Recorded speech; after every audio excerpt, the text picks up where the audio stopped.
ನಾನು ಜೋಗಿ ಸರ್ ಬಹಳ ಆತ್ಮೀಯರಾಗಿದ್ದಕ್ಕೆ ಆತ್ಮೀಯ ಮಾತುಕತೆಗೆ ಒಂದು ವೇದಿಕೆ ಸಿದ್ಧ ಆಗಿದೆ. ಈಗ ನಮ್ಮ ಜೊತೆಗೆ ಜೋಗಿ ಸರ್ ಇದ್ದಾರೆ. ಜೋಗಿ ಸರ್, ಸುಕನ್ಯಾ ಸ್ಟುಡಿಯೋಸ್ಗೆ ನಿಮಗೆ ಸ್ವಾಗತ. Thank you Sukanya. ಪ್ರೀತಿ ಸುವರ್ಣ ಕೊಂದು ಬಿಡಿ ಅಂತ ಬರೆದಿರೋ ಪುಸ್ತಕದ ಬಗ್ಗೆ ನಾನು ಹೇಳ್ತಾ ಇದ್ದೆ. ಈ ಪ್ರೀತಿ ಪ್ರೇಮ ಅಂತ ಅಂದಾಗ ಫೆಬ್ರವರಿ 14 ಫೆಬ್ರವರಿ ತಿಂಗಳು ಅಂತ ಬಂದಾಗ ಸಹಜವಾಗಿ ಒಂದು ಪ್ರೇಮಿಗಳ ದಿನ ಆಚರಣೆ, ಅದು ಇದು, ಅದ್ರ ಬಗ್ಗೆ ಒಂದಷ್ಟು ಲೇಖನಗಳು, ಅದ್ರ ಬಗ್ಗೆನೇ ಸಿನಿಮಾ, ಹಾಡುಗಳು ಎಲ್ಲವೂ ಕೂಡ ಓಡಾಡ್ತಿರುತ್ತೆ. ಪ್ರೀತಿ ಅಂದರೆ ಏನು ಜೋಗಿ ಅವ್ರ ಪ್ರಕಾರ? ಜೋಗಿ ಕಂಡಂಥ ಪ್ರೀತಿ ಏನು? ಪ್ರೀತಿ ಅಂತ ಹೇಳೋದಿದೆಯಲ್ಲ, it's a very new concept for Indians. ಭಾರತದಲ್ಲಿ ಲವ್ವೇ ಇರಲಿಲ್ಲ. ನಮ್ಮ ಹಳೆಯ ಇದರಲ್ಲಿ ಭಾರತದಲ್ಲಿ ಲವ್ವೇ ಇರಲಿಲ್ಲ. ಲವ್ ಅಂತ ಹೇಳೋದು ನಮ್ಮ ಭಾರತೀಯ ಕಲ್ಪನೆ ಅಲ್ವೇ ಅಲ್ಲ ಅಂತ. ನಮ್ಮಲ್ಲಿ ಏನಿತ್ತಂದರೆ, ಶಕುಂತಲೆಯನ್ನು ನೋಡಿದಾಗ ದುಷ್ಯಂತನಿಗೆ ಅವಳ ಮೇಲೆ ಮನಸ್ಸಾಯಿತು ಅಂತಿದೆ, ಅವಳು ಬೇಕು ಅನಿಸುತ್ತೆ ಅಲ್ಲಿ. ಬಟ್ ಪ್ರೀತಿಯ ಪ್ರಸ್ತಾಪ ಇಲ್ಲ. ಅದು ಅವರೇನು ಗಾಂಧಾರ ವಿವಾಹ ಮಾಡ್ತಾರೆ, ಸೇರ್ತಾರೆ, ಬಿಟ್ಟು ಹೋಗ್ತಾರೆ, ಅವಳಿಗೆ ಮಗುವಾಗುತ್ತೆ. ಲವ್ ಇಲ್ಲ ಅಲ್ಲಿ. ಅಂದರೆ ಮೋಹ, ಒಂಥರ ಮೋಹ ಜೊತೆಗಿರಬೇಕು, ಮನಸ್ಸಾಗೋದು ಅಂತ ಹೇಳ್ತಾರೆ. ಇಲ್ಲಿ ಲವ್ ಆಯಿತು ಅಂತ ಹೇಳಲ್ಲ, ಪ್ರೀತಿ ಹುಟ್ಟಿತು ಅಂತ ಹೇಳಲ್ಲ, ಮನಸ್ಸಾಯಿತು ಅಂತ ಹೇಳ್ತಾರೆ ಯಾವುದೋ ಒಂದು ವಸ್ತುವಿನ ಮೇಲೆ.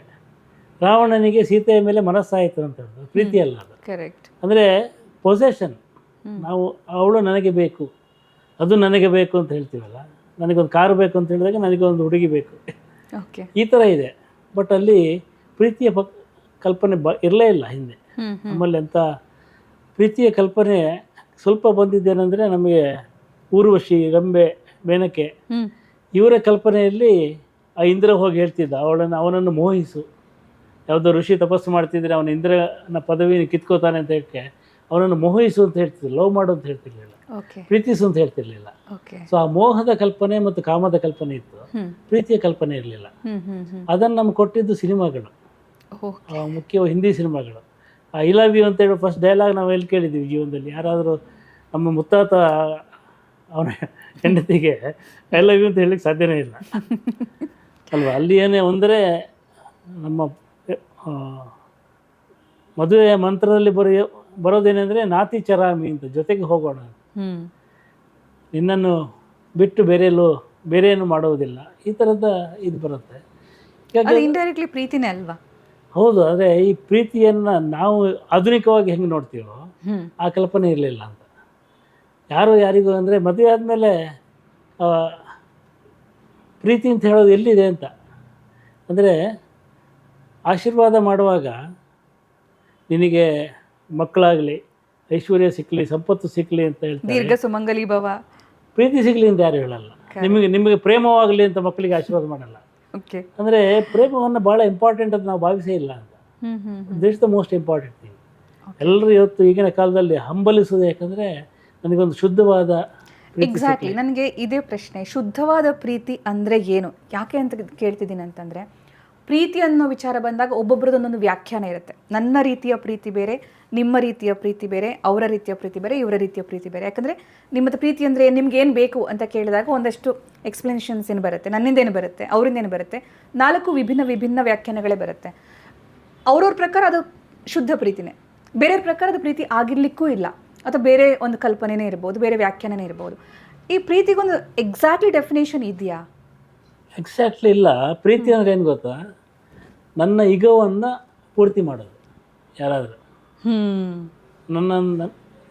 ನಾನು ಅಂತಿರುತ್ತಲ್ಲ, ಆ ನಾನಲ್ಲಿ ಅವರು ಒಂದಾಗ್ಬಿಟ್ರೆ ಪ್ರೀತಿ ಅದು. ಅಂದರೆ ಬೇರೆ ಆಗಬಾರ್ದು. ನಾನು ಬೇರೆ ನೀನು ಬೇರೆ ಅಂತಿದ್ರೆ ಪ್ರೀತಿ ಇರಲ್ಲ. ನಾನು ಮತ್ತು ಅವಳು ಒಂದೇ ಅಂದರೆ, ಅವಳು ನನ್ನಲ್ಲಿ ಒಂದಾಗ್ಬಿಟ್ಟು ನಾನು ಏನು ಯೋಚನೆ ಮಾಡ್ತೀನಿ ಅವಳು ಅದನ್ನೇ ಯೋಚನೆ ಮಾಡೋದು, ನಾನು ಏನನ್ನು ಬಯಸ್ತೀನಿ ಅವಳು ಅದನ್ನೇ ಬಯಸೋದು, ನಾನು ಏನು ಮಾತುಗಳನ್ನ ಆಡ್ತೀನಿ ಅವಳು ಅದೇ ಮಾತನ್ನು ಒಪ್ಪೋದು. ಸೊ ಹಿಂಗೆ ಒಂದು ರೀತಿಯ ಸಬ್ಮಿಸಿವ್ನೆಸ್ ಅದು. ನಿಮ್ಮ ಆಸಕ್ತಿಗಳು ಒಂದೇ ಒಂದು ಶರಣಾಗತಿಯಲ್ಲೇ ಪ್ರೀತಿ ಇರುತ್ತೆ, ಅದಿಲ್ದಿರ ಇರಲ್ಲ. ಆ ಶರಣಾಗತಿ ಸಹಜವಾಗಿ ಆದ್ರೆ ಮಾತ್ರ ಆ ಪ್ರೀತಿ ಸಹಜತೆ ಪಡ್ಕೊಳತ್ತಾ? ಅದು ಮತ್ತೆ ಅದರಲ್ಲಿ ಏನಾದ್ರು ವ್ಯತ್ಯಾಸ ಆದ್ರೆ ಅದು ಇಬ್ಬರಲ್ಲೂ ಇರಬೇಕು ಅಂತ. ಅದು ಇಬ್ಬರಲ್ಲೂ ಇರೋದು ಭಾಳ ಅಪರೂಪ. ಅದು ಇವತ್ತೇನಾಗಿದೆ, ಇವತ್ತು ನಾವು ಚಿಕ್ಕಂದಿರುವಾಗ ಒಂದು love is to share, to share is to care ಅಂತ ಒಂದು ಅಡ್ವರ್ಟೈಸ್ಮೆಂಟ್ ಬರ್ತಾಯಿದೆ. ಪ್ರೀತಿ ಅಂದರೆ ಹಂಚಿಕೊಳ್ಳೋದು ಅಂದರೆ ಕಾಳಜಿ ವಹಿಸೋದು ಅಂತ. ಅದನ್ನು ಪ್ರೀತಿ ಅಂತ ಒಂದು ಅಡ್ವರ್ಟೈಸ್ಮೆಂಟ್. ಅದು ಮನಸ್ಸಲ್ಲಿ ಭಾಳ ಉಳಿದೋಗಿತ್ತು. ಇವತ್ತು ನೀವು ಹೋಗಿ ಯಾರಿಗಾರು ಲವ್ ಅಂತ ಏನಂತ ಕೇಳಿದರೆ ಗಿವ್ ಮಿ ಟೈಮ್ ಅಂತ ಕೇಳ್ತಾರೆ. ಹ್ಮ್ ನನಗೆ ನೀನು ಸಮಯ ಕೊಟ್ಟರೆ ಪ್ರೀತಿ ಇದೆ ಅಂತ. ಮೊದಲು ನೀನು ನನಗೆ ಬೇಕಾದ್ದನ್ನು ತಂದು ಕೊಟ್ಟರೆ ಪ್ರೀತಿ ಇದೆ ಅಂತ. ಅಂದರೆ ವ್ಯಾಖ್ಯಾನಗಳೇ ಬೇರೆ ಬೇರೆ ಒಬ್ಬೊಬ್ಬರು. ಸೀತೆಗೆ ಒಂದು ಜಿಂಕೆಯನ್ನು ತಂದು ಕೊಟ್ಟಂಗೆ ಇವತ್ತು ನನಗೊಂದು ಕಾರು ಬೇಕು ತಂದು ಕೊಟ್ಟು ಅದು ಆ ಪ್ರೀತಿ ಇದೆ ಅಂತ. ಸೊ ಅದು ಈಗ ಬದಲಾಗಿದೆ ಈಗ. ಯಾಕಂದರೆ ಅವಳು ಆರ್ಥಿಕವಾಗಿ ಸಬಲರಾದ್ರಿಂದ ಅವಳಿಗೆ ತಂದು ಕೊಡೋದು ಬೇಕಾಗಿಲ್ಲ. She can buy it. But ಏನು ಬೇಕಾಗಿದೆ ಅಂದರೆ ಸಮಯ ಬೇಕಾಗಿದೆ. ಹಂಗೆ ಬದಲಾಗಿದೆ. ಅಂದ್ರೆ ಕಾಲದಿಂದ ಕಾಲಕ್ಕೆ ಪ್ರೀತಿಯ ವ್ಯಾಖ್ಯಾನ ಬದಲಾಗ್ತಾ ಹೋಗುತ್ತೆ. ಹೌದು. ಈಗ ನಾನು ಅದೇ ನೀವೀಗ ಬೇಸಿಕ್ ವಿಚಾರವನ್ನೇ ಮಾತಾಡ್ತಾ ಇದ್ರಿ. ಒಬ್ಬರಿಗೆ ಏನೋ ತಂದು ಕೊಡೋದು ಪ್ರೀತಿ ಅನ್ಸುತ್ತೆ, ಒಬ್ಬರಿಗೆ ಸರ್ಪ್ರೈಸ್ ಗಿಫ್ಟ್ಗಳನ್ನ ಕೊಡೋದು ಪ್ರೀತಿ ಅನ್ಸುತ್ತೆ, ಇನ್ನೊಬ್ಬರಿಗೆ ನನ್ನ ತಂದೆ ತಾಯಿಯನ್ನು ನನ್ನ ಫ್ಯಾಮಿಲಿಯವ್ರು ನೋಡಿಕೊಂಡ್ರೆ ಅದೇ ಪ್ರೀತಿ ಅನ್ಸುತ್ತೆ, ಮತ್ತು ಇನ್ನೊಬ್ರಿಗೆ ನಂಗೆ ಸಮಯ ಕೊಟ್ಟರೆ ಪ್ರೀತಿ ಅನ್ಸುತ್ತೆ, ಇನ್ನೊಬ್ಬರಿಗೆ ಟ್ರಾವೆಲ್ ಹೋದರೆ ಪ್ರೀತಿ ಅನ್ಸುತ್ತೆ, ಇನ್ನೊಬ್ಬರಿಗೆ ನಾನು ಹೇಳೋದನ್ನ ಬರೀ ಕೇಳಿಸ್ಕೊಂಡ್ರೆ ಸಾಕು ಅದೇ ಪ್ರೀತಿ ಅನ್ಸುತ್ತೆ, ಇನ್ನು ಕೆಲವರಿಗೆ ನಾನು ಹೇಳಿದ್ದೆಲ್ಲ ಒಪ್ಕೊಂಡ್ರೆ ಪ್ರೀತಿ ಅನ್ಸುತ್ತೆ. ಸೊ ಒಬ್ಬೊಬ್ಬರಿಗೆ ಒಂದೊಂದು ನಿರೀಕ್ಷೆ ಇರುತ್ತೆ. ಈಗ ಪ್ರೀತಿಯಲ್ಲಿ ಬೀಳುವವರಿಗೆ ಗೊತ್ತಿರಲ್ಲ ಇವ್ರಿಗೆ ಏನು ನಿರೀಕ್ಷೆ ಇದೆ ಅಂತ. ಬಿದ್ದ ಮೇಲೆ ಗೊತ್ತಾಗತ್ತೆ ಪ್ರೀತಿ ವ್ಯಾಖ್ಯಾನ ಪ್ರಕಾರ ಏನು ಅಂತ. ನೀವು ಹೇಳಿದ್ರಲ್ಲಿ ನೀವೇ ಹೇಳಿದ್ದು, ನಾನಲ್ಲ. ಏನಂದ್ರೆ ಪ್ರೀತಿ ಏನಂದ್ರೆ ನನ್ನ ಜೀವನವನ್ನು ಇನ್ನಷ್ಟು ಸುಂದರಗೊಳಿಸೋದಷ್ಟೇ. ಸಾರಾಂಶ ಅಂದ್ರೆ ನನಗೆ ತಂದೆ ತಾಯಿ ಮೇಲೆ ಪ್ರೀತಿ ಇದೆ, ಅವಳು ಬಂದವಳು ತಂದೆ ತಾಯಿನ ಅಷ್ಟೇ ಪ್ರೀತಿಸಿದರೆ ನನ್ನ ಜೀವನ ಇನ್ನಷ್ಟು ಸುಂದರವಾಗುತ್ತೆ. ಅಂದರೆ ನನಗೆ ಸಾಕಷ್ಟು ಒಂಟಿತನ ಇದೆ, ಸಾಕಷ್ಟು ನೋವಿದೆ, ಅದನ್ನು ಇನ್ನಷ್ಟು ರಾಡಿ ಮಾಡೋ ಬದಲು ಸಾಕಷ್ಟು ಅದನ್ನು ತಿಳಿಯಾಗಿಸ್ಲಿಕ್ಕೆ ಪ್ರಯತ್ನ ಪಟ್ಟರೆ ಅದು ಪ್ರೀತಿ. ನೀವು ಹೇಳಿದ್ರಲ್ಲ ಪ್ರೀತಿಯಲ್ಲಿ ಬೀಳೋದು ಅಂತ. ಓಶೋ ಭಾಳ ಹಿಂದೆ ಒಂದು ಒಳ್ಳೆ ಡೋಂಟ್ ಫಾಲ್ ಇನ್ ಲವ್ ಅಂತ, ರೈಸ್ ಇನ್ ಲವ್ ಅಂತ ಒಂದು ಹೌದು. ಯಾಕೆ ಬೀಳ್ತೀರಾ ಅದರಲ್ಲಿ ಇದೇಳಿ ಅಂತ. ಸೊ ನೀವು ಹೇಳ್ದಂಗೆನೆ ಅಂದರೆ ಒಂದು ರೀತಿಯ ಸಂಭ್ರಮ ಇರ್ಬೇಕಲ್ಲಿ. ಅಂದರೆ ಯಾವತ್ತೂ ಸಂಭ್ರಮ ಇರಲ್ಲ. ನಮ್ಮ ಸಂಭ್ರಮ ಯಾವಾಗಿರುತ್ತೆ ಅಂದರೆ ಹಳೆಯ ಕಾಲದಲ್ಲಿ ಮನೆಗೆ ಯಾರಾದ್ರು ಬಂದರೆ ಸಂಭ್ರಮ ಇರ್ತಾಯಿತ್ತು. ಇವತ್ತು ಯಾರಾದ್ರು ಹೋದರೆ ಸಂಭ್ರಮ ಇರುತ್ತೆ. ಮೊದಲು ಒಂದು ಜಾತ್ರೆಗೆ ಹೋದಾಗ ಸಂಭ್ರಮ ಇರ್ತಿತ್ತು.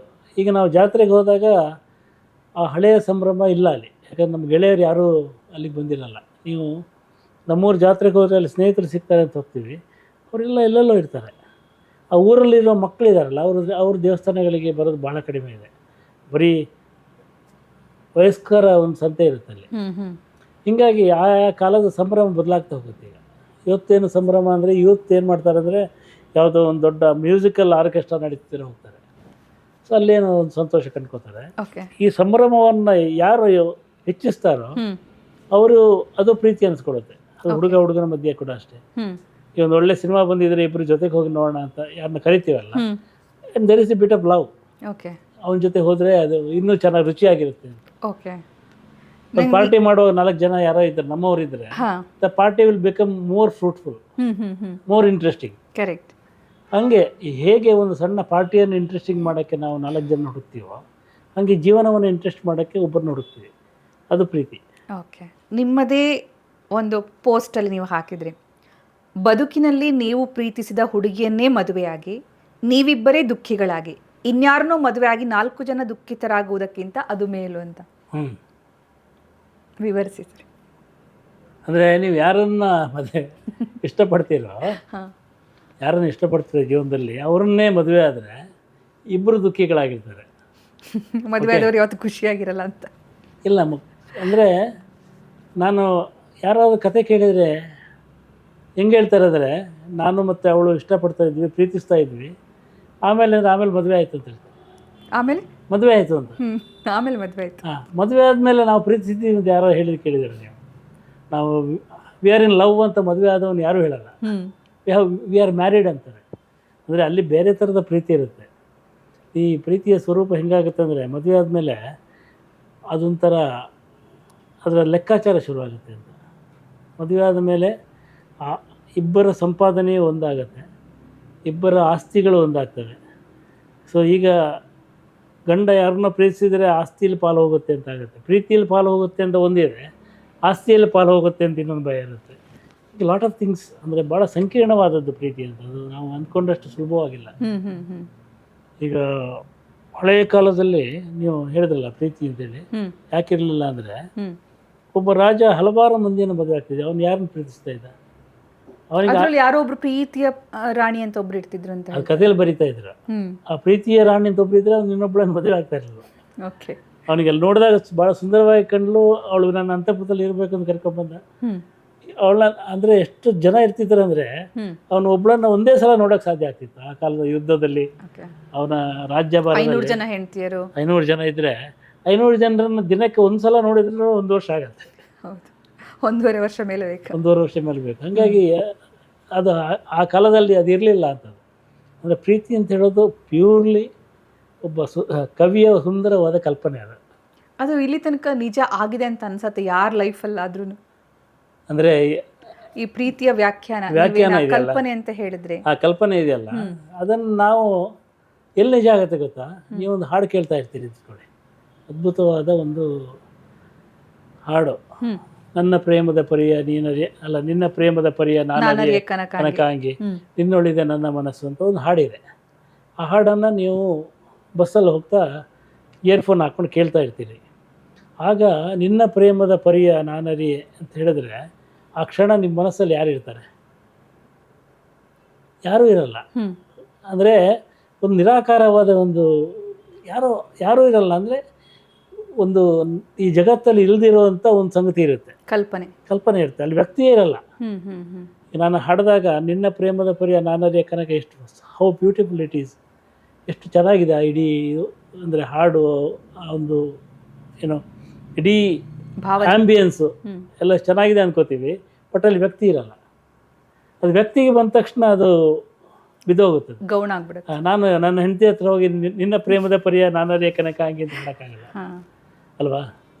ಸೊ ಅದು ಇವನು ಹಿಂಗೆ ಅಂದ್ಕೊಂಡಿರ್ಬೋದು ಅಂತ ಅವಳು ಅಂದ್ಕೋಬೋದು, ಅಥವಾ ಅವಳು ಈ ಥರ ಅಂದ್ಕೊಂಡಿರ್ಬೋದು ಅಂತ ನಾನು ಅಂದ್ಕೋಬೋದು. ಹಂಗಾಗಿ ಅವಳ ಮೇಲಿನ ನನ್ನ ಪ್ರೀತಿ ನನ್ನ ಮನಸ್ಸಲ್ಲಿ ಹುಟ್ಟುತ್ತೆ, ನನ್ನ ಮೇಲಿನ ಅವಳ ಪ್ರೀತಿ ಅವಳ ಮನಸ್ಸಲ್ಲಿ ಹುಟ್ಟುತ್ತೆ. ಅದಕ್ಕೆ ಸ್ಪೇಸ್ ಇರಲ್ಲ. ಅದಕ್ಕೆ ಒಂದು ಏನು ಗುರುತ್ವಾಕರ್ಷಣ ಬಲದಲ್ಲಿ ಅದು ಇಳಿದು ನಮ್ಮ ಮುಂದೆ ಆವಿರ್ಭವಿಸೋಕ್ಕಾಗಲ್ಲ.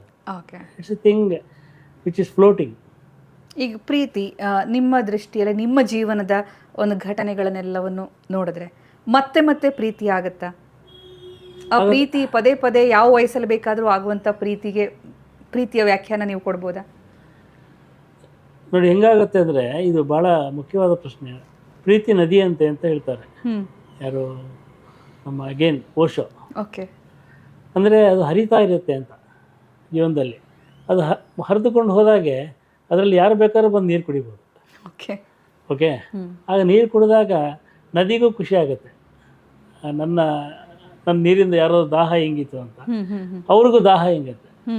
ಈ ರೀತಿಯ ಪ್ರೀತಿ ಅಂತ ಹೇಳೋದು ಒಂದು ದಾಹ, ಅದು ನಿರಂತರವಾದ ದಾಹ. ಅಂದರೆ ಇವತ್ತು ನನಗೆ ತುಂಬ ಪ್ರೀತಿ ಸಿಕ್ತು, ನಾಳೆಯಿಂದ ಏನು ಬೇಡ ಸಂತೋಷವಾಗಿದ್ದೀನಿ ಅಂತ ಹೇಳಲ್ಲ ಯಾರು, ನಾಳೆನೂ ಬೇಕು ಅನಿಸುತ್ತೆ. ಹಾಗೆ ಆ ನದಿಯಂತೆ ಇದ್ದಾಗ ಆ ಪ್ರೀತಿ ಅಂತ ಹೇಳೋದು ಆಗಾಗ ಆಗ್ತಾ ಇರುತ್ತೆ. ಅದು ಒಂದು ಕಥೆಯ ಮೇಲೆ ಆಗ್ಬೋದು, ಒಂದು ಒಳ್ಳೆಯ ಹಾಡಿನ ಮೇಲೆ ಆಗ್ಬೋದು. ಸೊ ನಾವು ಅದಕ್ಕೆ ಬೇರೆ ಬೇರೆ ಇದನ್ನು ಹುಡುಕ್ತಾ ಇರ್ತೀವಿ. ಅದು ಇನ್ನೊಂದು ಹೆಣ್ಣಿನ ಮೇಲೆ ಆಗಬೇಕಾ ಅಂತ ಹೇಳೋದು ಪ್ರಶ್ನೆ. ಅದು ಆಗಲಿಕ್ಕೆ ಶುರುವಾದಾಗ ನಾನು ಹೇಳಿದ್ನಲ್ಲ ಈ ಆಸ್ತಿ ಪ್ರಶ್ನೆ, ಅದು ಅಗೇನ್ ಆಗ ಕಮರ್ಷಿಯಲ್ ಆಗ್ತಾ ಹೋಗುತ್ತೆ. ಈ ಕಮರ್ಷಿಯಲ್ ಆಸ್ಪೆಕ್ಟ್ ಬಂದ ತಕ್ಷಣ ಅಲ್ಲಿ ಶೇರಿಂಗ್ ಪ್ರಶ್ನೆ ಬರುತ್ತೆ. ಸೊ ಅದು ಟೋಟ್ಲಿ ಕಾನೂನು ಇದೆ ಅದಕ್ಕೆ. ಎಕ್ಸಾಕ್ಟ್ಲಿ. ಇದರಲ್ಲಿ ಹಿಂಗೆ ಅಂದರೆ ಒಂದು ಈಗ ತುಂಬ ಸುಂದರವಾಗಿರೋರ ಮೇಲೆ ಬೇಗ ಪ್ರೀತಿ ಆಗುತ್ತೆ, ಅಷ್ಟು ಸುಂದರವಾಗಿಲ್ಲದಿರೋರ ಮೇಲೆ ಪ್ರೀತಿ ಆಗಲ್ಲ. ಆಮೇಲೆ ನೀವು ಹೇಳ್ದಂಗೆ ಒಬ್ಬರ ಮೇಲೆ ಪ್ರೀತಿ ಆದರೆ ಇನ್ನೊಬ್ಬರ ಮೇಲೆ ಪ್ರೀತಿ ಆಗಬಾರ್ದಾ? ಆ ಪ್ರೀತಿಯನ್ನು ಸಂಭಾಳಿಸೋದು ಹೇಗೆ, ನಿಭಾಯಿಸೋದು ಹೇಗೆ? ಅದಾದಮೇಲೆ ಆ ಪ್ರೀತಿ ಕೊನೆ ತನಕ ಜೀವಂತವಾಗಿ ಇರಿಸ್ಕೊಳ್ಳೋದು ಹೇಗೆ? ಆ ಪ್ರೀತಿ ಸಿಗದೇ ಇದ್ದಾಗ ನಿರಾಶರಾಗಿ ಕ್ರೈಮ್ ತನಕ ಹೋಗುತ್ತೆ. ಸೊ ಇದೆಲ್ಲ ಈ ಪ್ರೀತಿಯ ಹಲವು ಮುಖಗಳು ನೋಡಿದಾಗ ನಿಜವಾದ ಪ್ರೀತಿ ಆಗತ್ತಾ, ಇದೆಯಾ ಅಂತ. ನಮಗೆ ದೇವರು ಮನಸ್ಸು ಅಂತ ಒಂದು ಕೊಟ್ಟಿದ್ದಾನಲ್ಲ, ಆ ಮನಸ್ಸಿನಲ್ಲಿ ಏನು ಬೇಕಾದ್ರೆ ಆಗ್ಬೋದು. ಅದು ಯಾರಿಗೂ ಗೊತ್ತಾಗಲ್ಲ. ಈ ಮನಸ್ಸಲ್ಲಿ ನೀವು ಇಷ್ಟಪಡುವಂಥ ವ್ಯಕ್ತಿ ಯಾರೋ ಇರ್ಬೋದು, ಪ್ರೀತಿ ಅಂದರೆ ಜೀವನದಲ್ಲಿ ಯಾರೋ ಇರ್ಬೋದು. ಮನಸ್ಸಲ್ಲಿ ಇಷ್ಟಪಡುವಂಥ ವ್ಯಕ್ತಿ ಇಜಾಜತ್ ಅಂತ ಒಂದು ಸಿನಿಮಾ ನೋಡಿದ್ದೀರಲ್ಲ.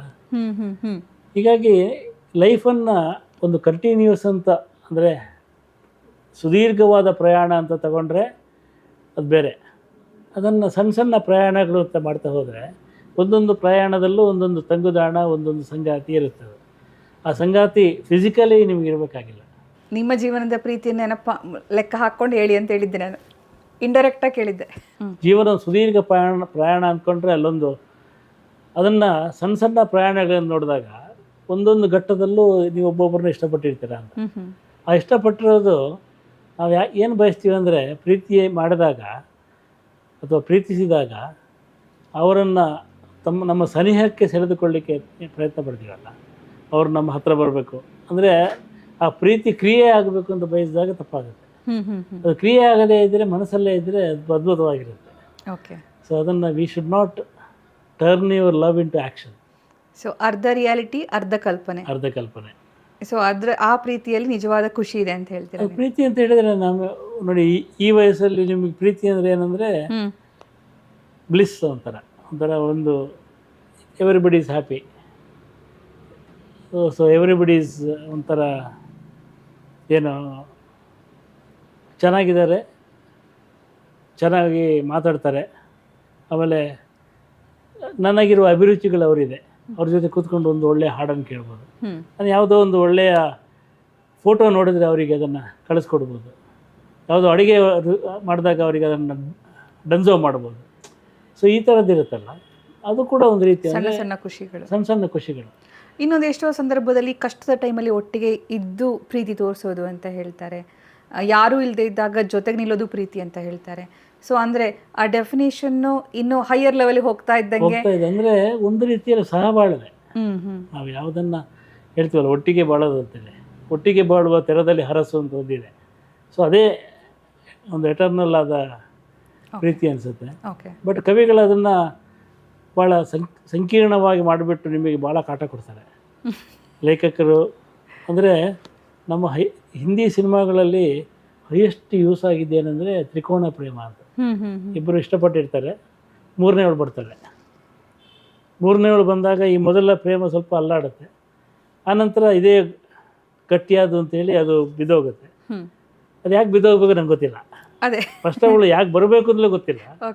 ಬಟ್ ಈ ಥರದ್ದನ್ನು ತೋರಿಸಿ ಪ್ರತಿಯೊಬ್ಬರು ಒಂದು ಭಯ ಹುಟ್ಟಿಸಿದ್ದಾರೆ. ನಿಮ್ಮ ಜೀವನದಲ್ಲಿ ಹಿಂಗೆ ಮೂರನೇವರು ಬರ್ಬೋದು, ಹುಷಾರಾಗಿರಿ, ಪ್ರೊಟೆಕ್ಟ್ ಯುವರ್ ಲವ್ ಲೈಫ್.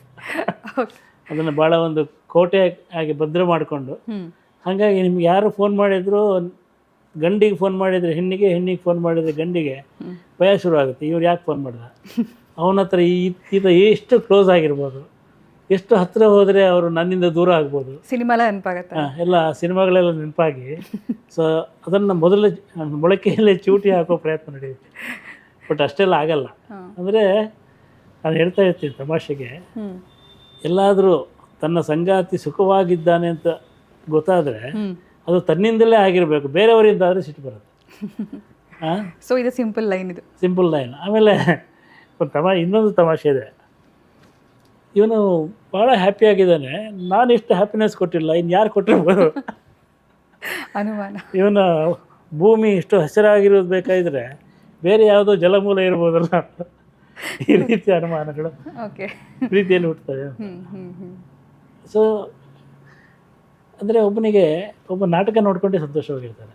ನಮ್ಮೂರಲ್ಲಿ ತಾಳಮದ್ದಲೆ ಯಕ್ಷಗಾನ ಇರ್ತಲ್ಲ, ಆ ಯಕ್ಷಗಾನಕ್ಕೆ ಹೋಗುವವರಿಗೆ ಆ ಯಕ್ಷಗಾನದ ಪಾತ್ರದಲ್ಲೇ ಅವರು ಆ ಪಾತ್ರ ಮಾಡಿಕೊಂಡೇ ಜೀವನ ಪೂರ್ತಿ ಖುಷಿಯಾಗಿರ್ತಾರೆ.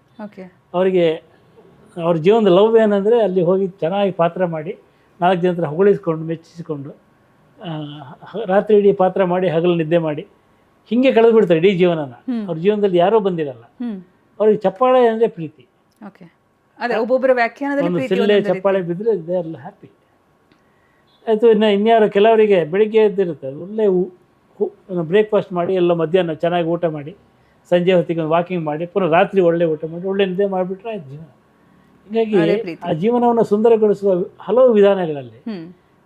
ಹಾಗೆ ನೀವು ಹೇಳಿದಾಗೆ ಕೆಲವರಿಗೆ ಅಷ್ಟು ಸಾಕಾಗಲ್ಲ, ಅವ್ರಿಗೆ ಇನ್ಯಾವುದು ಆಸಕ್ತಿ ಇರುತ್ತೆ, ಅನ್ಯಾಸಕ್ತಿಗಳಿರ್ತವೆ. ಸೊ ಅವರು ಹೀಗೆ ಹುಡ್ಕೊಂಡು ಹೋಗ್ತಾರೆ. ಅದು ಪ್ರೀತಿಯ ಹಲವು ಮುಖಗಳು. I have seen people spending their whole life in a village reading books. ಈ ಪುಸ್ತಕ ಓದ್ಕೊಂಡು ಎಷ್ಟೋ ಜನ ನೀವು ಯಾರೋ ಫೇಸ್ಬುಕ್ಕಲ್ಲಿ ಅಥವಾ ಇನ್ಸ್ಟಾಗ್ರಾಮಲ್ಲಿ ಒಂದು ಫೋಟೋ ಹಾಕಿದರೆ, ಒಂದು ನದಿ ಪಕ್ಕದಲ್ಲಿ ಒಂದು ಟೀ ಇಟ್ಕೊಂಡು ಒಂದು ಪುಸ್ತಕ ಓದ್ತಿರೋ ಫೋಟೋ ಹಾಕಿದರೆ ಎಷ್ಟು ಇಷ್ಟ ಆಗುತ್ತಲ್ಲ. ನಾನು ಹಂಗೆ ಅಲ್ಲೇ ಹೋಗಿರೋಣ ಅನ್ಸುತ್ತೆ. ಬಟ್ ನಮಗಿರೋಕ್ಕಾಗಲ್ಲ, ಅಷ್ಟು ಪ್ಯಾಷನ್ ಇರಬೇಕು, ಅಷ್ಟು ಲವ್ ಇರಬೇಕು. Love is passion, PASSION, passion. So ಅದಿದ್ರೆ ಮಾತ್ರ ಆಗುತ್ತೆ. ಅದಿದ್ರೆ ಮಾತ್ರ ಆಗುತ್ತೆ. ಆ ಪ್ಯಾಷನನ್ನು ಜೀವನ ಪೂರ್ತಿ ಕಾಪಾಡ್ಕೊಳ್ಳೋದಿದೆಯಲ್ಲ ಇಡೀ ಜೀವನ ಭಾಳ ಕಷ್ಟ. ಅದು ಚೇಂಜ್ ಆಗ್ತಾ ಹೋಗ್ಬೋದು. ಇವತ್ತು ಪುಸ್ತಕ ಇರ್ಬೋದು, ನಾಳೆ ಹಾಡಿರ್ಬೋದು, ನಾಳೆ ಅದು ಎರಡೂ ಇಲ್ಲದೆ ಒಂದು ಕಾರ್ ಓಡಿಸ್ಕೊಂಡು ಸುಮ್ಮನೆ ಒಂದು ಕಾಡಲ್ಲಿ ಹೋಗ್ತಾ ಇರ್ಬೋದು, ಚಾರಣ. ಹೀಗೆ ನಾವಿರುವ ಜಾಗ ಬಿಟ್ಟು ಬೇರೆ ಎಲ್ಲ ಜಾಗ ಕೂಡ ಆತ ಪ್ಯಾಷನ್ ಹುಟ್ಟಿಸ್ತದೆ. ಇಲ್ಲಿ ಜೋಗಿ ಸರ್ ಅಂತಂದಾಗ ಫಸ್ಟ್ ತಲೆಗೆ ಬರೋದೇ ರೈಟರ್ ಅಂತ. ಬಟ್ ನೀವು ಜರ್ನಲಿಸ್ಟ್ ಕೂಡ ಹೌದು, ಖ್ಯಾತ ಪತ್ರಕರ್ತರು, ಹಿರಿಯ ಪತ್ರಕರ್ತರು. ನೀವು ರಾತ್ರಿ ಹಗಲು ಪತ್ರಿಕೋದ್ಯಮದಲ್ಲೂ ನೀವು ತೊಡಗಿಸ್ಕೊಂಡಿದ್ದೀರಾ. ಸೊ ಅದು ಬರವಣಿಗೆ ಆದರೂ ಕೂಡ ಅದು ವಿಭಿನ್ನ, ಇದು ವಿಭಿನ್ನ. ಯಾಕಂದರೆ ಸಾಹಿತ್ಯಕ್ಕೂ ಪತ್ರಿಕೋದ್ಯಮಕ್ಕೂ ತುಂಬ ವ್ಯತ್ಯಾಸ ಇದೆ. ನಾನು ಹತ್ತಿರದಿಂದ ನೋಡ್ದಂಗೆ ತುಂಬ ವ್ಯತ್ಯಾಸ ಇದೆ. ಎಷ್ಟೋ ಜನ ಬರಿತಾ ಇದ್ದವರು ಜರ್ನಲಿಸಮ್ ಬಂದಮೇಲೆ ಬಿಟ್ಟಾಕ್ಬಿಡ್ತಾರೆ, ಯಾಕಂದರೆ ಆ ಬರವಣಿಗೆ ಶೈಲಿಯೇ ಬೇರೆ, ಇದೇ ಬೇರೆ ಅಂತ. ಆದರೆ ನೀವು ಒಂಥರ ಡಬಲ್ ಕ್ಯಾರೆಕ್ಟರ್ ಯಾವಾಗಲೂ ಪ್ಲೇ ಮಾಡ್ತಿರ್ತೀರ. ಹಗಲಾದರೆ ಪತ್ರಿಕೆಯಲ್ಲಿ ಕೆಲಸ ಮಾಡ್ತಿರ್ತೀರ, ಅಲ್ಲಿ ಬರಿತಿರ್ತೀರ. ರಾತ್ರಿ ಆದರೆ ನೀವು ಕಾದಂಬರಿ, ಕಥಾ ಸಂಕಲನ, ಲೇಖನಗಳು ಇದೆಲ್ಲ ಬರಿತಾ ಇರ್ತೀರ. ಸೊ ಇದು ಹೇಗೆ, ಈ ಎರಡರ ವೈರುಧ್ಯಗಳನ್ನ ನೀವು ಹೇಗೆ ಸಂಭಾಳಿಸ್ಬೋದು? ಯಾವ ರೀತಿ ಒಬ್ಬ ರೈಟರ್ ತನ್ನನ್ನು ತಾನು ಚೇಂಜ್ ಮಾಡ್ಕೋಬೇಕಾಗತ್ತೆ ಅಂತ? ನಾನು ಪತ್ರಿಕೋದ್ಯಮಕ್ಕೆ ಬಂದಿದ್ದೆ ಅಲ್ಲಿ ಬರೀಲಿಕ್ಕಿದೆ ಅಂತ. ನಾನು ಅಕೌಂಟೆಂಟ್ ಆಗಿದ್ದೆ. ಆದರೆ ಬರೆಯುವ ರೀತಿ ಬೇರೆ ಬೇರೆ ಅಲ್ಲ? ಅದೇ ಅಕೌಂಟೆಂಟ್ ಆಗಿದ್ದೆ. ನೋಡ್ತಾ ಇದ್ದೆ ಆಗ ನಾನು ಓದ್ತಿದ್ದಂಥ ಕಾಲದಲ್ಲಿ YNK ಅವರು ಪತ್ರಕರ್ತ, ನನ್ನ ಗುರುಗಳು. ಅವರು ಪತ್ರಕರ್ತರಾಗಿದ್ದರು, ರೈಟರ್ ಆಗಿದ್ದರು. ವೈಕುಂಠರಾಜ್ ಅವರು ಪತ್ರಕರ್ತರಾಗಿದ್ದರು, ಬರಿತಾ ಇದ್ರು. ಖುಷ್ವಂತ್ ಸಿಂಗ್ ಪತ್ರಕರ್ತರಾಗಿದ್ದರು, ಕಾದಂಬರಿಗಳನ್ನ ಭಾಳ ಚೆನ್ನಾಗಿ ಬರಿತಾ ಇದ್ರು. ಲಂಕೇಶ್ ಅವರು ಜರ್ನಲಿಸ್ಟ್, ಅವರ ಪತ್ರಿಕೋದ್ಯಮವನ್ನು ಕೂಡ ಅವರು ಸಾಹಿತ್ಯ ಥರ ಬರಿತಾ ಇದ್ರು. ಅಂಥ ಸಾಧ್ಯತೆಯನ್ನು ಹುಡ್ಕೊಂಡು ನಾನು ಬಂದು, ಅದಕ್ಕೆ ನಾನು ಪತ್ರಿಕೋದ್ಯಮಕ್ಕೆ ಪೂರ್ಣ ಪ್ರಮಾಣದಲ್ಲಿ ಪ್ರವೇಶ ಮಾಡಿಲ್ಲ. I mean magazine editor. Okay. Magazine ಅಂದರೆ ಈ ಥರ ಸಾಹಿತ್ಯ, ಅದು ಲೈಟರ್ ವರ್ಷನ್.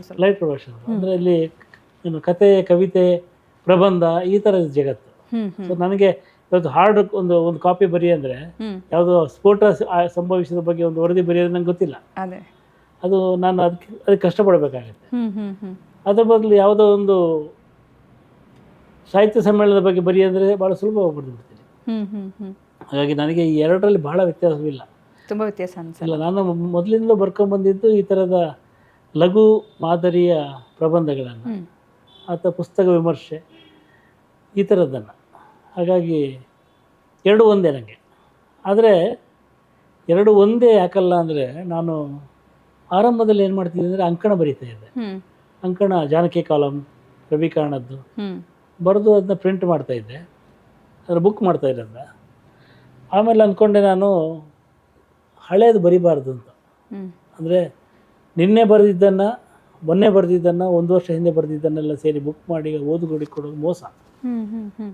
ಯಾವತ್ತೋ ಓದಿರ್ತಾನೆ ಅವನು, ಅದು ರಿಪೀಟ್ ಮಾಡಬಾರ್ದು, ಅದು ಸಂಕಲನ ಬೇಡ. ನಾನು ಬರೆದ್ರೆ ಈಗ ಒಂದು ವಾರ ಕೂತ್ಕೊಂಡ್ಬರೋದು, ಹೊಸ ಫ್ರೆಶ್ ಏನಾದ್ರು ಬರಿಬೇಕು ಅಂತ ತೀರ್ಮಾನಿಸಿ ಅದು 10-15 ವರ್ಷಗಳಿಂದ ಹಾಗೆ ಮಾಡ್ತಾಯಿದ್ದೀನಿ.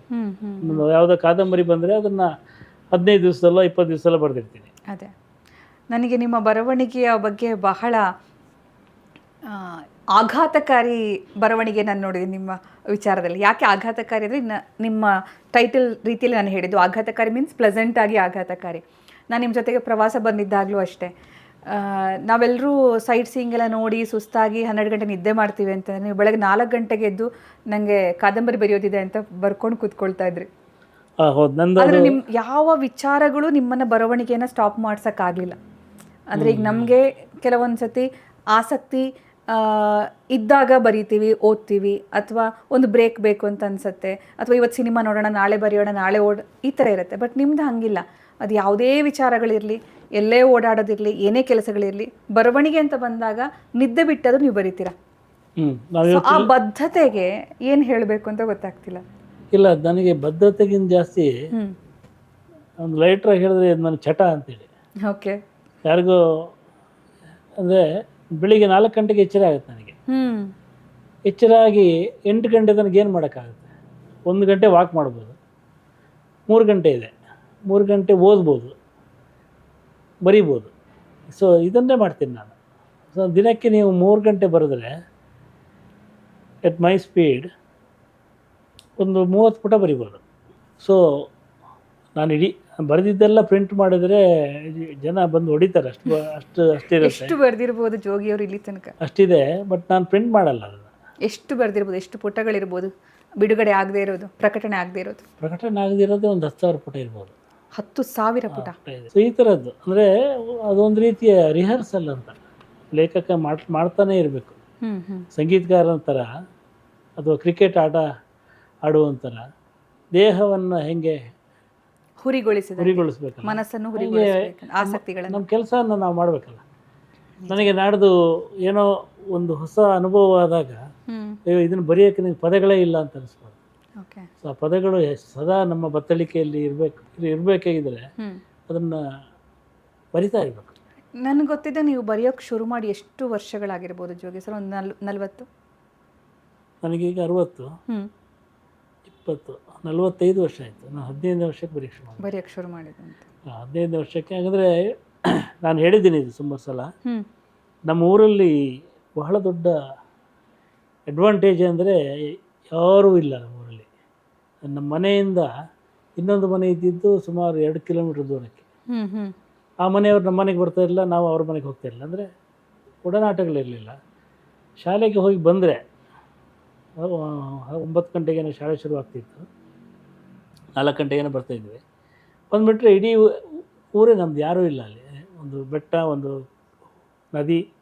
ನದಿಯಲ್ಲ, ಒಂದು ಕೆರೆ, ಒಂದು ಹೂವಿನ ಮರ, ಹಿಂಗಿದ್ದ ಒಂದು ಜಾಗ, ಭಾಳ ಸುಂದರವಾದ ಗುರುವಾಯನ ಕೆರೆ, ಭಾಳ ಸುಂದರವಾದ ಜಾಗ.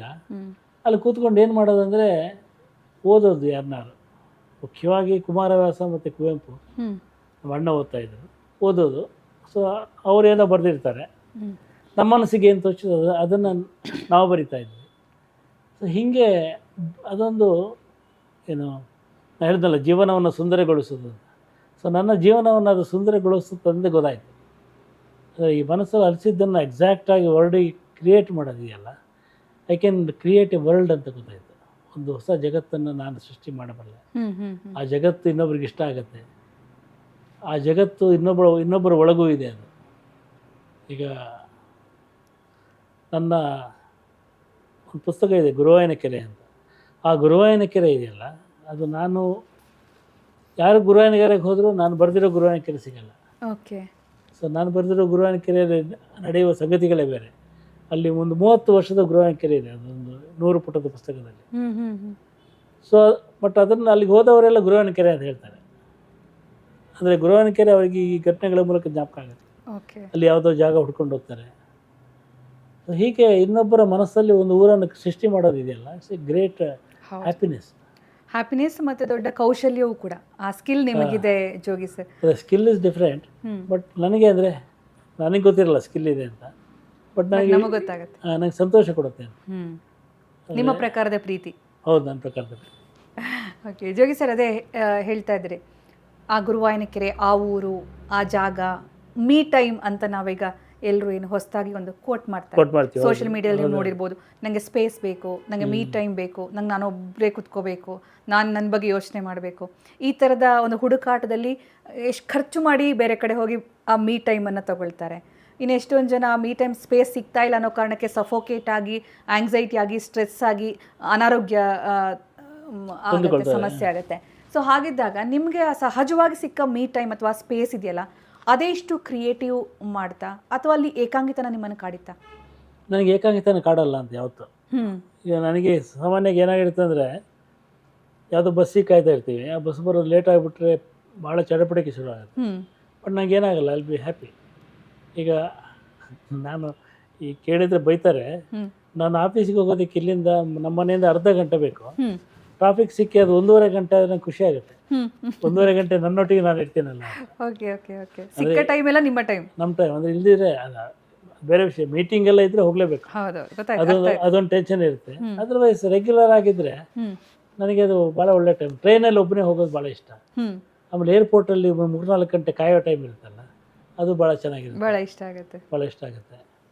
ಆಮೇಲೆ ಯಾವುದೋ ಒಂದು ಕಾಫಿ ಬಾರಲ್ಲಿ ಕೂತ್ಕೊಂಡು ಅಲ್ಲಿ ಇಡೀ ದಿನ ಬೇಕಾದ್ರೆ ಅಲ್ಲಿ ಕೂತ್ಕೊಂಡಿರ್ಬೋದು.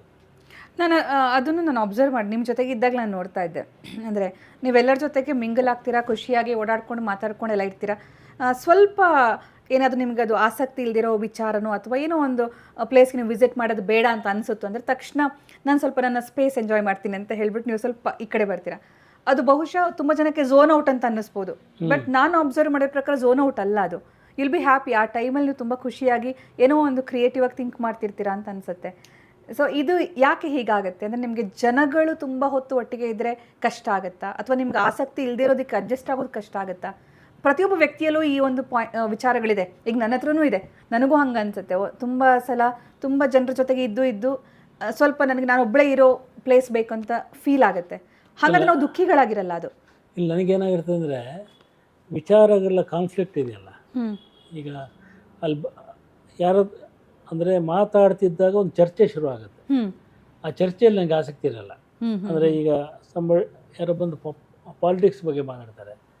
ಸೊ ಪಾಲಿಟಿಕ್ಸ್ ಬಗ್ಗೆ ಮಾತಾಡಿದ ತಕ್ಷಣ ನಾನು ಥಿಂಕ್ ಮಾಡಬೇಕು, ಓಕೆ ಇದಕ್ಕೇನು ಹೇಳಬೇಕು ಉತ್ತರ ಅಂತ. ಸೊ ಆ ಥಿಂಕಿಂಗ್ ಬೇಡ ನನಗೆ. ಅಥವಾ ಇನ್ನೇನೋ ಒಂದು ಒಪಿನಿಯನ್ ಕೇಳಿದಾಗ ಏನು ಥಿಂಕ್ ಮಾಡಬೇಕಾಗುತ್ತೆ ನಾನು. ಓಕೆ, ಇದು ಇಲ್ಲ ಹೀಗೆ ನನ್ನ ಒಪಿನಿಯನ್ ಹೇಳಬೇಕಲ್ಲ. ಆಮೇಲೆ ಅವ್ರನ್ನ ಕೇಳಿದಾಗ ಸುಮ್ಮನೆ ಕೇಳಿರಲ್ಲ, ಇವನೊಬ್ಬ ಲೇಖಕ ಪತ್ರಕರ್ತ ಏನಾದ್ರು ಹೇಳಿ ಅಂತ ಕೇಳಿರ್ತಾರೆ. ಸೊ ಅದಕ್ಕೆ ತಕ್ಕಂಗೆ ಹೇಳೋದಕ್ಕೆ ನಾವು ಥಿಂಕ್ ಮಾಡಬೇಕಾಗತ್ತೆ. ಆ ಥಿಂಕಿಂಗ್ ಪ್ರೊಸೆಸ್ ನನಗೆ ಇಷ್ಟವಿಲ್ಲ. ಓಕೆ, ಹಾಗಾಗಿ ನಾನು ಕಡಿಮೆ ಜನರ ಜೊತೆ ಇರ್ತೀನಿ. ಸುಮ್ಮನೆ ಬೇರೆ ಏನಾದ್ರು ಮಾತಾಡೋದಿದ್ರೆ, ಕ್ಯಾಶುವಲ್ ಆಗಿದ್ರೆ, ಅಂದರೆ ಈ ಲಹರಿ ಅಂತ ಹೇಳ್ತೀವಲ್ಲ ಆ ಥರ ಮಾತಾಡೋದಾದ್ರೆ ಎಷ್ಟಾದ್ರು ಮಾತಾಡ್ತೀನಿ. ಬಟ್ ಒಂದು ಆನ್ಸರ್ ಕೇಳಬಾರ್ದು ನನ್ನ ಹತ್ರ. ಈಗ ಕ್ವಶನ್ ಆನ್ಸರ್ ಇರಬಾರ್ದು, Q&A ಇರಬಾರ್ದು. ಗೊತ್ತಾಯ್ತು. Q&A ಇದ್ದ ತಕ್ಷಣ ನೀವು it make you more responsible. ಆ ರೆಸ್ಪಾನ್ಸ್ ಇರುತ್ತಲ್ಲ, ಅದು ರೆಸ್ಪಾನ್ಸಿಬಲ್ ಆಗಿರ್ಬೇಕಾಗುತ್ತೆ. ಇಲ್ಲದೆ ಹೋದರೆ ಇದೇನು ಹಿಂಗೆ ಹೇಳ್ಬಿಟ್ರು ಅಂತ ಅಂತಾರೆ. ನನಗೆ ಹೇಳೋಕ್ಕೆ ಇಷ್ಟ ಇರಲ್ಲ. ಅವ್ರು ಕೇಳಿದ್ದಕ್ಕೆ ಹೇಳಿರ್ತೀನಿ. ಅವ್ರು ಹಿಂಗೆ ಅವ್ರು ಸರಿಯಾಗಿ ಉತ್ತರ ಕೊಡಲಿಲ್ಲ, ಅವ್ರು ಸರಿಯಾಗಿ ಮಾತಾಡಿಸಿಲ್ಲ, ಅವ್ರು ಮಾತಾಡ್ತಾ ಫೋನ್ ನೋಡ್ತಾ ಇದ್ರು ಅಂತೆಲ್ಲ ಹೇಳ್ತಾರೆ. ಸೊ ಅಂದರೆ ಇಷ್ಟವಿಲ್ಲ ಅಂತ. ಹಾಗೆ ಅದರ ಬದಲು ಆಚೆ ಹೋಗಿದರೆ ನಾವು ಆರಾಮಾಗಿ ನೋಡ್ಕೊಂಡಿರ್ಬೋದು. ಒಂಚೂರು ಏನೋ ನಮ್ಮ ಜಗತ್ತಲ್ಲಿ ನಾವು ಇದು ಬಿಡ್ಬೋದು. ಅದೇ ಈ ಪಾಯಿಂಟಲ್ಲಿ ನಾನು ಹೇಳ್ತಿರೋದು, ನೀವು ಆ ಕಾಲ್ ತಗೊಳ್ಳೋಕ್ಕೆ, ಆ ಡಿಸಿಷನ್ ತಗೊಳ್ಳೋಕ್ಕೆ ಹೆಸಿಟೇಟ್ ಮಾಡಲ್ಲ. ನಾನು ತುಂಬ ಸರಿ ಅಬ್ಸರ್ವ್ ಮಾಡಿದ್ದೀನಿ. ನಿಮಗೆ ಆ ಜಾಗದಲ್ಲಿ ಇರೋದಕ್ಕೆ ಇಷ್ಟ ಇಲ್ಲ ಅಂದರೆ, ಅಥವಾ ನಿಮಗೆ ಆ ಮಾತುಕತೆಯ ಪಾಲಾಗೋದಕ್ಕೆ ಇಷ್ಟ ಇಲ್ಲ ಅಂತಂದರೆ, ಅಥವಾ ಆ ಸಂದಣಿಯಲ್ಲಿ ನಾನು ಕಳೆದು ಹೋಗಬಾರ್ದು ಅಂತ ನೀವು ಡಿಸೈಡ್ ಮಾಡಿದರೆ, ಎಕ್ಸ್ಕ್ಯೂಸ್ ಮೀ ಅಂತ ಹೇಳ್ಬಿಟ್ಟು ಫೋನ್ ಇಟ್ಕೊಂಡು ಈ ಕಡೆ ಬರ್ತೀರಾ, ಅಥವಾ ಯಾವುದೋ ಒಂದು ರೀಸನ್ ಕೊಟ್ಟು ಹೊರಗಡೆ ಬರ್ತೀರಾ. ತುಂಬ ಜನ ಸ್ಟಕ್ ಆಗೋದು ಆ ಪಾಯಿಂಟಲ್ಲೇ. ಏನು ಮಾಡ್ತಾರೆ ಅಂದರೆ, ಅಯ್ಯೋ ನಾನೇನಾರು ಹೇಳಿದೆ ಅವ್ರಿಗೆ ಬೇಜಾರಾಗ್ಬಿಡುತ್ತೋ, ಅಯ್ಯೋ ಪಾಪ ನಿನ್ನೆ ಇಷ್ಟು ಹೆಲ್ಪ್ ಮಾಡಿದ್ದಾರೆ, ಇವತ್ತು ಅವ್ರಿಗೋಸ್ಕರ ಸ್ವಲ್ಪ ಅಡ್ಜಸ್ಟ್ ಆಗೋಣ, ಅಥವಾ ನಾನೀಗ ಹಿಂಗೆ ಹೋದರೆ ಆ್ಯಟಿಟ್ಯೂಡ್ ಅಂತ ಅಂದ್ಕೊಳ್ತಾರೋ, ಅಹಂಕಾರ ಅಂತ ಹೇಳ್ತಾರೋ, ಸೊ ನನ್ನನ್ನು ಜಡ್ಜ್ ಮಾಡಿಬಿಡ್ತಾರೋ, ಅಥವಾ ಇವರೇನಾದರೂ ಇಂಪಾರ್ಟೆಂಟ್ ಮಾತಾಡ್ಬೋದು, ನನಗೇನಾದ್ರು ಮಿಸ್ ಆಗುತ್ತೋ, ಅಥವಾ ನನ್ನ ಬಗ್ಗೆ ಏನಾದ್ರು ಈ ಥರ ಹಲವು ಯೋಚನೆಗಳು ಬರ್ತಾ ಹೋಗಿ ಆ ಕಟ್ಟುಪಾಡಲ್ಲೇ ಸಿಕ್ಕಾಕೊಂಡು ಅಲ್ಲೇ ಅವರ ತುಂಬ ಸಮಯವನ್ನು ಅವ್ರು ಕಳೀತಾರೆ. ಆದರೆ ಅಲ್ಟಿಮೇಟ್ಲಿ ಲಾಸ್ಟಿಗೆ ನೋಡಿದಾಗ ಝೀರೋ ಇರುತ್ತೆ ರಿಸಲ್ಟ್, ಮನಸ್ಸಿಗೆ ಖುಷಿ ಇರಲ್ಲ. ಸೊ ನೀವು ಆ ಕಾಲ್ ತಗೊಳಕ್ಕೆ ಒಂದು ಧೈರ್ಯ ಬೇಕು, ಒಂದು ಗಟ್ಸ್ ಬೇಕು. ಅಂದರೆ ಏನು ಬೇಕಾದ್ರೆ ಅಂದ್ಕೊಳ್ಳಿ, ನನಗೆ ಬೇಕಾದಂಗೆ ನಾನು ಇರ್ತೀನಿ ಅಂತ ಬದುಕುವ ರೀತಿ ಬೇಕು. ಅದನ್ನು ನೀವು ಸಾಫ್ಟಾಗಿ ಹ್ಯಾಂಡಲ್ ಮಾಡ್ತೀರ, ಅದು ಹೇಗೆ ಅಂತ? ಅದು ಹಂಗಲ್ಲ. ಅದು ಏನಂದರೆ ಮನುಷ್ಯ ನಾನು ಭಾಳ ಇಂಪಾರ್ಟೆಂಟ್ ಅಂತ ಅಂದ್ಕೋಬಾರ್ದು. ನಾವೇನು ಅಂದ್ಕೊಂಡಿರ್ತೀವಿ, ನಾನು ಭಾಳ important, so my statement is important, my participation is very important, ನಾನು ಇಲ್ಲದೆ ಹೋದ್ರೆ ಇದೆಲ್ಲ ನಡೆಯಲ್ಲ ಅಂತ ಅಂದ್ಕೊಂಡ್ಬಿಡ್ತೀವಿ. ಹಂಗೆ ಅಂದ್ಕೋಬಾರ್ದು. ಯಾವ ಜಗತ್ತಲ್ಲಿ ಯಾವ ಪ್ರಾಣಿಯೂ ನಾನು ಇಂಪಾರ್ಟೆಂಟ್ ಅಂದ್ಕೊಳಲ್ಲ, ಅದು ಪಾಡಿಗಿರುತ್ತದೆ. ನಾವು ಮಾತ್ರ ನಾವು ಅಟ್ಯಾಚ್ ಆಗಿರೋಕ್ಕೆ ನೋಡ್ತೀವಿ. ಅಟ್ಯಾಚ್ ಆಗಿಲ್ಲದೆ ಹೋದರೆ ಏನೋ ಕಳ್ಕೊಂಬಿಟ್ಟಿದ್ದೀವಿ ಅಂತ ಅನ್ಸ್ಬಿಡ್ತದೆ ನಮಗೆ. ಈಗ 4 ಜನ ಮಾತಾಡ್ತಾ ಇದ್ದಾಗ ನಾವಲ್ಲಿ ಇಲ್ಲದೆ ಹೋದರೆ ಈ ಫೋಮೋ ಅಂತ ಹೇಳ್ತಾರಲ್ಲ, ಫಿಯರ್ ಆಫ್ ಮಿಸ್ಸಿಂಗ್ ಔಟ್ ಶುರು ಆಗುತ್ತೆ. ಅದು 4 ಜನ ನೋಡಿದ ಸಿನಿಮಾ ನಾನು ನೋಡದೇ ಇದ್ದರೆ ಏನು ಕಳ್ಕೊಂಬಿಟ್ಟೆ ಅಂತ. ಸೊ ಇದು ಹೊಸದಾಗಿ ಶುರುವಾಗಿರೋದು. ಅಂದರೆ ನಾನು ಹೇಳ್ತೀನಿ, ಫಾರ್ ಎಕ್ಸಾಂಪಲ್ ಇಲ್ಲಿ ಚಿತ್ರೋತ್ಸವ ಅಂತ ನಡೀತಾ ಇರುತ್ತೆ, ಅಥವಾ ಒಂದು ಲಿಟ್ರರಿ ಫೆಸ್ಟಿವಲ್ ನಡೀತಾ ಇರುತ್ತೆ. ನಾನು ಇಲ್ಲಿದ್ದೀನಿ ಅನ್ನೋ ಕಾರಣಕ್ಕಲ್ಲಿ ಹೋಗ್ತೀನಿ. ಇನ್ ಕೇಸ್ ನಾನು ನಮ್ಮೂರಲ್ಲಿದ್ದರೆ ಹೋಗ್ತಾ ಇರಲಿಲ್ಲ. ಈಗ ನಮ್ಮ ಊರಲ್ಲಿ ಸಾವಿರಾರು ಮಂದಿ ಇದ್ದಾರೆ, ಅವರಿಗೆ ಇದಕ್ಕೆ ಹೋಗಿಲ್ಲ ಅಂತ ಏನೂ ಅನಿಸಲ್ಲ. ಹೌದು, ಅಂದರೆ ನಾನು ಭಾಳ ಇಂಪಾರ್ಟೆಂಟು, ನಾನು ಅಲ್ಲಿ ಹೋಗಿರಬೇಕು, ನಾನು ಅದನ್ನು ಅವ್ರು ಅಂದ್ಕೊಳ್ಳೋದೇ ಇಲ್ಲ. ಈಗ ಸೋಷಿಯಲ್ ಮೀಡಿಯಾದಲ್ಲಿ ಅದನ್ನು ಫೋಟೋ ಹಾಕೋದ್ರಿಂದ ಅವ್ರಿಗೆ ಸಣ್ಣದಾಗಿ ಒಂದು ಆಸೆ ಹುಟ್ಟಿರ್ಬೋದು. ಅದರ್ವೈಸ್ ನಾವು ಇದನ್ನೆಲ್ಲ ಏನು ಬಹಳ ದಿಗ್ಗಜರೆಲ್ಲ ಸೇರಿ ಒಂದು ಸಮಾರಂಭ ಮಾಡಿದ್ದನ್ನು ಪೇಪರ್ಲ್ಲಿ ಓದ್ತಾ ಇದ್ದೆ, ಸಂತೋಷ. ಕರೆಕ್ಟ್. ಅಂದರೆ how do you perceive things, ನೀವು ಎಷ್ಟನ್ನು ಸ್ವೀಕಾರ ಮಾಡ್ತೀರಿ, ನಿಮ್ಗೆ ಎಷ್ಟು ಬೇಕು ಅಂತಿಲ್ಲ. ಅಂದರೆ ಒಂದು ಪಾಯಿಂಟ್ ಇರುತ್ತೆ, ಆ ಪಾಯಿಂಟಿನ ನಂತರ ನಾನು ಐ ಡೋಂಟ್ ಗೋ ಬಿಯಾಂಡ್ ಅಂತ. ಯಾವುದರಲ್ಲೂ ಕೂಡ ಒಂದು ಬೇಲಿ ಇರುತ್ತಲ್ಲ, ಅದನ್ನು ದಾಟಿ ಹೋಗೋದಕ್ಕೆ ಪ್ರಯತ್ನ ಪಡಬಾರ್ದು. ಈಗ ನಾನು ನೀವು ಹೇಳಿದಂಗೆ ಇನ್ನೊಬ್ಬನನ್ನು ನೋಯಿಸಿಯೋ ಬೈದೋ ಹೊರಗಡೆ ಹೋಗಬೇಕಾಗಿಲ್ಲ. ನನಗೆ ಭಾಳ ಚೆನ್ನಾಗಿ ಹೇಳಿದ್ದಂದರೆ, ಗಿರೀಶ್ ಕಾರ್ನಾಡ್ ಅವರು ಕಾರ್ಯಕ್ರಮಗಳಿಗೆ ಬರ್ತಿದ್ರಲ್ಲ, ಕೂತು ಮಾತಾಡ್ತಿರ್ತಿದ್ರು.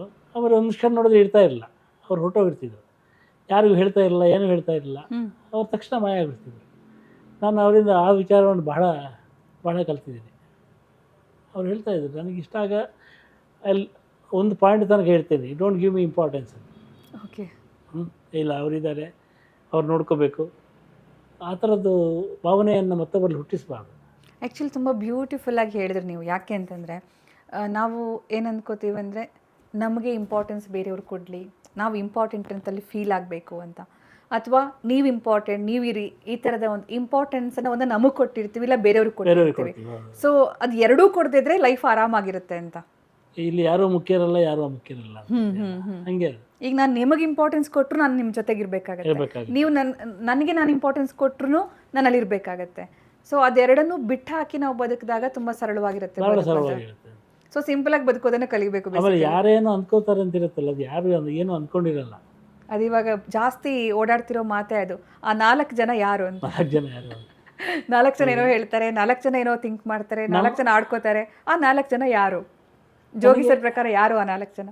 ನನಗೆ ಆ ಪ್ರಶ್ನೆನೇ ಬಂದಿಲ್ಲ ಅಂತ. ನಾನು ಚಿಕ್ಕಂದಿನಿಂದ ಹಿಡಿದು ನಮ್ಮ ಅಮ್ಮನೂ ಹೇಳ್ಕೊಟ್ಟಿಲ್ಲ ನನಗೆ. ಅವರು ನಮ್ಮ ಅಪ್ಪ ಕೂಡ ಹೇಳ್ಕೊಟ್ಟಿಲ್ಲ. ಅಂದರೆ ನನಗೆ ಮಾರ್ಕ್ಸ್ ಕಡಿಮೆ ಬಂದಾಗ ಅವರೇನೂ ಹೇಳಲಿಲ್ಲ. ಆಮೇಲೆ ನಾನು ಎಷ್ಟೋ ದಿನ ಮನೆಗೆ ಹೋಗ್ತಿರಲಿಲ್ಲ, ಸುತ್ತಾಡ್ಕೊಂಡಿರ್ತಿದ್ದೆ. ಆಗಲೂ ಅವರು ಅದನ್ನು ಒಂದು ಹಂಗಾಮ ಮಾಡಿ ಮಗ ಹಾಳಾಗೋದ ಕೆಟ್ಟೋದ ಅಂತ ಹೇಳ್ತಿರಲಿಲ್ಲ. ಅಂದರೆ ಭಾಳ ಫ್ರೀಡಮ್ ಇತ್ತು ನಮ್ಮಲ್ಲಿ. ಆ ಫ್ರೀಡಮ್ ಎಷ್ಟಿತ್ತು ಅಂದರೆ, ನಮ್ಮೊಂದ್ಸಲ ನಮ್ಮ ಪ್ರಿನ್ಸಿಪಾಲ್ ಹೇಳಿದರು, ಕರುಣಾಕರನ್ ಅಂತಿದ್ರು. ಅವರೊಂದ್ಸಲ ನನ್ನ ತಂದೆಗೆ ಹೇಳಿದ್ರಂತೆ, ನೀವು ಶ್ರೀಧರ್ ಶ್ರೀಧರ್ ರಾವ್ ಅಂತ ತಂದೆ ಹೆಸರು, ಶ್ರೀಧರ್ ರಾಯರ ಒಂದ್ಸಲ ಕಾಲೇಜಿಗೆ ಬನ್ನಿ ಅಂತ. ಯಾಕೆ ಅಂತ ಕೇಳಿದ್ರಂತೆ, ನಿಮ್ಮ ಮಗಂದು ಟಿ ಸಿ ಕೊಡಬೇಕು ಅಂತೇಳಿ. ಅದಕ್ಕೆ ಹೇಳಿದರು, ಟಿ ಸಿ ಎಷ್ಟು ಭಯಂಕರ ಭಾರ ಉಂಟು ಅದೊಂದು, ಯಾಕೆ ಕೇಳಿದ, ಅವನಿಗೆ ತರಲಿಕ್ಕೆ ಆಗೋದಿಲ್ಲ, ಅವನಿಗೆ ಕೊಟ್ಟು ಕಳಿಸಿ ಅಂತ. ಓಕೆ. ಸೊ ಅವ್ರು ಹೇಳಿದ್ರು, ನೀನು ಒಬ್ಬನ ಕೈಲಿ ಕೊಟ್ಟು ಕಳಿಸಿ ಅಂತ. ಅದಕ್ಕೆ ಅವರು ನನ್ನ ಕ್ಲಾಸಲ್ಲಿ ಬಂದು ಹೇಳಿದ್ರು, ಇವನು ಉದ್ಧಾರ ಆಗೋದಿಲ್ಲ, ಇವನ ಅಪ್ಪನೂ ಉದ್ಧಾರ ಆಗಲಿಲ್ಲ ಹೇಳ್ತಾ ಇದ್ರು. ಅಂದರೆ ಈ ಥರ ಒಂದು ಅವರಿಗೆ ನನ್ನ ಮೇಲೆ ನಂಬಿಕೆ ಇತ್ತು.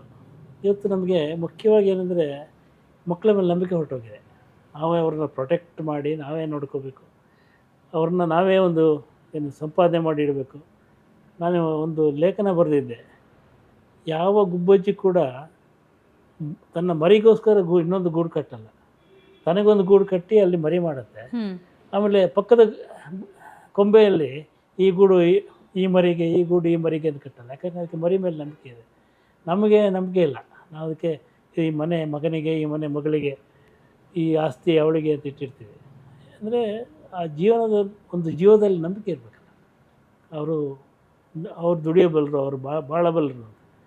ಆ ನಂಬಿಕೆ ಕಳ್ಕೊಂಡಾಗ ಭಾಳ ಹೆಕ್ಟಿಕ್ ಆಗಿಬಿಡುತ್ತೆ ಜೀವನ. ಅಂದರೆ ವಿ ಆರ್ ರೆಸ್ಪಾನ್ಸಿಬಲ್. ಅಂದರೆ ಎಗೇನ್ ಇಂಪಾರ್ಟೆಂಟ್, ನಾವು ಇಂಪಾರ್ಟೆಂಟು, ನಮಗೊಂದು ಕರ್ತವ್ಯ ಇದೆ. ಅತಿಯಾದ ಪ್ರಾಮುಖ್ಯತೆ ನಮಗೆ ನಾವೇ ಕೊಟ್ಕೊಂಡು ನಾನೇ ಅವ್ರು ನೋಡ್ಕೋಬೇಕು. ಮಗು ರಸ್ತೆ ದಾಟುವಾಗ ಎಚ್ಚರಿಕೆ ಹೇಳಿದ್ರೆ ಸಾಕು, ಹುಷಾರಾಗಿ ನೋಡ್ಕೊಂಡು ಹೋಗುವಂತ. ನಾವು ಪ್ರತಿ ಸಲ ಕೈ ಹಿಡಿದು ದಾಟಿಸ್ಬೇಕು. ಈ ಕೈ ಹಿಡಿದು ದಾಟಿಸೋದು ಇತ್ತೀಚೆಗಿದ್ದು. ನಾನು ಹೇಳ್ತಾ ಇರ್ತೀನಿ, ಅಪ್ಪಂದ್ರೆಲ್ಲ ಭಾಳ ಒಳ್ಳೆಯವರಾಗ್ಬಿಟ್ಟಿದ್ದಾರೆ ಇತ್ತೀಚೆಗೆ. ಸೋಷಿಯಲ್ ಮೀಡಿಯಾ ಪ್ರಭಾವನ ಗೊತ್ತಿಲ್ಲ. ಅವ್ರು ಇದ್ದಕ್ಕಿದ್ದಂಗೆ ಅವರು ಮಗುನ ಏನು ಇಡೀ ಎತ್ಕೊಂಡು ಓಡಾಡೋದೇನೋ, ಸ್ಕೂಲಿಗೆ ಬಿಟ್ಟು ಬರೋದೇನೋ, ಅಲ್ಲಿಂದ ಕರ್ಕೊಂಬರೋದೇನೋ, ಅಥವಾ ಎಲ್ಲರೂ ಹೊರಟ್ರೆ 5 ನಿಮಿಷಕ್ಕೆ ಫೋನ್ ಮಾಡೋದೇನೋ, ಎಲ್ಲಿದ್ದೀಯಾ, ಬಸ್ ಸ್ಟ್ಯಾಂಡಲ್ಲಿದ್ದೀನಿ, ಎಲ್ಲಿದ್ದೀಯಾ, ಬಸ್ ಹತ್ತುತ್ತಾ ಇದ್ದೀನಿ, ಎಲ್ಲಿದ್ದೀಯಾ, ಬಸ್ಸಲ್ಲಿ ಕೂತಿದ್ದೀನಿ, ಹೀಗೆ. ಅಂದರೆ ಅವರನ್ನು ಈ ಕಣ್ಗಾವಲು, CCTV ಕಣ್ಗಾವಲು ಅಂತಿದೆಯಲ್ಲ, ಹಂಗೆ ಇವರು ತಂದೆ ತಾಯಿ ತಮ್ಮ ಕಣ್ಗಾವಲಲ್ಲಿ ಇರಿಸ್ತಾರೆ. ಮಕ್ಕಳು ರೆಬೆಲ್ ಆಗೋದಕ್ಕೆ ಅದೇ ಕಾರಣ. ಅಲ್ಲ, ಅಲ್ಲಿ ಇನ್ನೊಂದು ವಿಚಾರ ಅಂದರೆ ನನ್ನ ಅನಾಲಿಸಿಸ್ ಏನಂದರೆ, ಯಾವುದು ನಮಗೆ ಚೈಲ್ಡ್ಹುಡ್ಡಲ್ಲಿ ಬೇಕಾಗಿರುತ್ತೋ, ಅಟೆನ್ಷನ್ ಸೀಕಿಂಗ್ ಅಥವಾ ನಮಗೆ ಆ ಕೇರು, ಪ್ರೊಟೆಕ್ಷನ್ನು ಅಥವಾ ಆ ಟಚ್ಚು, ಅದೆಲ್ಲ ಯಾವ್ದು ಬೇಕಾಗಿರುತ್ತೋ ಅದು ನಮಗೆ ಸಿಗದೇ ಇದ್ದಾಗ ನಮ್ಮ ಮಕ್ಕಳು ಅದರಿಂದ ವಂಚಿತರಾಗಬಾರ್ದು ಅಂತ ನಾವು ಅದನ್ನು ಓವರಾಗಿ ಕೊಡೋಕ್ಕೆ ಹೋಗ್ತೀವ ಅಂತ. ಇಲ್ಲ, ಅದು ಇಲ್ಲಿ ಮಾತ್ರ ಮಾಡ್ತೀವಿ ನೋಡಿ. ಇಲ್ಲಿ ಬೇರೆ ದೇಶಗಳಲ್ಲಿ ಮಗು 18 ವರ್ಷ ಆದ ನಂತರ ಅವನು ಇರಲ್ಲ, ಅಲ್ಲಿ ಅವನಿಗೆ ಏನು ಕೊಡಲ್ಲ, ಮನೆಯಿಂದ ಅವನು ಹೊರಟೋಗ್ಬೇಕು. ಹೌದು. ಹಿಂದಿನ ಕಾಲದಲ್ಲೂ ಹಾಗೆ ಇತ್ತು. ಹಿಂದಿನ ಕಾಲದಲ್ಲಿ ಮಗನಿಗೆ ವಿದ್ಯಾಭ್ಯಾಸ ಕಳಿಸಿದ ನಂತರ ಅವನನ್ನು ದೇಶಾಂತರ ಕಳಿಸಿಬಿಡ್ತಾಯಿದ್ರು. ಸೊ ಇದು ಹೊಸದಾಗಿ ಶುರುವಾದ ಒಂದು ಸೋಷಲ್ ಡಿಸೀಸ್. ಅದು ಮಕ್ಕಳ ಮೇಲೆ ಓವರ್ ಪ್ರೊಟೆಕ್ಟಿವ್ ಆಗಿರೋದು.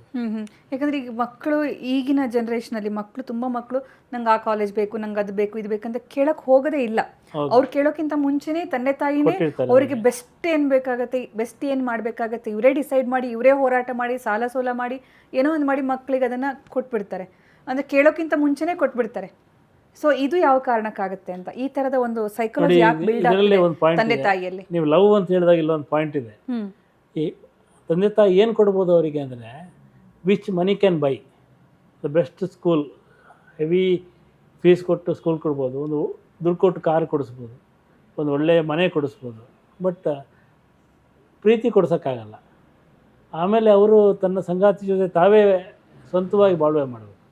ಅವರಿಬ್ಬರು ಚೆನ್ನಾಗಿರೋ ಥರ ಇವರು ಇಬ್ಬರಿಗೆ ದುಡ್ಡು ಕೊಟ್ಬಿಟ್ಟು ನೀವು ಇನ್ನು ಮೇಲೆ ಚೆನ್ನಾಗಿರಿ ಅಂತ ಮಾಡೋಕ್ಕಾಗಲ್ಲ.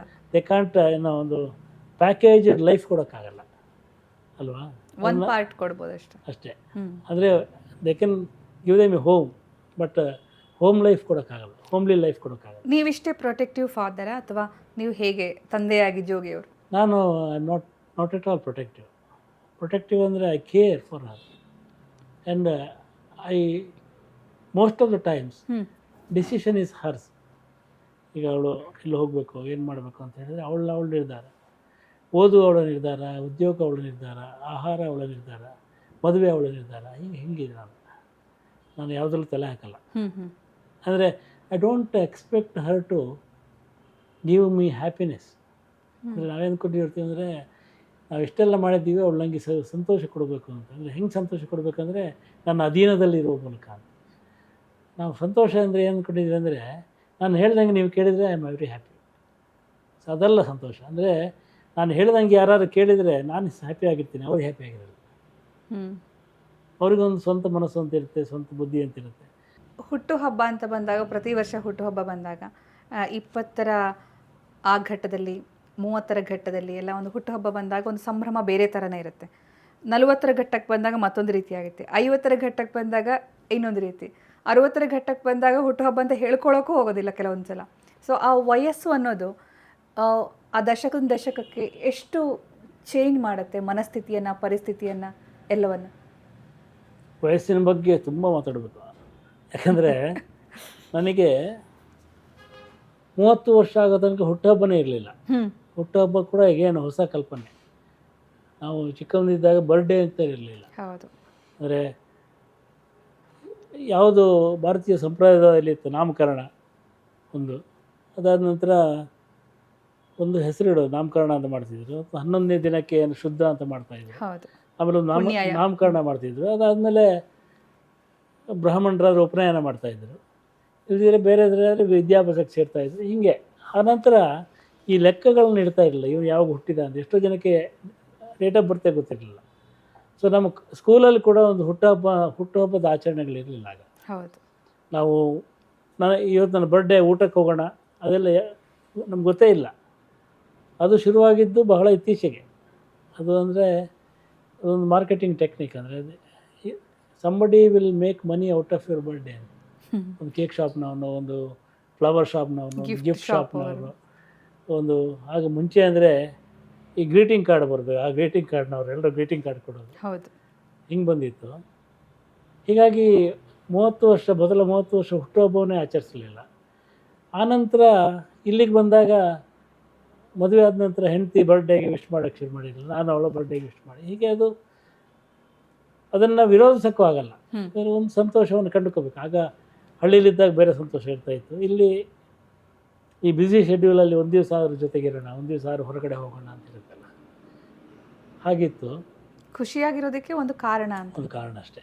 ಆಮೇಲೆ ಇನ್ನು ನೀವು ಹೇಳಿದ್ದು ವಯಸ್ಸಿನ ಬಗ್ಗೆ ಹೇಳ್ತಾ ಹೋದರೆ, ನನಗೆ ಆ್ಯಕ್ಚುಲಿ ಯಾರಿಗೂ ಕೂಡ ನನಗೆ ವಯಸ್ಸಾಗಿದೆ ಅಂತ ಅನಿಸೋದೇ ಇಲ್ಲ ಅಂತ. ಹೊರಗಿನವ್ರಿಗೆ ಇನ್ನು ಅವ್ರಿಗೆ ಅನಿಸುತ್ತೆ, ನಿಮಗನ್ಸುತ್ತೆ ಇವನಿಗೆ ಮುದುಕಾಗಿದೆ ನೀವು, ನನಗೆ ಅನಿಸಲ್ಲ. ನಾವು ಅದೇ ಒಂದು ಹುಡುಗಾಟದಲ್ಲಿ ಇರ್ತೀವಿ, ಅದೇ ಒಂದು ತುಂಟಾಟ ಮಾಡ್ತಾ ಇರ್ತೀವಿ. ಮನಸ್ಸು ಇನ್ನೂ ನನಗೆ ವಯಸ್ಸಾಗಿದೆ ಅಂತ ಒಪ್ಕೊಳ್ಳೋದಿಲ್ಲ ಯಾರ್ದು. ನಾನು ನೋಡಿದ್ರೆ 75-76 ವರ್ಷದವರು ಕೂಡ, 80 ವರ್ಷದವರು ಕೂಡ ನಮ್ಮ ಜೊತೆ ಬಂದಾಗ ನನ್ನ ಥರನೇ ಇರ್ತಾರೆ. ನಾನು I met a old man, ನಾನೇ old man, I met a old man, is really 100 years ಅವರಿಗೆ. ನಾನು ಅವ್ರ ಹೆಸರು ಹೇಳಲ್ಲ, ಅವ್ರನ್ನ ಇತ್ತೀಚೆಗೆ ಭೇಟಿ ಮಾಡಿದೆ. ಅವ್ರು 100 ವರ್ಷ. ನಾನು ಹೋಗಿ ಅವ್ರ ಪಕ್ಕ ಕೂತ್ಕೊಂಡು ಭಾಳ ಗಂಭೀರವಾಗಿ ಅವ್ರ ಹತ್ರ ಮಾತಾಡೋಕ್ಕೆ ಶುರು ಮಾಡಿದೆ. ಅವರು ಹಿರಿಯರು ಅಂತ. ಅವರು ಭಾಳ ತಮಾಷೆಯಾಗಿ ಮಾತಾಡ್ತಾ ಹೋದರು. ಆಮೇಲೆ ಪಾರ್ಟಿ ಅದು. ಆ ಪಾರ್ಟಿಲಿ ಅವರೇ ಹೋಗ್ಬಿಟ್ಟು ಬಂದು ಅವರೊಂದು ಗ್ಲಾಸ್ ತೊಗೊಂಡು ನನಗೂ ಒಂದು ಗ್ಲಾಸ್ ಕೊಟ್ಟರು. ನಾನು ಹೇಳಿದೆ, what is the secret of your health and ಏನೋ ಬ್ಯೂಟಿಫುಲ್ ಮೈಂಡ್ ಅಂತ ಕೇಳಿದ್ರೆ ಅವ್ರು ಹೇಳಿದರು ಇದು ಅಂತ ಹೇಳಿದರು. ಗ್ಲಾಸ್ ತೋರಿಸಿ. ಓಕೆ. 100 100 ವರ್ಷ. ಅವರು ಏನು ಮಾಡ್ತಾರಂತೆ, ಅವರು ಅಮೇರಿಕಾದಲ್ಲಿದ್ದಾರೆ, ಈಗಲೂ ಕೆಲಸ ಮಾಡ್ತಾರೆ. 100 ವರ್ಷ ಆದರೂ ಈಸ್ ವರ್ಕಿಂಗ್. ಆಮೇಲೆ ಹೇಳಿದರು, ನನ್ನ ಪಾರ್ಟ್ನರ್ ಇದ್ದಾರೆ, ಅವರು ಆಫೀಸಿಗೆ ಬಂದಾಗ ನಾನು ಅವರಿಗೆ ಅಡುಗೆ ಮಾಡಿಕೊಡ್ತೀನಿ, ನಾನೇ ಡ್ರೈವ್ ಮಾಡ್ತೀನಿ ಕಾರು. ಗ್ರೇಟ್ ಅಂಥೇಳಿ. ಹಾಗಾಗಿ ಅವರಿಗೆ 100 ಅಂತ ಹೇಳಿದಾಗ ನಾನಿನ್ನು ಹೋಗೋದಕ್ಕೆ ಭಾಳ ದೂರ ಇದೆ. ಅಷ್ಟು ದೂರ ಹೋಗ್ತೀವೋ ಇಲ್ವೋ ಅಂತೆಲ್ಲ ಅನುಮಾನ ಇದೆ. ಬಟ್ ಆ ದೂರ ಇದೆಯಲ್ಲ, ಅಷ್ಟು ದೂರ ಅವರೇ ಇದ್ದಾಗ ನನಗೆ ವಯಸ್ಸಾಗಿದೆ ಅಂತ ಅಂದ್ಕೊಳ್ಳೋದ್ರಲ್ಲಿ ಅರ್ಥವಿಲ್ಲ. ಆದರೆ ಈ ವಯಸ್ಸು ಯಾಕೆ ಆದಾಗ ಏನು ಅನಿಸುತ್ತೆ ಅಂದರೆ, ನಿಮ್ಮ ಒಂದೊಂದೇ ಸಹಜವಾಗಿ ಮಾಡುವಂಥ ಕೆಲಸಗಳು ಕಲಿಸ್ತಾ ಹೋಗ್ತವೆ.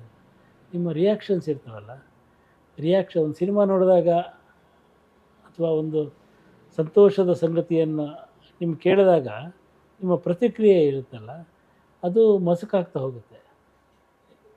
ಒಂದು ಆಕ್ಸಿಡೆಂಟ್ ಆಗಿ 20 ಮಂದಿ ಹೋದ್ರಂತೆ ಅಂತ ಹೇಳಿದಾಗ ಫಸ್ಟ್ ಸಾವು ನೋಡಿದಾಗ ಒಂದು ರಿಯಾಕ್ಷನ್ ಇರುತ್ತೆ ನೋಡಿ. ಈಗ ಅದು ಹಂಗೆ ಅನಿಸಲ್ಲ. ಅಂದರೆ ಮನಸ್ಸು ಜಡ್ಡುಗಟ್ಟು ಹೋಗಿರುತ್ತೆ. ಅಂದರೆ ಈ ಜೀವನದಲ್ಲಿ ಹಲವಾರು ಅಂಥ ಘಟನೆಗಳನ್ನು ನೋಡಿರ್ತೀವಿ. ಹಾಗಾಗಿ ಆ ಸಂಭ್ರಮ ಮತ್ತು ಸಂಕಟ ಎರಡನ್ನು ಕೂಡ ಸಾಕಷ್ಟು ಅನುಭವಿಸಿರೋದ್ರಿಂದ ಅದಕ್ಕೆ ನಮ್ಮ ರಿಯಾಕ್ಷನ್ ಬದಲಾಗುತ್ತೆ. ಸೊ ಅನುಭವದ ಮೇಲೆ ನಮ್ಮ ರಿಯಾಕ್ಷನ್ ಬದಲಾಗುತ್ತೆ. ಅನುಭವದ ಮೇಲೆ. ಆಮೇಲೆ ಅಂಥ ಘಟನೆಗಳನ್ನು ಸಾಕಷ್ಟು ನೋಡೋದ್ರಿಂದ ನಮ್ಮ ಮನಸ್ಸು ಬಹಳ ಮಾಗಿರುತ್ತೆ. ಆ ಮಾಗಿದ ಮನಸ್ಸನ್ನು ಮತ್ತೆ ಚೈಲ್ಡ್ಹುಡ್ಡಿಗೆ ಕರ್ಕೊಂಡು ಹೋಗೋಕ್ಕೆ ನಾವು ಟ್ರೈ ಮಾಡಬೇಕು ಅಂತ ನನಗೆ ಅನಿಸುತ್ತೆ. ಬಹಳಷ್ಟು ಜನ ಈ ಎಕ್ಸೈಟ್ಮೆಂಟ್, ಈ ಖುಷಿ, ಕಿರುಚಾಟ, ಎಕ್ಸ್ಪ್ರೆಷನ್ಸ್ ಇದನ್ನು ನೋಡಿ ಜಡ್ಜ್ ಮಾಡಿಬಿಡ್ತಾರೆ. ಈಗಲೂ ಚಿಕ್ಕ ಮಕ್ಕಳ ಥರ ಆಡ್ತಾರೆ, ಈಗಲೂ ಚಿಕ್ಕ ವಯಸ್ಸಿನ ಹುಡುಗರ ಥರ ಕಿರಿಸ್ತಾರೆ, ಈಗಲೂ ಈ ವಯಸ್ಸಲ್ಲೂ ಈ ಸಿನಿಮಾ ಬೇಕಾ, ಈ ವಯಸ್ಸಲ್ಲೂ ಇಲ್ಲಿಗೆ ಹೋಗ್ಬೇಕಾ, ಈ ವಯಸ್ಸಲ್ಲಿ ಟ್ರೆಕ್ಕಿಂಗ್ ಎಲ್ಲ ಮಾಡಬೇಕು. ಲೈಕ್ ಎಲ್ಲದಕ್ಕೂ ವಯಸ್ಸನ್ನು ಲಿಂಕ್ ಮಾಡ್ತಾರೆ. ಆಮೇಲೆ ಏಜು ತಕ್ಕಂಗಿರಿ, ಏಜು ತಕ್ಕಂಗೆ ರೆಡಿಯಾಗಿ, ಏಜು ತಕ್ಕಂಗೆ ಮಾತಾಡಿ. ಇದೆಲ್ಲವೂ ಏನಾಗುತ್ತೆ ಅಂದರೆ ಅವರೊಳಗಡಿನ ಸಹಜತೆಯನ್ನು ಅಥವಾ ಉತ್ಸಾಹವನ್ನು ಎಲ್ಲೋ ಕಡಿಮೆ ಮಾಡುತ್ತಾ ಅಂತ. ನೀವು ಹಿಂಗೆ ಹೇಳಿದಾಗ you should take it as a compliment. ಈ ವಯಸ್ಸಲ್ಲಿ ಹಿಂಗೆ ಮಾಡ್ತಾರೆ ಅಂದರೆ ಕಾಂಪ್ಲಿಮೆಂಟ್, ಕಂಪ್ಲೇಂಟ್ ಅಲ್ಲ ಅದು. ನಿಮ್ಮನ್ನು ಅವರು ಹೊಗಳ್ತಿದ್ದಾರೆ ಅನ್ಕೋಬೇಕು. ಓಕೆ. ಅಂದ್ರೆ ಎಲ್ಲೊಂದು ಕಡೆ ಹೇಳೋರ ನಿರೀಕ್ಷೆ ನೀವು ಹಿಂಗಿರಬಾರ್ದು, ಹಿಂಗಿರಬೇಕು ಅಂತ ಇರುತ್ತೆ. ನಾವು ಅವರ ನಿರೀಕ್ಷೆಗೆ, ಯಾರ ನಿರೀಕ್ಷೆ ತಕ್ಕಂಗೆ ಬದುಕಬೇಕಾಗಿಲ್ಲ. ಎರಡನೇದು ಅಂದರೆ ದೊಡ್ಡ ಸಮಸ್ಯೆ ಏನು ಗೊತ್ತಾ, 60 ವರ್ಷ ಆದವರಿಗೆ, 65, 70 ಆದವರಿಗೆ the biggest pain is their children. ಮಕ್ಕಳಿದಾರಲ್ಲ, ಭಾಳ ಹಿಂಸೆ ಕೊಡ್ತಾರೆ. ಏನಂದರೆ ನಮ್ಮ ಅಪ್ಪನನ್ನು ಸಂತೋಷವಾಗಿಡೋದು ಅಂದರೆ ಅವನ BP ಸಹಜವಾಗಿರುವಂಥ ನೋಡ್ಕೊಳ್ಳೋದು, ಅವನ ಶುಗರ್ ಕಂಟ್ರೋಲ್ ಮಾಡೋದು, ಅವನಿಗೆ ಯಾವುದೇ ಕಾಯಿಲೆ ಬರ್ದಂಗೆ ನೋಡ್ಕೊಳ್ಳೋದು. ಅಂದರೆ ಅವನನ್ನು ಸದಾ ಡಾಕ್ಟ್ರ ಹತ್ತಿರ ಕರ್ಕೊಂಡೋಗಿ ಅವನಿಗೆ ಬೇಕಾದ ಅವನ ಬಾಡಿ ಎಲಿಮೆಂಟ್ ಇರುತ್ತಲ್ಲ, ಅಂದರೆ ಬಾಡಿಯ ಲೆಕ್ಕಾಚಾರಗಳು ಹೇಳ್ತೀವಲ್ಲ, ಪಥಾಲಜಿಯಲ್ಲಿ ಬರುತ್ತಲ್ಲ, ಅದೆಲ್ಲ ಸರಿ ಇರೋದು ನೋಡ್ಕೊಳ್ಳೋದು ಭಾಳ ಮುಖ್ಯ ತಿಳ್ಕೊಬಿಡ್ತಾರೆ. ಅದು ಆ ಮಕ್ಕಳು they should not care about father's health ಅವ್ರ ಮದರ್ಸ್ ಹೆಲ್ತ್. ಅವ್ರು ಬಿಟ್ಬಿಡ್ಬೇಕು. ಅವ್ರು ನಾವು ನಮ್ಮ ಆರೋಗ್ಯ ನೋಡ್ಕೋತೀವಿ, ನೀವು ನಿಮ್ಮ ಆರೋಗ್ಯ ನೋಡ್ಕೊಳ್ಳಿ. ಓಕೆ. ಸೊ ನಮ್ಮನ್ನು ಬಿಟ್ಬಿಟ್ಟು ನಮಗೆ ಅಂದರೆ ಹೇಗೆ ನಾವು ಮಕ್ಕಳನ್ನು ಕಂಟ್ರೋಲ್ ಮಾಡ್ತಿದ್ವಲ್ಲ, ಹಂಗೆ ಮಕ್ಕಳು ರಿವರ್ಸ್ ಪ್ರೋಸೆಸ್ ಸ್ಟಾರ್ಟ್ ಆಗುತ್ತೆ. ಅಪ್ಪ ಅಮ್ಮನ ಕಂಟ್ರೋಲ್ ಶುರು ಮಾಡ್ತಾರೆ. ಅಲ್ಲೆಲ್ಲೋ ಇರ್ತಾರೆ ಅಮೇರಿಕಾದಲ್ಲಿ, ಇಲ್ಲಿ ಯಾರೋ ಪಕ್ಕದ ನಿಮ್ಮ ಅಪ್ಪ ಭಾಳ ವೀಕ್ ಆದಂಗೆ ಕಾಣಿಸ್ತಿದ್ರು, ಕೂಡಲೇ ಬರ್ತಾರೆ ಫೋನ್ ಮಾಡಿ ಆಸ್ಪತ್ರೆಗೆ ಸೇರಿ ಅಂತೇಳಿ. ಮಹಾ ಹಿಂಸೆಗಳು. ಹಾಗಾಗಿ ನಾನು ಮಕ್ಕಳಿಗೆ ಕೊಡೋ ಸಲಹೆ ಏನಂದರೆ, ನೀವು ನಿಮ್ಮ ಆರೋಗ್ಯ ನೋಡ್ಕೊಳ್ಳಿ, ನಾವು ನಮ್ಮ ಆರೋಗ್ಯ ನೋಡ್ಕೊತೀವಿ, ಡೋಂಟ್ ಡಿಸ್ಟರ್ಬ್ ಅಸ್ ಅಂತ. ಓಕೆ. ಅಂದರೆ ಇವತ್ತು ಏನಾಗಿದೆ ಅಂದರೆ ಅವ್ರ ದುಡ್ಡಿದೆ, ಅದನ್ನು ಹೆಂಗೆ ಅಪ್ಪ ಅಮ್ಮನ ಸಂತೋಷವಾಗಿ ಇಡ್ಬೋದು ಅಂತ ಗೊತ್ತಿಲ್ಲ. ಆ್ಯಕ್ಚುಲಿ ಹೆಂಗೆ ಇಡ್ಬೋದು ಅಪ್ಪ ಅಮ್ಮನ ಸಂತೋಷವಾಗಿ? ಅವ್ರ ಪಾಡಿಗೆ ಬಿಡೋದ್ರಿಂದ. ಲೀವ್ ದಮ್ ಅಲೋನ್. ಅಂದರೆ ಇಫ್ ಪಾಸಿಬಲ್ ಅವ್ರ ಜೊತೆಗಿರಿ.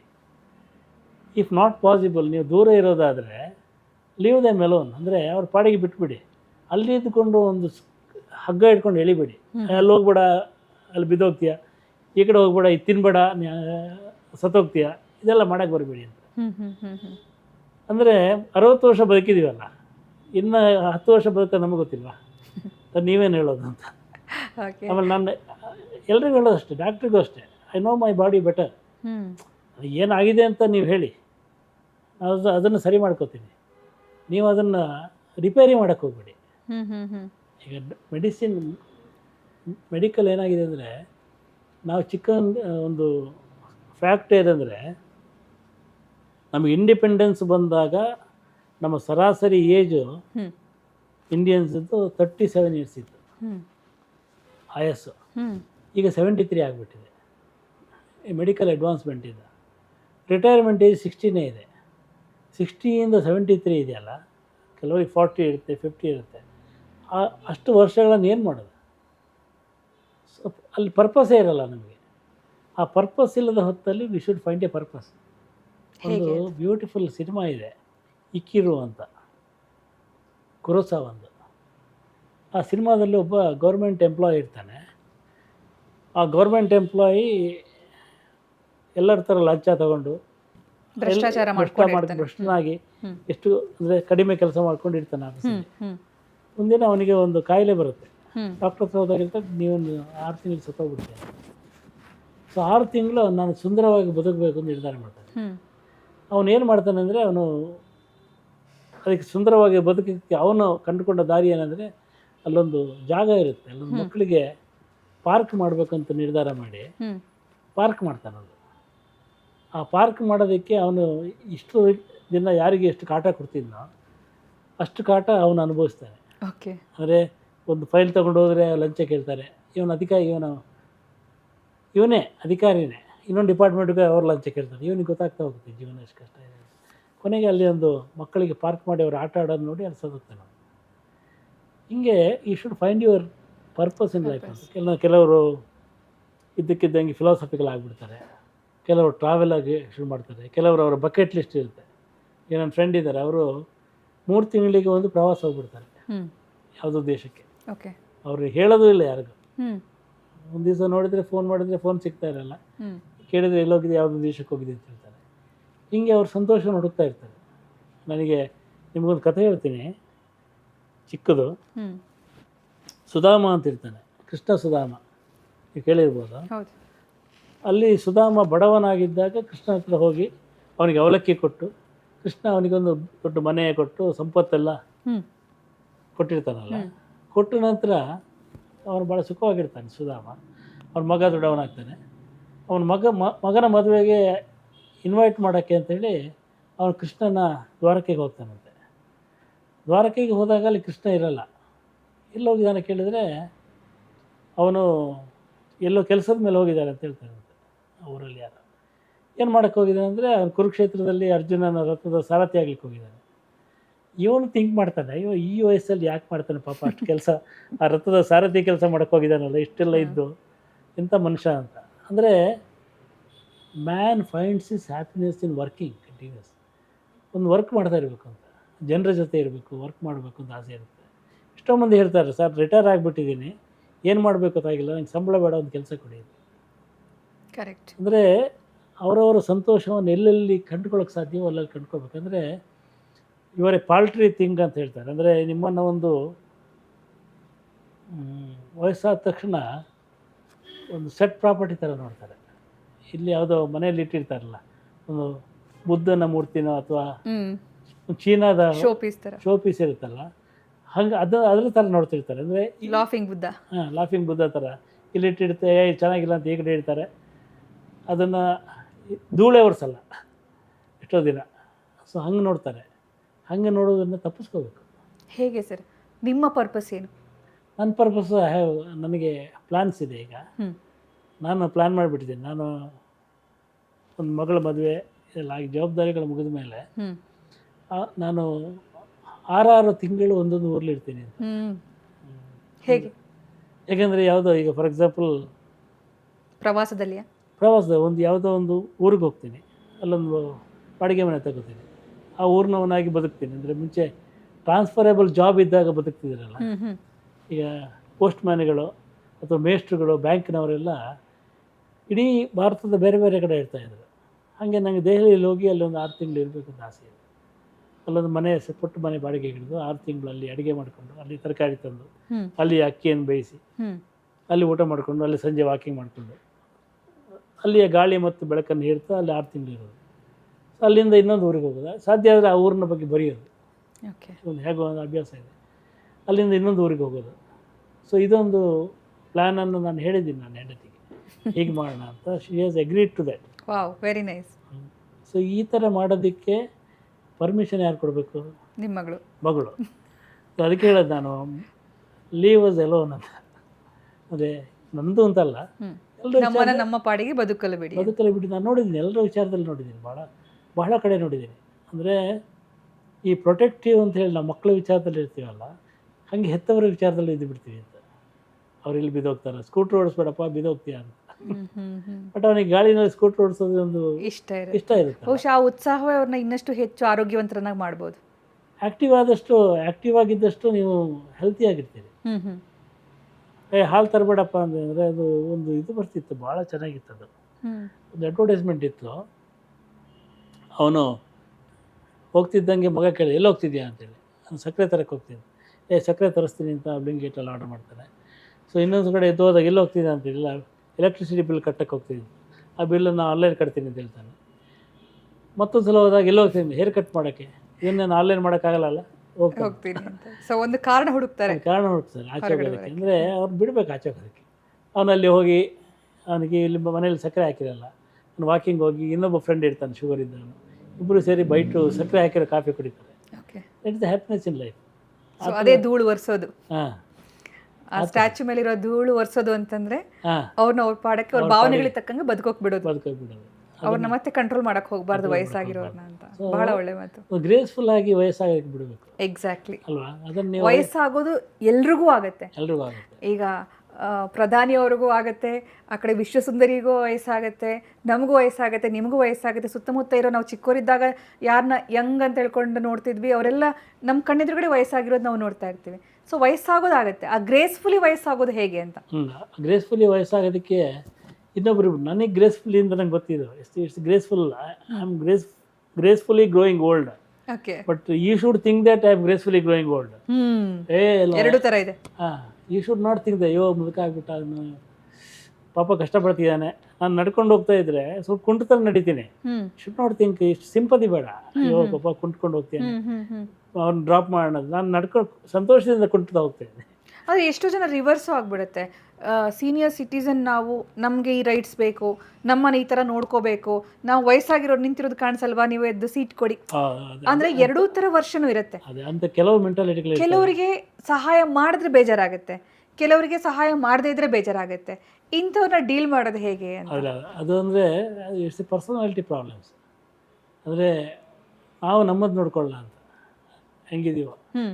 ಕೆಲವು ಅಂದರೆ ಈ ಥರ ಕ್ರಿಬ್ಲಿಂಗ್ ಜೀವನದಲ್ಲಿ ಇರ್ತಾರೆ, ಕಿರಿಕಿರಿಯ ವ್ಯಕ್ತಿಗಳು ಇರ್ತಾರೆ. ಸಹಜವಾಗಿ ಅವರಿಗೆ ಅವ್ರ ಬಾಲ್ಯದಿಂದ ಅವ್ರಿಗೆ ಏನೋ ಸಮಸ್ಯೆ ಆಗಿರುತ್ತೆ, ಅಥವಾ ಮಿಡ್ ಏಜಲ್ಲಿ ಏನೋ ಸಮಸ್ಯೆ ಆಗಿರುತ್ತಲ್ಲ. ಸೊ ಅದರಿಂದ ಆ ಥರದ ಮನಸ್ಥಿತಿ ಬಂದಿರುತ್ತೆ. ಬಟ್ ಅವ್ರ ಜೊತೆ ಒಡನಾಡಿದ್ರೆ ಸರಿ ಹೋಗ್ತಾರೆ. ಓಕೆ. ಇಷ್ಟೊಂದು ಜನ ನಾವು ನೋಡಿರ್ತೀವಿ 30ರ ವಯಸ್ಸಲ್ಲಿ ಅಥವಾ 20ರ ವಯಸ್ಸಲ್ಲಿ ಯಾವ್ಯಾವ ಕ್ವಾಲಿಟೀಸ್ ಅವ್ರ ಹತ್ರ ಬೇರೆಯವ್ರಿಗೆ ನೆಗೆಟಿವ್ ಅಂತ ಅನಿಸಿರುತ್ತೆ, ಅಥವಾ ಬೇರೆಯವ್ರಿಗೆ ಇರಿಟೇಟ್ ಆಗಿರುತ್ತೆ, ಅಥವಾ ಸಮಾಧಾನ ಇರಲ್ಲ, ಅಥವಾ ಅದರಿಂದಾಗಿ ಅವರಿಗೆ ತುಂಬ ಲಾಸ್ ಆಗಿರುತ್ತೆ. ಅದೇ ಕ್ವಾಲಿಟಿ, ಅದೇ ಬಿಹೇವಿಯರ್, ಅದೇ ಸ್ವಭಾವ, ಅದೇ ಮನಸ್ಥಿತಿ 60ರ ನಂತರ 70ರ ನಂತರನೂ ಅದೇ ಕಂಟಿನ್ಯೂ ಆಗಿರುತ್ತೆ. ಏನೂ ಇಂಪ್ರೂವ್ಮೆಂಟೇ ಇರಲ್ಲ 30-40 ವರ್ಷಗಳ ಆ ಜೀವನದಲ್ಲಿ. ಅಂದರೆ ವಯಸ್ಸಾಗ್ತಾ ಇರುತ್ತೆ ಬಿಟ್ಟರೆ ಬದಲಾವಣೆ ಏನೂ ಆಗಿರಲ್ಲ. ಇದು ಯಾವ ಕಾರಣಕ್ಕೆ ಹಿಂಗಾಗತ್ತೆ ಅಂತ ಅಂದರೆ ಎರಡು ಇರುತ್ತೆ. ಒಂದು ಸಂಪ್ರದಾಯಶೀಲವಾದ ಮನಸ್ಸಿರುತ್ತೆ. ಈ ಸಂಪ್ರದಾಯಶೀಲವಾದ ಮನಸ್ಸು ಏನು ಮಾಡುತ್ತೆ ಅಂದರೆ, ಈ ಬದುಕಿನಲ್ಲಿ ಹೊಸತನ್ನು ಹುಡುಕಾಡ ಮಾಡೋದಕ್ಕೆ ಬಿಡಲ್ಲ ಅಂತ. ತನ್ನ ತಂದೆ ಹೆಂಗೆ ಬದುಕಿದ್ರೋ ಹಂಗೆ ಬದುಕಬೇಕು, ಅಪ್ಪ ಹಾಕಿದ ಆಲದ ಮರ ಹಂಗೆ ಇರಬೇಕು ಅಂತ. ಮನೆಯಲ್ಲಿ ಬೆಳಗ್ಗೆ ಎಲ್ಲರೂ 5 ಗಂಟೆಗೆ ಎದ್ದು ದೇವರಿಗೆ ನಮಸ್ಕಾರ ಮಾಡಬೇಕು ಅಂತ. ಸಣ್ಣ ಮಗುವಿಗೆ ಇಷ್ಟ ಇರಲ್ಲ, ಬಟ್ ಮಗು ಹೇಳ್ದೆ ಇದ್ರೆ ನಾನು ಹೇಳಿದ ಮಾತು ಕೇಳಿಲ್ಲ ಅನ್ಸಿಟ್ಟು ಬರುತ್ತೆ. ಸೊ ಈ ಥರದ ಒಂದು ರೀತಿಯ ಅಡಾಪ್ಟಬಿಲಿಟಿ ಇರುತ್ತಲ್ಲ, ಆ ಅಡಾಪ್ಟಬಿಲಿಟಿ ಇಲ್ಲದೆ ಹೋದರೆ ಭಾಳ, ಅಂದರೆ ವಯಸ್ಸಾಗ್ತಾ ಆಗ್ತಾ ನಾವು ನಮ್ಮನ್ನು ಬದಲಾವಣೆ ಮಾಡ್ಕೊಳ್ಳದೆ ಇದ್ದರೆ ಇತರರಿಗೆ ನಾವು ಹೊರೆ ಆಗೋದು ಸಹಜ ಅಲ್ವಾ? ಅಲ್ಲ, ವಯಸ್ಸಾಗ್ತಾ ಆಗ್ತಾ ನೀವು ಅಂದ್ಕೋಬೇಕಾದ್ರೆ ನಾನು ಒಂಟಿ ಅಂದ್ಕೋಬೇಕು. I am happy and I am alone. Okay. So ನಾನು, you can't make me happy ಅವ್ರು ಅಂತ ಒಂದು ಅಂದ್ಕೊಂಡ್ರೆ ಹ್ಯಾಪಿಯಾಗಿರ್ತೀರ. And you can't make me depress ಅಂತ. You can depress me or you can make me unhappy. So ಅದನ್ನು ಅಂದ್ಕೋಬೇಕು ನೀವು. ಅಂದರೆ ನಿಮ್ಮ ಮನಸ್ಸು ನಿಮ್ಮ ಹಕ್ಕು. ನನ್ನ ಸಂತೋಷ ನನ್ನ ಹಕ್ಕು ಅಲ್ವಾ. ಕರೆಕ್ಟ್. ಹಾಗಾಗಿ ವಯಸ್ಸನ್ನು ಟ್ಯಾಕಲ್ ಮಾಡೋದಿದೆಯಲ್ಲ, ನನಗೆ ಅನಿಸೋದು ಬೆಂಗಳೂರಲ್ಲಿ ಎಷ್ಟೋ ಸಲ ಅನಿಸುತ್ತೆ ಇದು ವಯಸ್ಸಾದವರಿಗೆ ಮಾಡಿದ ಸಿಟಿ ಅಲ್ಲ. ಓಹೋ. ಹಲವು ಸಿಟಿಗಳಿದ್ದೆ ವಯಸ್ಸಾದವರಿಗೆ ಬೇಕಾದಂಥ ರೂಪಿಸ್. ಇಲ್ಲಿ ಒಬ್ಬರಿಗೆ ಒಂದು ರೋಡ್ ಕ್ರಾಸ್ ಮಾಡೋಕ್ಕಾಗಲ್ಲ, ಅವರಿಗೆ ಅಂಥ ಸಣ್ಣ ಸಂತೋಷಗಳನ್ನ ಕೊಡಬೇಕು ಅಂತ. ಅವ್ರಿಗೆ ಯಾವುದೋ ವಯಸ್ಸಾದ ರೋಡ್ ಕ್ರಾಸ್ ಮಾಡ್ತಿದ್ರೆ ಹಾರ್ನ್ ಮಾಡಬೇಡಿ, ಅಟ್ಲೀಸ್ಟ್ ಅವ್ನು ಆರಾಮಾಗಿ ಕ್ರಾಸ್ ಮಾಡೋಕ್ಕೆ ಬಿಡಿ. ಇಲ್ಲಿ ಅದು ಬಿಡಲ್ಲ. ಅದು ಅವ್ನು ಹಿಂಗೆ ನಡೀತಾ ಇದ್ದರೆ ಅವ್ನ ಕಾಲು ಮಧ್ಯೆನೇ ಸ್ಕೂಟ್ರ್ ತೊಗೊಂಡೋಗ್ತಾರೆ. ಫುಟ್ಪಾತ್ನಲ್ಲಿ ನಡೀತಿದ್ರೆ ಫುಟ್ಪಾತಲ್ಲಿ ಸ್ಕೂಟ್ರ್ ತೊಗೊಂಬರ್ತಾರೆ. ಹೀಗಾಗಿ ಅವರನ್ನು ಡಿಸ್ಟರ್ಬ್ ಮಾಡೋದು ಯಾವುದು ಅಂದರೆ ಈ ಇಲ್ಲಿಯ ವಾತಾವರಣದ ಒತ್ತಡ ಇದೆಯಲ್ಲ. ಇದರಲ್ಲಿ ನನ್ನ ಪ್ರಶ್ನೆ ಇತ್ತು ಆ್ಯಕ್ಚುಲಿ. ಸ್ಲೋ ಡೌನ್ ಆಗುತ್ತೆ ನಿಮ್ಮ ದೈಹಿಕ ಚಟುವಟಿಕೆಗಳು, ನಿಮ್ಮ ಯೋಚನೆಗಳು, ಅಂದರೆ ಆ ಬದಲಾವಣೆ ನೀವು ಫೀಲ್ ಮಾಡ್ತೀರಾ. ಆ ಫೀಲ್ ಮಾಡಿದಾಗ ಅದು ಆ ಮನಸ್ಥಿತಿ ಹೇಗಿರುತ್ತೆ ಅಂತ. ಇಲ್ಲ, ಫೀಲ್ ಮಾಡಿದಾಗ ಈಗ ನಾವು ಎಷ್ಟಂದ್ರೂ ಆರ್ಗನ್ಸ್ಗೆ ವಯಸ್ಸಾಗಿ ಆಗುತ್ತೆ, ಕಣ್ಣಿಗಷ್ಟೇ ವಯಸ್ಸಾಗಿರುತ್ತೆ, ದೇಹಕ್ಕಷ್ಟೇ ವಯಸ್ಸಾಗಿರುತ್ತೆ, ಮನಸ್ಸು ತುಂಬ ಸಲ ಟಯರ್ಡ್ ಆಗೋಗಿರುತ್ತೆ ಯೋಚನೆ ಮಾಡಿ ಮಾಡಿ ಮಾಡಿ, ಬ್ರೈನ್ಗೂ ವಯಸ್ಸಾಗುತ್ತೆ. ಸೊ ಆ ಒಂದು ಫೀಲನ್ನು ಹೇಗೆ ತಗೊಳತ್ತೆ ಮನಸ್ಸು ಅಂತ ನಂಗೆ ಗೊತ್ತಿಲ್ಲ. ನನಗಿನ್ನೂ ಅಷ್ಟಾಗಿಲ್ಲ. ಆದರೆ ನನ್ನ ಸ್ನೇಹಿತರಿದ್ದಾರಲ್ಲ, ಹಲವಾರು ಮಂದಿ 70-80ರಲ್ಲಿದ್ದಾರೆ. ಬಟ್ ಅವರಲ್ಲಿ ಇದನ್ನು ನಾನು ಗಮನಿಸಿಲ್ಲ. ಅವ್ರು ನನಗಿಂತ ಎನರ್ಜೆಟಿಕ್ ಆಗಿದ್ದಾರೆ. ನಾನು ಊರಿಗೆ ಹೋದಾಗ ಕೆಲವ್ರು ನೋಡ್ತೀನಿ ವಯಸ್ಸಾದವ್ರನ್ನ, ಅವರು ಕೂಡ ಭಾಳ ಸಂತೋಷವಾಗಿ ಎನರ್ಜೆಟಿಕ್ ಆಗಿ ಏನೋ ಒಂದು ಓದಿರ್ತಾರೆ ಅವರು. ನಾನು ಹೋದರೆ ಅವ್ರು ಯಾವುದೋ ಒಂದು ಅಲ್ಲಿ ಹೋದರೆ ಅವ್ರಿಗೆ ಸಂಬಂಧನೇ ಇಲ್ಲ, ಇರಾನಲ್ಲಿ ಏನಾಗುತ್ತೆ ಅಂತ ಓದಿ ಅದನ್ನು ಚರ್ಚೆ ಮಾಡೋಕ್ಕೆ ಬರ್ತಾರೆ. ಅಥವಾ ಅವ್ರು ಏನೋ ಒಂದು ಪತ್ತೆ ಮಾಡಿರ್ತಾರೆ, ನೋಡಿ ಇದೊಂದು ಹೊಸ ಹಕ್ಕಿ ಬರುತ್ತೆ ಇಲ್ಲೊಂದು ದಿವಸ ವೆಯ್ಟ್ ಮಾಡು ಅಂತ ಹೇಳ್ತಾರೆ. ಅಥವಾ ಈ ಊರಲ್ಲಿ ಒಂದು ಹೊಸ ಹೋಟ್ಲು ಬಂದಿದೆ, ಅಲ್ಲಿ ಹೋಗೋಣ ಕುತ್ಕೊಂಬರೋಣ ಅಂತ ಹೇಳ್ತಾರೆ. ಕ್ರಿಯಾಶೀಲ ಮನಸ್ಸು ಯಾವಾಗಲೂ ಹಂಗೆ ಸಂತೋಷ ಕೊಡುತ್ತೆ ಅಂದರೆ ನೀವೊಂದು ಮಾತು ಹೇಳಿ. ನಿರಂತರವಾದ ಹುಡುಕಾಟ ಇರುತ್ತೆ ಅಲ್ಲಿ. ಈ ಸರ್ಚಿಂಗ್ ಇದೆಯಲ್ಲ, ಅದು ಭಾಳ ಇಂಪಾರ್ಟೆಂಟ್. ವೈಎನ್ಕೆಗಿತ್ತು ಅದು. ನನಗೆ ವೈಎನ್ಕೆನೇ ಅದನ್ನ ಹೇಳ್ಕೊಟ್ಟಿದ್ದು. ಅವರು ಆಫೀಸಿಂದ ಹೊರಟ್ರೆ ಸೀದಾ ಮನೆಗೆ ಬರ್ತಾ ಇರಲಿಲ್ಲ. ಅವರು ಆಫೀಸಲ್ಲಿ ಕೂತು ಸಂಜೆ ಎಲ್ಲಿ ಹೋಗ್ಬೋದು ಅಂತ ಪ್ಲ್ಯಾನ್ ಮಾಡ್ತಾಯಿದ್ರು. ನನಗೆ ಸಾಮಾನ್ಯವಾಗಿ 7 ಗಂಟೆಗೆ ಹೊರಡ್ತಾ ಇದ್ವಿ. ಹೊರಟ್ರೆ ಒಂದು ಅರ್ಧ ಕಿಲೋಮೀಟ್ರ್ ವಾಕಿಂಗ್ ಬಂದಮೇಲೆ ಆಟೋ ಹತ್ತಿದ್ವಿ. ಆಟೋ ಹತ್ತಿ ಇವತ್ತು ಒಂದು ಇಂದಿರಾನಗರದಲ್ಲಿ ಒಂದು ಲೈಬ್ರರಿ ಹೊಸದು ಬಂದಿದೆ ಅಂತೆ, ಅಲ್ಲಿ ಹೋಗ್ಬರೋಣ ಅಂತೇಳಿ. ಸೊ ಇಂದಿರಾನಗರಕ್ಕೆ ಹೋಗೋದು. ಅಲ್ಲಿ ಆ ಲೈಬ್ರರಿಗೆ ಹೋಗಿ ಅಲ್ಲಿ ಏನು ಹೊಸ ಪುಸ್ತಕ ಬಂದಿದೆ, ಅವನು ಯಾರು, ಯಾಕೆ ಲೈಬ್ರರಿ ಓಪನ್ ಮಾಡಿದ್ದಾನೆ, ಮುಂಚೆ ಎಲ್ಲಿದ್ದ, ಅವನ ಇತಿಹಾಸ ಎಲ್ಲ ತಿಳ್ಕೊಂಡು ಅಲ್ಲಿಂದ ಅವ್ರ ಮನೆಗೆ ಬಂದು ಹೀಗೆ. ಅಂದರೆ ಅಂದರೆ ಪ್ರತಿದಿನವನ್ನು ಹೊಸದಾಗಿ ಮಾಡೋದು. ಅವ್ರು ಹೇಳ್ತಾಯಿದ್ರು ಒಂದೇ ದಾರಿಯಲ್ಲಿ ನಡಿಬೇಡ ಅಂತ. ಅಂದರೆ ದಿನ ಒಂದೇ ದಾರಿಯಲ್ಲಿ ನಡಿಬೇಡ, ನೀವು ಬೇರೆ ದಾರಿಯಲ್ಲಿ ನಡೆದ್ರೆ ನಿಂಗೆ ಹೊಸ ವ್ಯಕ್ತಿ ಸಿಗ್ತಾನೆ. ಹೊಸ ವ್ಯಕ್ತಿ ಸಿಕ್ಕಿದರೆ ಹೊಸ ಜೀವನ ಸಿಗುತ್ತೆ. ಹೊಸ ಜೀವನ ಸಿಕ್ಕಿದರೆ ವಿಲ್ ಬಿ ಹ್ಯಾಪಿ. ಅಂದರೆ ಹುಡುಕ್ತಾ ಇರ್ತೀವಲ್ಲ ಮಲ್ಟಿಪಲ್ ಲೈಫ್ಸಿಗಾಗಿ, ಆ ಥರ ಮಲ್ಟಿಪಲ್ ಲೈಫ್ ಸಿಗ್ತಾ ಹೋಗುತ್ತೆ.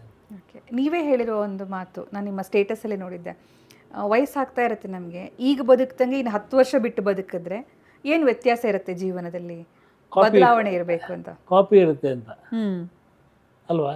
ಅಂದ್ರೆ ಈಗ ನಾವೇನು ಬದುಕ್ತಾ ಇದ್ದೀವಿ, ಇನ್ನು ನಾವು 10 ವರ್ಷ ಬಿಟ್ಟ ಮೇಲೆ ಇದೇ ಜೀವನ, ಇದೇ ಬೆಳಗ್ಗೆ ಇಷ್ಟೇ ಹೊತ್ತಿಗೆ ಹೇಳೋದು, ಇಷ್ಟೇ ಹೊತ್ತಿಗೆ ನಿದ್ದೆ ಮಾಡೋದು, ಇದೇ ತರ ರೂಟೀನ್ ಕೆಲಸ, ಇದೇ ಜೀವನವನ್ನೇ ನಾವು ಕಾಪಿ ಮಾಡ್ತಾ ಹೋದ್ರೆ ಇನ್ನು 10 ವರ್ಷ ಕಾಪಿ ಪೇಸ್ಟ್ ಆಗುತ್ತೆ. ಹೌದು.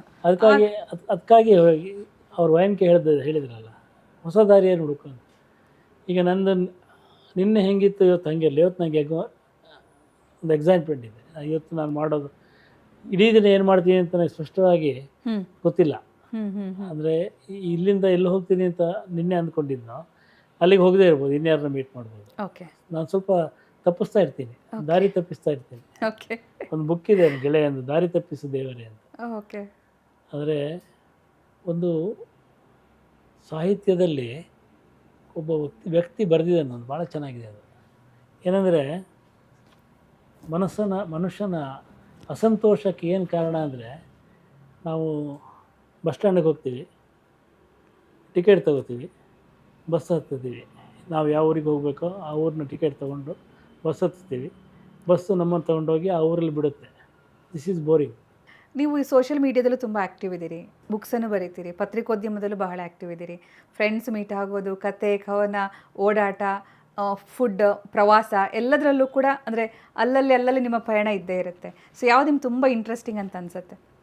Hole life Jogi life. ನನ್ನ ಲೈಫೇ my life is very interesting. Life is beautiful ಅಂತ ಹೇಳಿದ್ನಲ್ಲ, ಇಟ್ಸ್ ರಿಯಲಿ ಬ್ಯೂಟಿಫುಲ್. ಇನ್ಯಾರೋ ಹೇಳ್ಬೋದು ಅಲ್ಲಿ ಎಲ್ಲೋ ಕಷ್ಟದಲ್ಲಿದ್ದಾರೆ ನೀವು ಬ್ಯೂಟಿಫುಲ್ ಅಂತೀರಾ. ಆ ಕಷ್ಟವನ್ನು ನೋಡಿ ಸಂಕಟ ಪಡೋದು ಕೂಡ ಬದುಕಿನ ಒಂದು ಭಾಗನೇ. ಅಂದರೆ ಎಲ್ಲೋ ಅಂದರೆ ಬರೀ ಎಂಜಾಯ್ ಮಾಡೋದು ಮಾತ್ರ ಅಲ್ಲ, ನೋವು ಕೂಡ ಒಂದು ಜೀವನದ ಭಾಗವೇ. ಆ ನೋವಲ್ಲೂ ಒಂದು ಇಡೀ ನಿಮ್ಮ ವ್ಯಕ್ತಿತ್ವದ ಭಾಗವಾಗಿ ಆ ನೋವಿರುತ್ತೆ, ಸಂಕಟ ಇರುತ್ತೆ, ಪ್ರಶ್ನೆಗಳಿರ್ತವೆ ಅಥವಾ ಆತಂಕಗಳಿರ್ತವೆ. ಇದೆಲ್ಲ ಒಂದು ಸೇರಿ ಮನುಷ್ಯ ಆಗಿರ್ತಾನೆ. ಅದು ಯಾರಿಗೂ ತಪ್ಪಿದ್ದಲ್ಲ. ಅದು ಈ ಕಷ್ಟಗಳು ದೇವರಿಗೂ ತಪ್ಪಿದ್ದಲ್ಲ ಅಂತ ಹೇಳ್ತೀವಲ್ಲ. ಓಕೆ. ಸೊ ಅವನು ಕೂಡ ಅವತಾರ ಎತ್ತು ಬಿಟ್ಟು ಹೆಂಡತಿನ ಕಲ್ಕೊಂಡು ಕಾಡಲ್ಲಿ ಅಲಿಬೇಕಾಗುತ್ತೆ. ಸೊ ಅದು ನಾವು ಕೂಡ, ನಾನು ಹೇಳ್ತೀನಿ, ಪ್ರತಿದಿನ ಕೂಡ ಒಂದು ಹೊಸ ಅವತಾರ ಎತ್ತಿ ಸಂಕಟ ಪಡ್ತಾ ಇರ್ತೀವಿ. ಆಮೇಲೆ ಮೂಲಕ್ಕೆ ವಾಪಸ್ ಬರೋಕ್ಕೆ ಟ್ರೈ ಮಾಡ್ತಾ ಇರ್ತೀವಿ. Okay. So it's a journey, incarnation and again going to the source. ಈ ಥರ ಒಂದು ದೊಡ್ಡ ಪ್ರಯಾಣ, ಅದು ಮಜಾ ಇರ್ತದೆ ಅಲ್ವಾ? ಎಷ್ಟೋ ಪುಣ್ಯ ಮಾಡಿರ್ತೀವಿ ನಾವು ಈ ಜನ್ಮ ಪಡ್ಕೊಳ್ಳೋಕ್ಕೆ ಅಂತ ಹೇಳ್ತಾರೆ. ಅಂದರೆ ಸ್ಪಿರಿಚುವಲ್ ಆ್ಯಂಗಲಲ್ಲಿ ಹೇಳಿದ್ರೆ. ಸೊ ಅದನ್ನು ಫುಲ್ ಅನುಭವಿಸೋ ಆ ಲೈಫನ್ನು, ಇಡೀ ಜೀವನವನ್ನು ಬೋರಿಂಗ್ ಆಗಿ ಕಳಿಬೇಡ ಅಂತ. ಬಹುಶಃ ನೀವು ನಿಮ್ಮ ಲೈಫು ಮತ್ತು ನೀವು ಯೋಚನೆ ಮಾಡೋ ರೀತಿ ನೋಡಿದ್ರೆ ತುಂಬ ವರ್ಸಟ್ಯಾಲಿಟಿ ಇದೆ ಆ ಲೈಫಲ್ಲಿ ಅಂತ ಅನ್ಸುತ್ತೆ. ಇದೆ ನನಗೆ ಭಾಳ. ಅಂದರೆ ಸಮಸ್ಯೆಗಳಂದರೆ ಇದಿಲ್ಲ, ಸಮಸ್ಯೆಗಳು ಇದ್ದೇ ಇರುತ್ತೆ, ಬಟ್ ನಾವು ನೋಡೋ ದೃಷ್ಟಿಕೋನ ಹೇಗಿರುತ್ತೆ ಅನ್ನೋದು ಇಂಪಾರ್ಟೆಂಟ್. ಅಂದರೆ ಸಮಸ್ಯೆಗಳೆಂದರೆ ನಾನು ಅದನ್ನು ಐ ಡೋಂಟ್ ಹೇಟ್ ಸಮಸ್ಯೆಗಳು, problems, I don't hate life. ಅದು ಯಾರು ಹೇಟ್ ಮಾಡಬಾರ್ದು. ಅಂದರೆ ದಿಷ್ಟು ಶೆಲ್ ಪಾಸ್ ಅಂತ ಒಂದು ಕೇಳಿದಿರಲ್ಲ, ಹೌದು, ನನಗೆ ಭಾಳ ನಂಬಿಕೆ ಇದೆ ಅದನ್ನು. ಅಂದರೆ ಈ ಸಮಯ ಕಳೆದು ಹೋಗುತ್ತದೆ. ನಿನ್ನೆ ನನ್ನ ಗೆಳೆಯ ಗೋಪಾಲಕೃಷ್ಣ ಕುಂಟಿನಿ ದುಶ್ಶಲೆ ಅಂತ ಒಂದು ಪಾತ್ರದ ಬಗ್ಗೆ ಬರೆದಿದ್ದ. ಅದು ಮಹಾಭಾರತದಲ್ಲಿ ಬರುವಂಥ ಧೃತರಾಷ್ಟ್ರನ ಮಕ್ಕಳಲ್ಲಿ 101 ಮಕ್ಕಳಲ್ಲಿ ಒಬ್ಬಳು ಹೆಣ್ಣು. ಆ ಒಂದು ಹೆಣ್ಣನ್ನು ಕೂಡ ಅವರು ಸಂತೋಷವಾಗಿಟ್ಟಿರಲಿಲ್ಲ ಅಂತ. ಅವಳನ್ನ ಜಯದ್ರಥನಿಗೆ ಮದುವೆ ಮಾಡಿ ಕೊಡ್ತಾಳೆ, ಅವನು ಸಾಯ್ತಾನೆ. ಆಮೇಲೆ ಒಬ್ಬ ಮಗ ಇರ್ತಾನೆ, ಅವನು ಎದೆಯೋಡು ಸಾಯ್ತಾನೆ. ಮತ್ತೊಬ್ಬ ಮಗ ಇರ್ತಾನೆ, ಚಿಕ್ಕ ಮಗ, ಅವನ ಮಗ, ಇವಳು ಮೊಮ್ಮಗ, ಅವನು ಇನ್ನೂ ಚಿಕ್ಕವನು. ಹೀಗೆ ಅವಳು ವಾಪಸ್ ತವ್ರ ಮನೆಗೆ ಬರೋಕ್ಕೆ ಆಗಿರಲ್ಲ ಅವಳಿಗೆ. ಸೊ ಅವಳಿಗೆ ಸಂತೋಷವೇ ಇರಲ್ಲ ಅಂತೇಳಿ. ಸೊ ಅವಳಿಗೆ ಏನು ಸಂತೋಷ ಇತ್ತು ನಮ್ಗೆ ಗೊತ್ತಿಲ್ಲ. ಅವಳಿಗೆ ಬದುಕನ್ನು ಇಷ್ಟೆಲ್ಲ ಸಂಕಟಗಳು ಬಂದಾಗ ಅದನ್ನು ನಾನು ಎದುರಿಸಿ ನಿಂತೆ ಅಂತೇಳಿ ಸಂತೋಷ ಇತ್ತೇನು. ಅಂದರೆ ನೀವು ಮಹಾರಾಜನ ಚಕ್ರವರ್ತಿಯ ಒಬ್ಬಳೇ ಮಗಳಾಗಿದ್ರೂ ಸಂತೋಷ ಇರಲ್ಲ ಅಂತ, ಅಥವಾ ಸಂತೋಷ ಇರುತ್ತೆ, ನಮ್ಗೆ ಗೊತ್ತಿಲ್ಲ. ಹಾಗಾಗಿ ಈ ಸಮಾಜ ನಮ್ಗೆ ಹೇಳುತ್ತಲ್ಲ, ದಿಸ್ ಈಸ್ ಹ್ಯಾಪಿನೆಸ್ ಅಂತ, ದಟ್ ಈಸ್ ಫಾಲ್ಸ್. ಓಕೆ. ಅಂದರೆ ನನ್ನ ಸಂತೋಷವನ್ನು ನೀವು ಡಿಫೈನ್ ಮಾಡಬೇಡಿ, ನಾನು ಡಿಫೈನ್ ಮಾಡ್ಕೊತೀನಿ. ಸೊ ನೀವು ಡಿಸೈಡ್ ಮಾಡಬೇಡಿ ಐ ಆಮ್ ಅನ್ಹ್ಯಾಪಿ ಅಂತ, ನಾನು ಡಿಸೈಡ್ ಮಾಡ್ಕೊತೀನಿ. ಆ್ಯಂಡ್ ನಾನು ಹ್ಯಾಪಿ ಆಗಿದ್ದರೂ ಅನ್ಹ್ಯಾಪಿ ಆಗಿದ್ದರೂ it doesn't matter to you. Don't try to change it, change the status. ನನ್ನ ಜೀವನಕ್ಕೆ ನಾನೇ ಜವಾಬ್ದಾರಿ, ನನ್ನ ಸಂತೋಷಕ್ಕೆ ನಾನು ಜವಾಬ್ದಾರಿ, ನನ್ನ ದುಃಖಕ್ಕೂ ನಾನೇ ಜವಾಬ್ದಾರಿ. And it's my life. ಬದುಕೋಕೆ ಬಿಡಿ.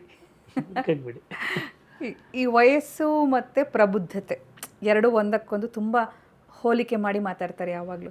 ಒಂದು ವೇಳೆ ಚಿಕ್ಕ ವಯಸ್ಸಲ್ಲೇ ತುಂಬ ಪ್ರಬುದ್ಧತೆಯಿಂದ ಮಾತಾಡಿದ್ರೆ, ವರ್ತಿಸಿದ್ರೆ ವಯಸ್ಸಿಗೆ ಮೀರಿದ ಪ್ರಬುದ್ಧತೆ ಅಂತ ಹೇಳ್ತಾರೆ. ವಯಸ್ಸಾದಮೇಲೆ ಆ ಪ್ರಬುದ್ಧತೆ ಬಂದಿಲ್ಲ ಅಂತಂದರೆ ಇಷ್ಟಾದ್ರೂ ಬಾಲಿಶ ವರ್ತನೆ, ಪ್ರಬುದ್ಧತೆನೇ ಇಲ್ಲ ಅಂತ ಹೇಳ್ತಾರೆ. ಈ ಪ್ರಬುದ್ಧತೆಗೂ ವಯಸ್ಸಿಗೂ ನಿಜವಾಗ್ಲೂ ಸಂಬಂಧ ಇದೆಯಾ? ಸಂಬಂಧ ಇಲ್ಲ, ನಾಟಕ ಅಷ್ಟೇ. ಅದು ನಾವು ಭಾಳ ಪ್ರಬುದ್ಧತೆ ನಾಟಕ ಮಾಡ್ತಾ ಇರ್ತೀವಿ. ಯಾಕಂದರೆ ನಾಟಕ ಮಾಡಿದ್ರೆ ಇಲ್ಲಿ ಜನ ಏನೋ ಅಂತಾರೋ, ಎಷ್ಟು ವಯಸ್ಸಾಗಿದೆ ಅವ್ರಿಗೆ ಗೊತ್ತಾಗಲ್ವೇನ್ರಿ ಅಂತ ಹೇಳ್ತಾರೆ. ಅದೇ ನಾನು ಆಗ ಹೇಳಿರೋ ಸೆಂಟೆನ್ಸ್ ಅದೇ ಆಗಿತ್ತು. ಯಾರಿಗ ಏನೋ ಮಾಡಿದಾಗ ಕತ್ತೆಯನ್ನು ಬೈಬೇಕು ಅಂತ ಇರ್ತಾರೆ, ಬೈಯಲ್ಲ, ಮನಸ್ಸಲ್ಲಿ ಬೈಕೊಂಡಿರ್ತೀವಿ. ತುಂಬ ಪಾಲಿಶ್ ಮಾಡಿ ಪಾಲಿಶ್ ಆಗಿ ಒಂದು ಪೊಲಿಟಿಕಲಿ ಕರೆಕ್ಟ್ ಆಗಿರೋ ಥರ ಮಾತಾಡ್ತಿರ್ತೀವಿ. But that's wrong. ಅಂದರೆ ಅಂಥ ಜಾಗಗಳಿಗೆ ಹೋಗಲೇಬಾರ್ದು. ಈಗ ನನಗೆ ಕೆಲವು ಜಾಗಗಳು ಇಷ್ಟವಿಲ್ಲ, ಅಂದರೆ ಕೆಲವು ಸಮಾರಂಭಗಳು ಇಷ್ಟವಿಲ್ಲ. ನಾನು ಹೇಳಿದ್ದೀನಿ, ನಾನು ಮದುವೆ, ಮುಂಜಿ, ಪೂಜೆ, ಪುನಸ್ಕಾರ ಈ ಥರದ ಕಾರ್ಯಕ್ರಮಕ್ಕೆ ಕರಿಬೇಡಿ ನನ್ನನ್ನು. ಯಾಕೆ? ನನಗೆ ಇಷ್ಟವಿಲ್ಲ ಅಂತ. ಅಲ್ಲಿ ಹೋಗಿ ನಾನು ಏನು ಮಾಡೋವಂಥದ್ದಿಲ್ಲ, ಅಲ್ಲಿ ಊಟ ಕೂಡ ಮಾಡಲ್ಲ ನಾನು. ಅಲ್ಲಿ ಹೋಗಿ ಇಡೀ ದಿನ ವೇಸ್ಟ್ ಆಗುತ್ತೆ. ನಾನು ಅಲ್ಲಿ ಬರ್ತೀನಿ, ಬೆಳಗ್ಗೆ ವಿಸಿಟ್ ಮಾಡ್ತೀನಿ, ಆಮೇಲೆ ಊರು ಸುತ್ತಾಡ್ತೀನಿ, ಮತ್ತೆ ಹೋಗ್ತೀನಿ. ಸೊ ಮಧ್ಯದ ಅವಧಿಯನ್ನು ನನಗೆ ಬಿಟ್ಬಿಡಿ ಅಂತ. ಸೊ ನಿಮ್ಗೆ ಬರಬೇಕಲ್ಲ, ಅಲ್ಲಿ come there, hmm but I don't stay there. ಅಂದ್ರೆ ನೀವು ಯಾವ ಮುಲಾಜಿಗೂ ಇದಾಗಲ್ಲ, ಏನೋ ಅದು ಅವ್ರು ಅನ್ಕೋತಾರೆ ಇವ್ರು ಅನ್ಕೋತಾರೆ ಅವ್ರೇನೋ ಹೇಳ್ತಾರೆ ಅಂತ ಸರ್, ನೀವು ಈಗ ಫೀಲೇ ಮಾಡ್ಕೊಳ್ಳಲ್ಲ ಸುಕನ್ಯಾ, ನೀವು ಹ್ಯಾಪಿ ಆಗಿರ್ಬೇಕಾ ನಾನು ಹ್ಯಾಪಿ ಆಗಿರ್ಬೇಕಾ? ಎಕ್ಸಾಕ್ಟ್ ಆಯ್ಕೆ ಬಂದಾಗ ನಮಗ್ ನಾವೇ ನಾನು ಹ್ಯಾಪಿ ಆಗಿರ್ಬೇಕು. ಸೊ ನನ್ನ ಹ್ಯಾಪಿನೆಸ್ ನಾನು ನೋಡ್ಕೋತೀನಿ, ನಿಮ್ಮ ಹ್ಯಾಪಿನೆಸ್ ನೀವು ನೋಡ್ಕೊಳ್ಳಿ. ಈಗ ಮುಲಾಜ್ ಯಾವಾಗ ಬರುತ್ತೆ ಅಂದರೆ, ನಾನೇನೋ ನಿಮ್ಗೆ ಹೇಳ್ತೀನಿ ಎಲ್ಲೂ ಹೋಗ್ಬೇಡಿ ಇಲ್ಲೇ ಇರಿ ಅಂತ ನಾನು ಹೇಳ್ತೀನಿ. ಹೇಳಿದಾಗ ನಿಮ್ಮ ಸಂತೋಷ ನಿಮ್ಗೆ ಹೋಗಬೇಕು ಅಂತಿರುತ್ತೆ, ನಾನು ನಿಮ್ಮ ಸಂತೋಷವನ್ನು ಕಟ್ಟಿ ಹಾಕಕ್ಕೆ ಟ್ರೈ ಮಾಡ್ತಿರ್ತೀನಿ. ನೀವು ಹೋಗ್ತೀರಿ, ನನಗೆ ಬೇಜಾರಾಗುತ್ತೆ. ಯಾಕೆಂದರೆ ನಾನು ಹೋಗಬೇಡಿ ಅಂತ ಹೇಳಿದ ಕಾರಣ. ನಾನು ಹೋಗಬೇಡಿ ಅಂತಲೇ ಹೇಳೋದೇ ಇದ್ದರೆ ಅಲ್ವಾ, ನಾನು ಏನೂ ಹೇಳಲ್ಲ ನಿಮಗೆ. ಸೊ ನಿಮ್ಮ ಪಾಡಿಗೆ ನಿಮ್ಮನ್ನು ಬಿಟ್ಟಿರ್ತೀನಿ, ನನ್ನ ಪಾಡಿಗೆ ನಾನು ಬಿಟ್ಬಿಡಿ ಅಂತ. ನಾನು ಒಬ್ರಿಗೆ ಬುದ್ಧಿವಾದ ಹೇಳಕ್ಕೆ ಹೋಗಲ್ಲ, ತಿದ್ದಕ್ಕೆ ಹೋಗಲ್ಲ, ಅವ್ರು ತಪ್ಪು ಮಾಡಿದರೆ ಈ ತಪ್ಪು ಅಂತ ಹೇಳಕ್ಕೆ ಹೋಗಲ್ಲ. So each life is individual. They should find their faults, they should correct it themselves. ನಾವು ಯಾರ ಜವಾಬ್ದಾರಿ ತಗೊಳ್ಳೋದು ಬೇಕಾಗಲ್ಲ ಅಂತ ಅಂದರೆ ಅವ್ರನ್ನ ಪ್ರೀತಿಸಿ, ಬಟ್ ತಿದ್ದಬೇಡಿ. ಆಮೇಲೆ ಪ್ರೀತಿಸಿ, ಅಧಿಕಾರ ಚಲಾಯಿಸಬೇಡಿ. ಅವ್ರನ್ನ ನಿಮ್ಮ ಒಂದು ಭಾಗ ಅಂತ ಭಾವಿಸಿ, ಅವರನ್ನು ಅವ್ರ ಭಾಷೆ ತಿದ್ದಕ್ಕೆ ಹೋಗೋದು, ಅವ್ರ ಬಟ್ಟೆನ ತಿದ್ದಕ್ಕೆ ಹೋಗೋದು, ಜಡ್ಜ್ಮೆಂಟ್ ಮಾಡೋಕ್ಕೆ ಹೋಗೋದು. ಸೊ ಇದೆಲ್ಲ ನನಗೆ ಇತ್ತೀಚೆಗೆ ಆ ಜಡ್ಜ್ಮೆಂಟ್ ಮಾಡೋದು ಅಂತ ಹೇಳಿದ್ರೇ ಇಷ್ಟ ಆಗಲ್ಲ ಅವ್ರದ್ದು. ಆಮೇಲೆ ನಾವೇ ಅಂದ್ಕೊಂಬಿಡೋದು ಅವ್ರು ಚೆನ್ನಾಗಿಲ್ಲ ಅಂತ, ಅವ್ರೇನು ಅವ್ರ ಜೀವನದಲ್ಲಿ ಕಷ್ಟ ಇದ್ದಾರೆ ಅಂತ ಅಂದ್ಕೊಂಡು ನಾವೇ ಯಾಕೆ ಅವರಿಗೆ ಅನಿಸಿರಲ್ಲ ಅದು. ಈಗ ಬಿದ್ದಾಗ ಖಾಲಿ ಗಾಯ ಆದಾಗ ಹೋಗಿ ಇದು ಮಾಡೋದು ಬೇರೆ, ಅವ್ರ ಮನಸ್ಸಿಗೆ ಗಾಯ ಇದೆ ಅಂತ ಅಂದ್ಕೊಂಡು ನಾವು ಟ್ರೀಟ್ಮೆಂಟ್ ಮಾಡೋಕ್ಕೆ ಹೋಗೋದು ಬೇರೆ. ಈ ಅಂದ್ಕೊಳ್ಳೋದ್ರಲ್ಲೇ ಅರ್ಧ ಜೀವನ ಹಾಳಾಗೋದು. We presume things and we assume ಮಾಡಿ ಅವ್ರು ಹಿಂಗಾಗಿರ್ಬೋದು ಅಂತ. ಅಂದರೆ ನಮ್ಮ ಮನಸ್ಸಲ್ಲಿ ದಿನದ 90 ಭಾಗ ಇನ್ನೊಬ್ಬರಿಗೆ ಜಾಗ ಕೊಟ್ಟಿರ್ತೀವಿ. ಸೊ ಅದು ನಮ್ಮ ಮನಸ್ಸು, ನಮ್ಮ ಜಾಗ ಇದೆ. ಐ ಶುಡ್ ಇನ್ನೊಬ್ರಿಗೆ ಯಾಕೆ ಜಾಗ ಕೊಡಬೇಕಿಲ್ಲ? ನಮಗೆಲ್ಲೂ ಜಾಗ ಇಲ್ದಿರೋಂಗಾಗುತ್ತೆ, ನಮಗೆ ಜಾಗ ಇರಲ್ಲ. ನಾವೇನು ಡಿಸಿಷನ್ಸ್ ತಗೊಳ್ತೀವಿ ಅದರಲ್ಲಿ ಮೆಚುರಿಟಿ ಇರಬೇಕು, ಪ್ರಬುದ್ಧತೆ ಇರಬೇಕು. ಬಟ್ ನಮ್ಮ ವರ್ತನೆಗಳಲ್ಲಿ ಹಾವಭಾವಗಳು ಅಥವಾ ಓಡಾಟ ಅಥವಾ ನಮ್ಮ ಆ್ಯಕ್ಟಿವಿಟಿ ಅದರಲ್ಲಿ ಒಂದು ಚೈಲ್ಡಿಶ್ನೆಸ್ ಅಥವಾ ಏನು ಹೇಳ್ತಾರೆ, ಬಾಲ್ಯದ ಒಂದು ಛಾಯೆ ಇದ್ದರೆ ಬ್ಯೂಟಿಫುಲ್ ಕಾಂಬಿನೇಷನ್ ಅಂತ ಹೇಳ್ತಾರೆ. ಇದು ಎಷ್ಟೊಂದು ಸತಿ ಉಲ್ಟಾ ಹೊಡೆಯುತ್ತೆ. ಅಂದರೆ ವರ್ತನೆಗಳಲ್ಲಿ ಪ್ರಬುದ್ಧತೆಯನ್ನು ಕೆಲವರು ಎಕ್ಸ್ಪೆಕ್ಟ್ ಮಾಡ್ತಾರೆ, ನಿರ್ಧಾರಗಳಲ್ಲಿ ಅದು ಹೆಂಗಿದ್ರೂ ನಡೆಯುತ್ತೆ ಅನ್ನೋ ಥರ ಇರುತ್ತೆ ಸೊಸೈಟಿಯಲ್ಲಿ. ಸೊ ಇದನ್ನು ನೀವು ಹೇಗೆ ಎನ್ಕೌಂಟರ್ ಮಾಡ್ತೀರಿ ಅಂತ? ಸೊಸೈಟಿ ಅಂತ ಹೇಳುವ ಕಲ್ಪನೆ ಇರೋದು ಮನುಷ್ಯನಿಗೆ ಮಾತ್ರ, ಬೇರೆ ಯಾವ ಪ್ರಾಣಿಗಳಲ್ಲಿ ಇಲ್ಲ. ಬಟ್ ನಾವು ಬದುಕೋದು ಅದೇ ಅಲ್ಲ, ಅದೇನೋ ಹಿಂಗಾಗಿ ಏನು ಮಾಡಿತ್ತಂದರೆ ಈ ಸೊಸೈಟಿ ನಮ್ಮನ್ನು ಕಂಟ್ರೋಲ್ ಮಾಡೋಕ್ಕೆ ಟ್ರೈ ಮಾಡ್ತಾ ಇರುತ್ತೆ. ಎಷ್ಟು ಕಂಟ್ರೋಲ್ ಮಾಡುತ್ತೆ ಅಂದರೆ, ನಾವು ಇನ್ನೊಬ್ಬರ ಥರ ಬದುಕು ಶುರು ಮಾಡ್ತೀವಿ, ಕಾಪಿ. ಹೀಗೆ ಎಜುಕೇಷನ್ ನಮ್ಮನ್ನು ಒಂದೇ ಥರ ಮಾಡ್ತಾ, ಅಂದರೆ ಒಬ್ಬ ಡಾಕ್ಟ್ರ್ ಅಂದರೆ ಎವ್ರಿ ಡಾಕ್ಟ್ರ್ ಇಸ್ ಸೇಮ್. ಅಲ್ಲಿ ವೈಯಕ್ತಿಕವಾದೇನಿಲ್ಲ, ಅವನು ಏನು ಓದಿದ್ದಾನೋ ಎಲ್ಲರೂ ಅದೇ ಓದಿರ್ತಾರೆ, ಅದೇ ಥರ ಟ್ರೀಟ್ಮೆಂಟ್ ಮಾಡ್ತಾರೆ. ಒಂದು ರೋಗನ ಅದೇ ಥರ ಹಿಂಗೆ ಪತ್ತೆ ಮಾಡ್ತಾರೋ, ಅಥವಾ ಒಂದು ಯಂತ್ರ ಹೆಂಗೆ ಮಾಡುತ್ತೋ ಒಂದೇ ಥರದ ಅಚ್ಚು ಮೆಕ್ಯಾನಿಕಲ್ ಆಗಿ ಸ್ಟೀರಿಯೋಟೈಪನ್ನು ಕ್ರಿಯೇಟ್ ಮಾಡುತ್ತಾ, ಹಾಗೆ ಸೊಸೈಟಿ ಸ್ಟೀರಿಯೋಟೈಪನ್ನು ಕ್ರಿಯೇಟ್ ಮಾಡ್ತಾ ಹೋಗುತ್ತೆ. ಅಂದರೆ ನೀನು ಇದೇ ಥರ ಈ ಪ್ರಶ್ನೆಗಳಿಗೆ ಇದೇ ಉತ್ತರ ಕೊಡಬೇಕು ಅಂತ 100 ಜನ ಕೇಳಿದ್ರು ಅದೇ ಉತ್ತರ. ಸೊ ಅದು ಏನಾಗಿರುತ್ತಂದರೆ ಇಂಡಿವಿಜುವಲ್ ಅಂತ ಹೇಳೋ ಇರುತ್ತಲ್ಲ, ಅಂದರೆ ವೈಯಕ್ತಿಕ ಪ್ರತಿಭೆ ಅಂತ ಇರುತ್ತಲ್ಲ, ವೈಯಕ್ತಿಕ ಟೇಸ್ಟ್ ಅಂತ ಇರುತ್ತಲ್ಲ, ಅದು ಹೊರಟೋಗಿರುತ್ತೆ. ಅದನ್ನು ಕಂಡುಕೊಳ್ಳೋದು ಕೆಲವರಿಗೆ ಮಾತ್ರ ಸಾಧ್ಯ ಆಗುತ್ತೆ. ಸ್ವಲ್ಪ ನಾನು ಹೇಳ್ದಂಗೆ ಉಡಾಫೆ ಇರಬೇಕು. ನಾವೇ ಇಂಪಾರ್ಟೆಂಟ್, ನಾವು ಹೇಳೋದೇ ಇಂಪಾರ್ಟೆಂಟ್ ಅನ್ನೋ ಫೀಲಿಂಗ್ ಬೇಕಾಗಿಲ್ಲ. ನಾನು ಬದುಕ್ತೀನಿ ನನ್ನ ಇಷ್ಟಕ್ಕೆ ಅಂದರೆ ನಾವು ಏನಕ್ಕೆ ಇದು ಮಾಡ್ತೀವಿ ಅಂದರೆ, ನನ್ನ ಕಷ್ಟಕ್ಕೆ ಯಾರು ಆಗ್ತಾರಪ್ಪ ಮುಂದೆ ಅಂತ ಈ ಥರ ಒಂದು ಭಾವನೆ ಇರಬಾರ್ದು. ನನ್ನ ಕಷ್ಟನೇ ಬರಲ್ಲ ಅಂತ ಇರಬೇಕು. ಇವನ್ ಕಷ್ಟ ಅಂದರೆ ನೀವು ನೀರ ಮೇಲೆ ನಡ್ಕೊಂಡು ಹೋಗ್ತೀನಿ ಅಂತ ಹೇಳ್ತೀವಿ, ನಡ್ಕೊಂಡು ಹೋಗ್ತೀನಿ ಗೊತ್ತಿರುತ್ತೆ. ಬಟ್ ಯಾಕೆ ನಡೆಯಲ್ಲ ಅಂದರೆ ಮುಳುಗ್ಬಿಟ್ರೆ, ಯಾರು ನಕ್ಬಿಟ್ರೆ ಅಂತ. ಸೊ ಇನ್ನೊಬ್ಬರ ಒಪಿನಿಯನ್ ಮೇಲೆ ನೀವು ನಿಮ್ಮ ಜೀವನ ಕಟ್ಕೊಂಡಾಗ ಆಗಲ್ಲ, ಅದು ಕಟ್ಕೊಳ್ಳೇಬಾರ್ದು. ಸೊ ನೀವು ಈ ಜಗತ್ತಲ್ಲಿ ಇರೋದು ನಾನೊಬ್ಬನೇ ಅಂತ. ನನಗೆ ಫಸ್ಟ್ ಟೈಮ್ ಭಾಷಣ ಮಾಡಿದಾಗ ನನಗೆ ಸಿಕ್ಕಾಬಿಟ್ಟು ಜನ ಇದ್ದಾರೆ ಅಂತ ಹೇಳಿದೆ ನಾನು. ಆಗ ನಮ್ಮ ಎಸ್ ಮೂರ್ತಿ ಅಂತಿದ್ರು, ಅವ್ರು ಹೇಳಿದ್ರು, ಇಡೀ ಇದು ಖಾಲಿ ಇದೆ ಅಂದ್ಕೊಂಬಿಡು, ಅಂದರೆ ಸಭೆ ಖಾಲಿ ಅಂದ್ಕೊಂಬಿಟ್ಟು ಮಾತಾಡಿ ನಾನು. ಹಾಗೆ ಜಗತ್ತೆಲ್ಲ ಒಬ್ಬರೇ ಇರೋದು ಅಂತ ಹೇಳ್ಕೊಂಡು ಬದುಕಬೇಕು. ಇದು ಹಿಂದೆ ಆಗ್ತಿತ್ತು. ಸೋಷಿಯಲ್ ಮೀಡಿಯಾ ಇಷ್ಟು ಪೀಕಲ್ಲಿ ಇರೋದಕ್ಕಿಂತ ಮುಂಚೆ ಆಗ್ತಿತ್ತು. ನೀವೇನೇ ಮಾತಾಡಿದ್ರು 4 ಜನ ಸರಿ ಇದೆ ಸರಿ ಇಲ್ಲ ಅಂತ ಹೇಳಿ ಅಲ್ಲಿಗೆ ಬಿಟ್ಟು ಹೋಗ್ತಿತ್ತು. ಬಟ್ ಈಗ ಏನಾಗಿದೆ ಅಂದರೆ ನೀವೇನು ಮಾತಾಡ್ತೀರಿ ಅದು ಜಗತ್ತಿನ ಮೂಲೆ ಮೂಲೆಗೂ ತುಂಬ ವೈರಲ್ ಆಗೋದು, ತುಂಬ ಟ್ರೋಲ್ ಆಗೋದು. ಏನಾದರೂ ತಪ್ಪಾಯಿತು ಅಂತಂದರೆ ಬೆಳಗ್ಗೆ ಎದ್ರೆ 50 ಫೋನ್ಗಳು ಬಂದು ನೀವು ಮಾತಾಡೋದು ಹಂಗಾಯಿತು ಹಿಂಗಾಯಿತು ಅಂತ ಟೀಕೆಗಳು ಶುರುವಾಗುತ್ತೆ. ನೀವು ಮೊಬೈಲ್ ಓಪನ್ ಮಾಡಿದ್ರೆ ಅದೇ ಪಾಪಪ್ ಆಗೋಕ್ಕೆ ಶುರುವಾಗುತ್ತೆ. ಎಲ್ಲೋದು ಅದೇ ಪ್ರಶ್ನೆ ಕೇಳೋಕ್ಕೆ ಶುರು ಮಾಡ್ತಾರೆ. ಮೀಡಿಯಾಗಳು ಮುತ್ತಿಗೆ ಹಾಕೋಕ್ಕೆ ಶುರು ಮಾಡುತ್ತೆ. ಸೊ ಅಂದರೆ ಅದರ ಪರಿಣಾಮಗಳಿದೆಯಲ್ಲ, ಒಂದು ಮಾತಿನ ಪರಿಣಾಮಗಳು ಈಗ ಅಂದ್ಕೊಂಡಿದ್ದಕ್ಕಿಂತ ವ್ಯಾಪ್ತಿ ತುಂಬ ದೊಡ್ಡದಾಗಿದೆ ಮೊದಲಿದ್ದಕ್ಕಿಂತ. ಅದಕ್ಕೆ ಒಂದು ಸೈಕಾಲಜಿ. ಆಗ ನಾನು ಹಿಂಗೆ ಇರ್ತೀನಿ ಅಂತ ಉಡಾಫೆ ಹೆಂಗೆ ನಮಗೆ ಹೆಲ್ಪ್ ಆಗುತ್ತೆ ಅಂತ. ಅಲ್ಲ, ಇದಕ್ಕೆ 2 ಉತ್ತರ ಇದೆ. ಒಂದೇನೆಂದರೆ ಅವ್ರ ಸೋಷಿಯಲ್ ಮೀಡಿಯಾ ಎಲ್ಲ ಇದೆಯಲ್ಲ, ಅದು ಒಂದು ದಿವಸ ಇರುತ್ತೆ ನಿಮಗೆ. ಅವರು ನಾನು ಏನೇ ಮಾಡಿದ್ರು ಅವ್ರು ನಾನು ಟೀಕೆ ಮಾಡೋದು ಒಂದು ದಿವಸ ಮಾತ್ರ, ನೆಕ್ಸ್ಟ್ ಡೇ ಬೇರೆ ಹುಡುಕ್ತಾರೆ. They'll get bored out of it. ಎರಡನೇದು ಒಂದು ಮೆಂಟಾಲಿಟಿ, ಒಂದು ಸೈಕಾಲಜಿ ಹೆಂಗೆ ವರ್ಕ್ ಆಗುತ್ತೆ ಅಂದರೆ, ಈಗ ಯಾರೋ ಒಂದು ಬಟ್ಟೆ ಕೆಟ್ಟದಾಗಿ ಹಾಕಿದರೆ ಇವಳು ಕೆಟ್ಟ ಬಟ್ಟೆ ಹಾಕಿದಾಳೆ ಅಂತ ಟೀಕೆ ಶುರು ಆಗುತ್ತೆ. ಯಾಕೆ ಶುರು ಆಗುತ್ತೆ ಅಂದರೆ ಅವ್ರ ಮನೆಯಲ್ಲಿ ಅವ್ರ ಮಕ್ಕಳು ಅವ್ರ ಮಾತು ಕೇಳಿರಲ್ಲ. ಅಂದರೆ ಮಕ್ಕಳಿಗೆ ಈ ಬಟ್ಟೆ ಹಾಕ್ಬೇಡ ಅಂತ ಹೇಳಿದಾಗ ನೀನು ಯಾರು ಹೇಳೋಕ್ಕೆ ಅಂತ ಕೇಳಿರ್ತಾರೆ. ಸೊ ಆ ಭಾವನೆ ನಾವು ಸೊಸೈಟಿ ಮೇಲೆ ಹೇಳ್ತಾರೆ. ಅಂದರೆ ಈ ನೈತಿಕತೆಯ ಪಾಠ ಅಂದಿದೆ. ಮನುಷ್ಯನಿಗೆ ಬಹಳ ದೊಡ್ಡ ದುರಂತ ಏನಂದರೆ, ನಾನು ಇನ್ನೊಬ್ಬರಿಗೆ ನೀತಿ ಹೇಳಬೇಕು, ಎಲ್ಲರೂ ನೀತಿವಂತರಾಗಿರಬೇಕು ಅಂತ ಒಂದು ನೈತಿಕತೆಯ ಪಾಠವನ್ನು ಹೇಳುವಂಥ ಒಂದು ಚಟ ಇದೆ. ಇದರ ನೀತಿ ಏನು ಅಂತೇಳಿ ಅಂದರೆ, ಹಿಂಗೆ ಬದುಕಬೇಕು, ಹಿಂಗಿರಬೇಕು, ಇದೇ ಥರ ಡ್ರೆಸ್ ಮಾಡಬೇಕು, ಇದನ್ನೇ ಓದಬೇಕು, ಇದನ್ನೇ ಮಾತಾಡಬೇಕು ಅಂತೇಳಿ ನಿಮ್ಮನ್ನು ಒಂದು ಕಟ್ಟು ಹಾಕೋಕ್ಕೆ ಟ್ರೈ ಮಾಡ್ತಾರೆ. ಮುಂಚೆ ಮನೇಲಿ ಮಾಡ್ತಿದ್ರು. ಮನೆಯಲ್ಲಿ ದೊಡ್ಡಪ್ಪ ಹೇಳ್ದಂಗೆ ಎಲ್ಲರೂ ಹೌದು ಅವ್ನು ಹೇಳ್ದನ್ನೇ ಊಟ ಮಾಡಬೇಕು, ಅವ್ನು ಹೇಳ್ದಂಗೆ ಬಟ್ಟೆ ಹಾಕಿರಬೇಕು, ಅವ್ನು ಹೇಳ್ದ ಕಡೆಗೆ ಹೋಗಬೇಕು ಅಂತ. ಇವತ್ತು ಯಾರು ಕೇಳ್ತಾರೆ? ಆ ದೊಡ್ಡಪ್ಪನ ಮಾತು ಯಾರು ಕೇಳಲ್ಲ. ಆ ದೊಡ್ಡಪ್ಪ ಈಗ ಏನು ಮಾಡ್ತಾನಂದರೆ ಸಮಾಜ ಕೆಳಕ್ಕೆ ಹೊರಟಿದ್ದಾನೆ ಸೋಷಿಯಲ್ ಮೀಡಿಯಾದಲ್ಲಿ. ನೀನು ಹಿಂಗೆ ಇರಬೇಕು, ನೀನು ಇದನ್ನೇ ಊಟ ಮಾಡಬೇಕು, ನೀನು ಅದನ್ನು ತಿನ್ನಬಾರ್ದು, ಅದನ್ನು ತಿಂದರೆ ಅವನು ಇದಾಗಿ ಅದನ್ನು ತಿಂತಾ ಇದ್ದಾನೆ. ಇದೆಲ್ಲ ಮಕ್ಕಳು ತಿಂತಿದ್ದಾರೆ.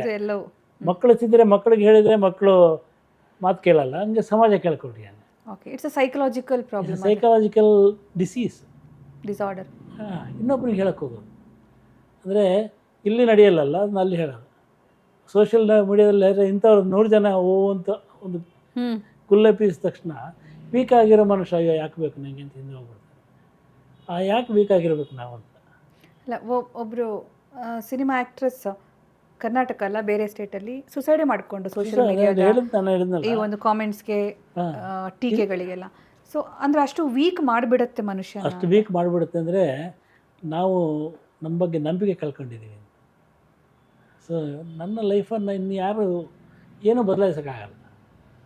ಏನು ಮಾಡ್ಬೋದು? ನಾನೇ ಯಾವುದಕ್ಕೆ ಅಂದರೆ, if there is a legal thing in your life, ಅಂದರೆ ಕಾನೂನಿಗೆ ವಿರುದ್ಧವಾದ ಕಳ್ಳತನವನ್ನು, ಕೊಲೆಯನ್ನು, ದರೋಡೆಯನ್ನು ಏನೋ ಮಾಡಿದ್ದರೆ ಕಾನೂನಿನ ಇಂಪ್ಲಿಕೇಶನ್ ಇರುತ್ತೆ. ಸೊ ಯಾರು ನಿಮ್ಮನ್ನು ಟ್ರೀಟ್ ಮಾಡ್ಬೋದು ಅಂದರೆ ಶಿಕ್ಷೆಗೆ ಒಳಪಡಿಸ್ಬೋದು, ಅಂದರೆ ಒಂದು ಕಾನೂನು ಒಳಪಡಿಸ್ಬೋದು. ಎರಡನೇದು ರಾಜಕೀಯ ದುರುದ್ದೇಶಗಳಿಗೆ ಬಲಿಯಾಗ್ಬೋದು. ಮೂರನೇದು ಧಾರ್ಮಿಕವಾಗಿದ್ದರೆ, ನಿಮಗೆ ಬಹಳ ಧಾರ್ಮಿಕತೆ ಇದ್ದರೆ ಪಾಪ ಪ್ರಜ್ಞೆ ಕಾಣ್ಬೋದು. ಅಂದರೆ ಮುಂದೆ ನನಗೆ ನರಕ ಪ್ರಾಪ್ತಿ ಆಗ್ಬೋದು, ಈ ಥರದ್ದಿರ್ಬೋದು. ಈ ಮೂರಕ್ಕೂ ನೀವು ಅತೀತರಾಗಿದ್ದರೆ, ಅಂದರೆ ಕಾನೂನಿನ ದೃಷ್ಟಿಯಲ್ಲಿ ತಪ್ಪು ಮಾಡದೇ ಇದ್ದರೆ, ಧಾರ್ಮಿಕವಾಗಿ ಪಾಪ ಪ್ರಜ್ಞೆ ಆಗುವಂಥ ಕೆಲಸವನ್ನು ಮಾಡದೇ ಇದ್ದರೆ, ನಿಮ್ಮ ಲೈಫಿಗೆ ನೀವು ಇನ್ನೊಬ್ಬರಿಗೆ ಏನು ಸರ್ಟಿಫಿಕೇಟ್ ಇನ್ನೊಬ್ಬರಿಂದ ಬಯಸಬೇಕಾಗಿಲ್ಲ. ಆದರೆ ಮಾನಸಿಕ ಶಿಕ್ಷೆ ಕೂಡ ಇನ್ನೊಂದು 4ನೇದು ನಾನು ಸೇರಿಸ್ತೀನಿ. ನಿಮಗೆ ಎಲ್ಲಿ ಮ್ಯಾಟರ್ ಆಗುತ್ತೆ ಅಂದರೆ, ನೀವು ಒಬ್ಬರೇ ಇದ್ದರೆ ಸಮಸ್ಯೆ ಆಗಲ್ಲ, ನೀವು 4 ಜನರನ್ನ ಫೇಸ್ ಮಾಡಬೇಕಾಗತ್ತೆ. ನಿಮ್ಮನ್ನು ಜಡ್ಜ್ ಮಾಡಿಬಿಡ್ತಾರೆ. ಅಲ್ಲ, ನಾನು ಹೇಳ್ತೀನಿ.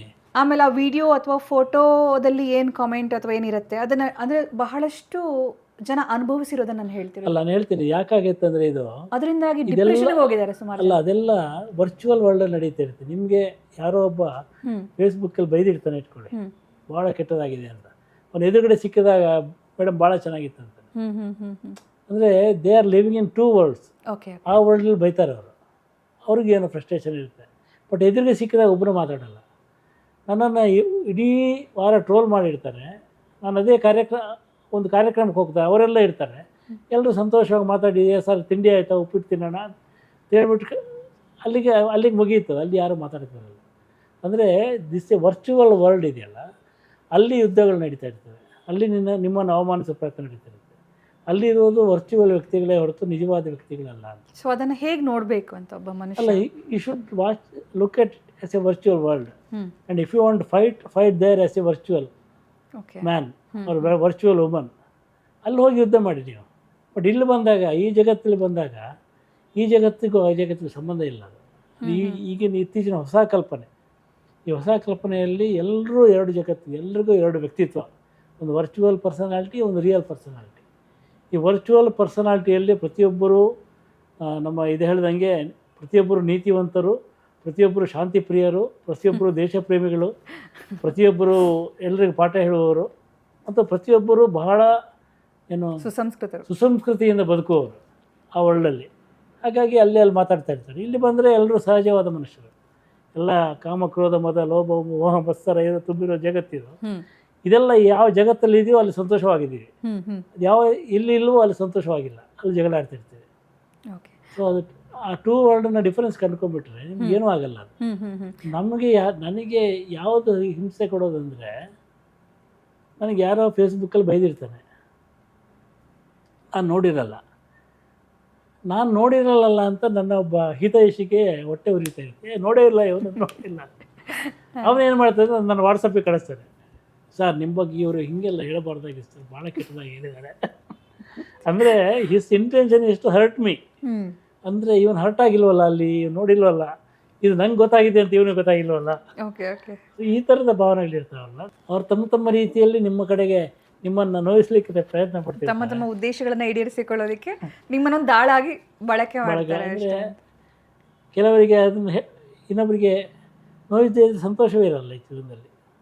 ಆದರೆ ಇನ್ನೊಂದು ಇಲ್ಲಿ ಎರಡೂ ಥರ ಆಗುತ್ತೆ. ಒಂದು ಸೋಷಿಯಲ್ ಮೀಡಿಯಾ ಮತ್ತು ಈ ವರ್ಚುವಲ್ ವರ್ಲ್ಡ್ ಬಗ್ಗೆ ಯಾವುದೇ ಕನೆಕ್ಷನ್ ಇಲ್ಲದೆ ಬಹಳ ಹವ್ಯಾಸವಾಗಿ ಅಥವಾ ಎಂಟರ್ಟೈನ್ಮೆಂಟ್ ಆಗಿ ನೋಡೋರಿಗೆ ಒಂದು ಥರ ಜಗತ್ತದು. ಇನ್ನು ಕೆಲವರು ಅದನ್ನೇ ಬಿಸ್ನೆಸ್ ಆಗಿ ಅಥವಾ ಅದರಲ್ಲೇ ಜೀವನ ಉಪಾಯವನ್ನು ಕಂಡುಕೊಂಡಿರೋರದ್ದು ಮತ್ತೊಂದು ಜಗತ್ತು. ಅಲ್ಲಿ ಒಂದು ಸಣ್ಣ ಏರುಪೇರಾದರೂ ಕೂಡ ದೊಡ್ಡ ಹೊಡೆತ ಬೀಳುತ್ತೆ. ಸೊ ಎರಡೂ ಥರನೂ ಇದೆ ಈ ಸೋಷಿಯಲ್ ಮೀಡಿಯಾ ಲೈಫ್ ಅಥವಾ ವರ್ಚುವಲ್ ವರ್ಲ್ಡ್ ಲೈಫ್. ಸೊ ಇದನ್ನು ಬ್ಯಾಲೆನ್ಸ್ ಮಾಡ್ಕೊಂಡು ಹೋಗೋದಕ್ಕೆ ಯಾವ ಥರದ ಮನಸ್ಥಿತಿ ಬೇಕಾಗತ್ತೆ ಅಂತ. ಅಲ್ಲ, ಒಂದು ಸ್ಥಿತಪ್ರಜ್ಞತೆ ಅಂತ ಬರುತ್ತಲ್ಲ, ಭಗವದ್ಗೀತೆಯಲ್ಲಿ ಬರುತ್ತೆ ನೋಡಿ, ಸ್ಥಿತಪ್ರಜ್ಞ ಸ್ಥಿತಿ ಅಂತ. ಅಂದರೆ ಯಾವುದೂ ನನ್ನನ್ನು ನೋಯಿಸಲಾರದು, ನಾನು ಯಾರನ್ನು ನೋಯಿಸಲಾರೆ. ಆಮೇಲೆ ಯಾವುದು ನನ್ನನ್ನು ಬಾಧಿಸಲಾರದು, ನಾನು ಯಾರನ್ನು ಬಾಧಿಸೋದಿಲ್ಲ ಅಂತ ಒಂದು ಸ್ಥಿತಿ ಇದೆ. ಅದು ಹೇಳಿದರೆ ಈಗ ಈ ಫೇಸ್ಬುಕ್ಕಲ್ಲಿ ಇಲ್ಲೇ ಕೆಳಗಡೆ ಕಮೆಂಟ್ ಹಾಕ್ತಾರೆ, ಇವನು ಯಾರು ಹೇಳೋದೇನು ಹೇಳೋದಕ್ಕೆ, ಇವನು ಮೂರ್ಖ, ಹಿಂಗೆಲ್ಲ ಹಾಕ್ತಾರೆ. ನೀವು ಆ ಥರ ಕಾಮೆಂಟ್ ನೋಡಿದಾಗ ಹೆಂಗಿರತ್ತೆ ನಿಮ್ಮ ರಿಯಾಕ್ಷನ್ಸ್? ನನಗೆ ಏನಲ್ಲ, ಅಂದರೆ ನಗು ಬರುತ್ತಾ? ಅಲ್ಲ ನಗು ಬರಲ್ಲ, ಅದು ನನಗೆ ಗೊತ್ತಾ ಜಗತ್ತು ಹೆಂಗೆ ಅಂತ.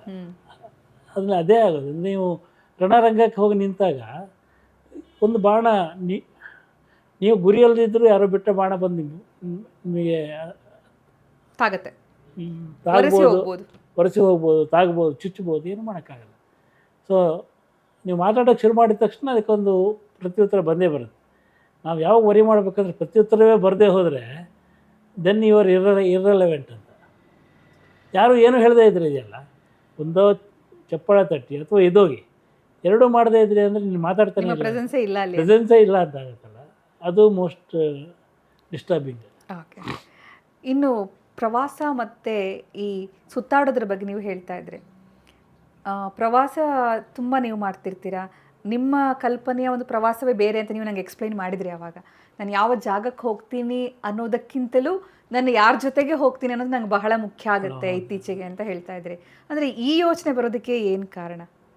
ಇಲ್ಲ, ಜಾಗ ಇದೆಯಲ್ಲ, ಈ ಜಾಗನ ಯಾರು ಬೇಕಾದ್ರೂ ನೋಡ್ಬೋದು. ನನಗೆ ನನ್ನ ಫ್ರೆಂಡ್ ಒಬ್ಬರು ಸಿನಿಮಾ ಇಂಡಸ್ಟ್ರಿಯಲ್ ಫ್ರೆಂಡು, ನಾನು ಶಬರಿಮಲೆಗೆ ಹೋಗಿದ್ದೆ ಭಾಳ ಹಿಂದೆ, ಔಟ್ ಆಫ್ ಕ್ಯೂರಿಯಾಸಿಟಿ. ಕಪ್ಪು ಬಟ್ಟೆಯಲ್ಲಿ ಹಾಕೊಂಡು ಹೋಗಿದ್ದೆ. ಓಕೆ, ನನಗೆ ಕಾಡು ಇಷ್ಟ. ಹಾಡು ಕೇಳಿದ್ದೆ, ಪಳ್ಳಿ ಕೆಟ್ಟು ಶಬರಿಮಲೈಕು ಕಲ್ಲು ಮುಳ್ಳು ಕಾಲಕ್ಕೆ ಮೆತ್ತೆ ಅಂತ ಒಂದು ಪದ್ಯ ಇದೆ. ಆ ಪದ್ಯದಲ್ಲಿ ಆ ಕಾಡನ್ನು ಭಾಳ ಚೆಂದ ವರ್ಣಿಸಿದ್ದಾನೆ. ನನಗೆ ಆ ಕಾಡಲ್ಲಿ ಹೋಗ್ಬೇಕಂತ ಆಸೆ ಇತ್ತು. ಅಲ್ಲಿ ಪಂಪಾ ಸರೋವರ, ಅದಕ್ಕೆ ಒಂದು ಊರಿಂದ ಒಂದು ದಿನ ಹೋಗಿದ್ದೆ ಇಲ್ಲಿಗೆ.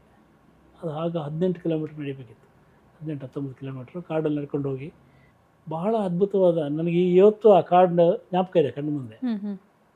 ಅದಾಗಿ ಸ್ವಲ್ಪ ದಿವಸ ಒಂದು ಬೆಂಗಳೂರಿಗೆ ಒಂದು ಸ್ವಲ್ಪ ದಿನಕ್ಕೆ ಅವ್ರು ಹೇಳಿದರು, ನಾನು ನಾಳೆ ಶಬರಿಮಲೆಗೆ ಹೋಗ್ತಾ ಇದ್ದೀನಿ ಅಂತ. ನಾನು ಅಂದ್ಕೊಂಡೆ ಅವರು ಹತ್ಕೊಂಡು ಹೆಂಗೆ ಹೋಗ್ತೀರಿ, ಎಷ್ಟು ದಿನ ಆಗುತ್ತೆ ಬರೋದು? ಸಂಜೆ ಬಂದುಬಿಡ್ತೀನಿ ಅಂತ. ಹೆಂಗೆ ಹೆಲಿಕಾಪ್ಟ್ರಲ್ಲಿ ಹೋಗ್ಬಿಡ್ತೀನಿ ಅಂತ. ಓಕೆ, ಹೆಲಿಕಾಪ್ಟ್ರಲ್ಲಿ ಶಬರಿಮಲೆಗೆ ಹೋಗಿ ವಾಪಸ್ ಬರೋದಾದರೆ ಅದು ಪ್ರಯಾಣವೇ ಅಲ್ಲ ಅಂತ. ಹೆಲಿಕಾಪ್ಟರ್ಗೆ ಅಲ್ಲಿ ನೀವು ಆ ಕಾಡಲ್ಲಿ ನಡ್ಕೊಂಡು ನನ್ನ ಸ್ನೇಹಿತರ ಜೊತೆ ಮಾತಾಡಿಕೊಂಡು ಅಲ್ಲಿ ಹೋದರೆ that is journey. The travel is in journey ಅಂತ ಅದಕ್ಕೆ ಟ್ರಾವೆಲ್ ಅಂತ ಕರೀತಾರೆ. ಅದಕ್ಕೆ not going to the destination. So ಅದಕ್ಕೆ ಪ್ರಯಾಣ ಅಂತ ಕರೀತಾರೆ. ಪ್ರಯಾಣ ಅಂತಿರೋದು ಪಯಣದಲ್ಲಿ ಇರೋದು, ಅದು ಆ ಗುರಿ ಮುಟ್ಟೋದ್ರಲ್ಲ. ಹಾಗಾಗಿ ಟೂರ್ ಅಂದರೆ ಅದೇ, ಅದು ಟೂರ್ಸ್ ಆ್ಯಂಡ್ ಟ್ರಾವೆಲ್ಸ್. ಅದು ಎಲ್ಲಿಗೋ ಹೋಗೋದಲ್ಲ, ಅದು ಹೋಗ್ತಾ ಇರೋದು. ಹಾಗಾಗಿ ಅದು ಭಾಳ ಇಂಪಾರ್ಟೆಂಟ್ ನನಗೆ. ಇವತ್ತು ನನಗೆ ಚಿಕ್ಕಂದಿದ್ದಾಗ ಬೆಂಗಳೂರಿಗೆ ಬರ್ತಾಯಿದ್ದೆ, ವಾಪಸ್ ಹೋಗುವಾಗ ಆಗ ಒಂದು ಬಸ್ಸು ಮೈಸೂರು ಮೇಲೆ ಹೋಗ್ತಿತ್ತು. ಮೈಸೂರು ಸಂಪಾಜೆ ಘಾಟಿಯಾಗಿ ಸುಳ್ಳಿಯಾಗಿ ಹೋಗ್ತಾಯಿತ್ತು. ಅಲ್ಲಿ ನಂಗೆ ಭಾಳ ಖುಷಿ ಏನಂದರೆ, ಆ ಬಸ್ ಕೆಟ್ಟು ಹೋದರೆ ಭಾಳ ಖುಷಿಯಲ್ಲಿ, ಆ ಘಾಟಿ ರಸ್ತೆನಲ್ಲಿ ಕೆಟ್ಟು ಹೋಗಿ 1-2 ದಿನ ಅಲ್ಲಿ ಉಳಿದ್ರೆ ಭಾಳ ಖುಷಿ ಆಗುತ್ತೆ. 2 days ಇಲ್ಲಿ ಇರ್ಬೋದಲ್ಲ, ಮನೆಗೆ ಹೋಗೋದಿರಲ್ಲ ಅಂತ. ನನಗೆ ಎಷ್ಟೋ ಸಲ ಊರಿಂದ ಬಂದಾಗ ಬೆಂಗಳೂರಿಗೆ ಹತ್ತಿರ ಬಂದ್ರೆ ಅಂದರೆ ಬೇಜಾರಾಗ್ಬಿಡೋದು, ಮನೆಗೆ ಹೋಗ್ಬೇಕಲ್ಲ. ಸೊ ನೀವು ಪ್ರಯಾಣವನ್ನೇ ತುಂಬ ಎಂಜಾಯ್ ಮಾಡ್ತೀರಾ? ನಾನು ಪ್ರಯಾಣವನ್ನೇ ಎಂಜಾಯ್ ಮಾಡ್ತಾಯಿರ್ತೀನಿ. ಅಂದರೆ ಒಂದು ಜರ್ನಿನಲ್ಲಿ ಒಂದು ಸೊಗಡು ಇರುತ್ತೆ, ಸೊಗಡು, ಒಂದು ಪವಾಡ ನಡೀತಾ ಇರುತ್ತೆ. ಅಂದರೆ ಒಂದು ರಕ್ತ ಸಂಚಾರ ಆಗದಿರಂಗೆ ನಾವೇ ಸಂಚಾರ ಆಗ್ತಿರ್ತೀವಲ್ಲ. ವರ್ಲ್ಡ್ ಜಗತ್ತೇ ಭೂಮಿಯೇ ಸುತ್ತುತ್ತಾ ಇರುತ್ತೆ, ನಾವು ಅದರೊಳಗೆ ಸುತ್ತಾ ಇದ್ರೆ ಮಜಾ ಇರುತ್ತೆ. ಒಂದು ಅಚ್ಚರಿ ಇರುತ್ತೆ ಯಾವಾಗಲೂ, ಏನೋ ಒಂದು ಇರುತ್ತೆ. ಅದು ಯಾರೋ ಹೊಸ ಸಿಗ್ತಾರೆ, ಏನೋ ಸಿಗುತ್ತೆ, ಹೊಸ ಊರು ಈಗ ಕಂಡುಬಿಟ್ರೆ ಅದೇ ಮನೆ ಮಾಡು ಕಾಣಿಸ್ತಿರ್ಬೋದು, ಏನೋ ಹೊಸದು ಕಾಣ್ತಿರ್ಬೇಕು. Journey is beautiful thing. Journey ಅಂದರೆ ನೀವು ಇಡೀ ಯಾವುದೋ ದೇಶಕ್ಕೆ ಹೋಗಿರ್ಬೇಕಾಗಿಲ್ಲ, ಇಲ್ಲೇ ಬೆಂಗಳೂರಲ್ಲೇ ಒಂದು 4 ಹೊಸ ಏರಿಯಾಕ್ಕೆ ಹೋದರೆ ನಿಮಗೆ ಅದ್ಭುತವಾಗಿರುತ್ತೆ. ನಮ್ಮ ಮನೆ ಹಿಂದೆ ಒಂದು ಬೆಟ್ಟ ಇದೆ, ಅದೇ ಚೆನ್ನಾಗಿರುತ್ತೆ. ಆಮೇಲೆ ನಾವು ಇಲ್ಲೊಂದು ಕೃಷ್ಣರಾವ್ ಪಾರ್ಕ್ ಅಂತಿದೆ, ನೀವು ಅದಕ್ಕೆ ಪಾರ್ಕಿಗೆ ಹೋಗಿ, ಎವ್ರಿ ಡೇ ಇಸ್ ನ್ಯೂ. ಬೆಂಗಳೂರಂತೂ ಸೀಸನ್ಗಳು ಎಷ್ಟು ಬದಲಾಗ್ತಿದೆ ಅಂದರೆ, 2 ತಿಂಗಳಿಗೆ ಒಂದ್ಸಲ ಬೆಂಗಳೂರು ಚೇಂಜ್ ಆಗ್ತಿದೆ. ಈಗಂತೂ ಕಳೆದ 4-5 ತಿಂಗಳಂತೂ ಇದು ಅದ್ಭುತವಾದ ಬೆಂಗಳೂರು. ಹೌದು, ಈ ವರ್ಷ ತುಂಬ ಚೆನ್ನಾಗಿದೆ, ಭಾಳ ಚೆನ್ನಾಗಿದೆ. ಇನ್ನು ನೋಡಿ, ಇನ್ನು ಉಗ್ರವಾದ ಸೆಕೆ ಶುರು ಆಗುತ್ತೆ, ಅದು ಚೆನ್ನಾಗಿರುತ್ತಾಗ. ಆಮೇಲೆ ನಾವು ಹಳೆ ಕಾಲದಲ್ಲಿ ಸೆಕೆಯಲ್ಲಿ ಟೆರೇಸ್ ಮೇಲೆ ಮಲಗ್ತಾಯಿದ್ವಿ, ಅದು ಚೆನ್ನಾಗಿರೋದು. ಸೊ ನೀವು ಎಲ್ಲದರಲ್ಲೂ ಖುಷಿಯನ್ನು ಹುಡುಕ್ತೀರಾ, ಸಂತೋಷನ ಹುಡುಕ್ತೀರಾ ಅಂತ ನನಗೆ ಸಮರೈಸ್ ಆಯಿತು. ಎಲ್ಲ ಸಿಗ್ತಾ ಇರುತ್ತೆ, ಹುಡುಕ ಅಲ್ಲೇ ಇರುತ್ತದೆ. ಇಲ್ಲ ಜೋಗಿ ಸರ್, ತುಂಬ ಅದ್ಭುತವಾಗಿ ಮಾತಾಡಿದ್ರು. ಲೈಫಿನ ಬಗ್ಗೆ ನಿಮ್ಮ ದೃಷ್ಟಿಕೋನ ನಾನು ತುಂಬ ಸಲ ನಿಮ್ಮ ಹತ್ರ ಮಾತಾಡುವಾಗ ನನಗೆ ಆಶ್ಚರ್ಯ ಆಗ್ತಾಯಿತ್ತು. ಅಂದರೆ ಇಷ್ಟು ಸಿಂಪಲ್ಲಾಗಿ ಲೈಫನ್ನು ಅಕ್ಸೆಪ್ಟ್ ಮಾಡೋದಿರುತ್ತಲ್ಲ, ಅದು ತುಂಬ ಕಡಿಮೆ ಜನಕ್ಕೆ ಆ ಕಲೆ ಬರೋದು, ಎಲ್ರಿಗೂ ಆ ಕಲೆ ಬರಲ್ಲ. ಅಂದರೆ ಜೀವನವನ್ನು ನಾವು ಕಾಂಪ್ಲಿಕೇಟ್ ಮಾಡ್ತಾನೇ ಹೋಗ್ತೀವಿ, ನಮ್ಗೆ ಗೊತ್ತಿಲ್ಲದೆ ಆಡ್ ಆಗ್ತಾ ಹೋಗುತ್ತೆ ಕಾಂಪ್ಲಿಕೇಶನ್ಸ್. 2 ಕಾರಣ ಇದೆ. ಒಂದು, ನನಗಿರೋದು ಒಂದೇ ಜೀವನ, ಎಲ್ರಿಗೂ ಇರೋದು ಒಂದೇ ಜೀವನ. ಆಮೇಲೆ ನನಗೆ ಪುನರ್ಜನ್ಮದಲ್ಲಿ ನಂಬಿಕೆ ಇಲ್ಲ. ಇಲ್ಲ ಇಲ್ಲ ಯಾಕಿಲ್ಲ ಸರ್? ನಂಗೆ ನಂಬಿಕೆ ಇಲ್ಲ. ಅದಂದರೆ ನನಗೆ ಈ ಜನ್ಮನೇ ಮುಗೀತು, ಈ ಜನ್ಮ ಆದಮೇಲೆ ಏನು ನಂಗೆ ಗೊತ್ತಿಲ್ಲ. ಸೊ ಹಾಗಾಗಿ ಈ ಒಂದು ಎಷ್ಟೋ ಅದರಲ್ಲಿ ಗೊತ್ತಿಲ್ಲದೆ ಕಳೆದು ಹೋದ, ಅಂದರೆ ಅನ್ಕಾನ್ಷಿಯಸ್ ಅಂದರೆ ಅಪ್ರಜ್ಞಾಪೂರ್ವಕವಾಗಿ ಕಳೆದಂಥ ಸಮಯ ಇರುತ್ತಲ್ಲ ಜೀವನದಲ್ಲಿ, ಅದು ತುಂಬ ಇರುತ್ತದೆ. ಅಂದರೆ ಅರಿವೇ ಇಲ್ಲದೆ, ಅಂದರೆ ನಿದ್ದೆನಲ್ಲಿ ಕಳೆದಿರ್ತೀವಿ, ಕಡಿಮೆ ನಿದ್ದೆ ಮಾಡೋದಷ್ಟು ಜಾಸ್ತಿ ಆಯಸ್ಸು. ಇದ್ರೆ 50 ವರ್ಷದಲ್ಲೇ 25 ವರ್ಷ ನಿದ್ದೆ ಮಾಡಿಬಿಟ್ರೆ ನಿಮಗೆ ಸಿಗೋದೇ 25 ವರ್ಷ. ಹೌದು, ಆದರೆ ಇವಾಗ ಮೆಡಿಕಲ್ ಸಜೆಷನ್ಸ್ ಎಲ್ಲವೂ ಕೂಡ 8 ಗಂಟೆ ನಿದ್ದೆ ಮಾಡಲೇಬೇಕು, ಮಿನಿಮಮ್ ನಿದ್ದೆ ಬೇಕೇ ಬೇಕು ಅಂತ. ಡಾಕ್ಟರ್ಗಳು ಬೈಬಾರ್ದು, ಮೆಡಿಕಲ್ ಇಸ್ ಎ ಮಿತ್.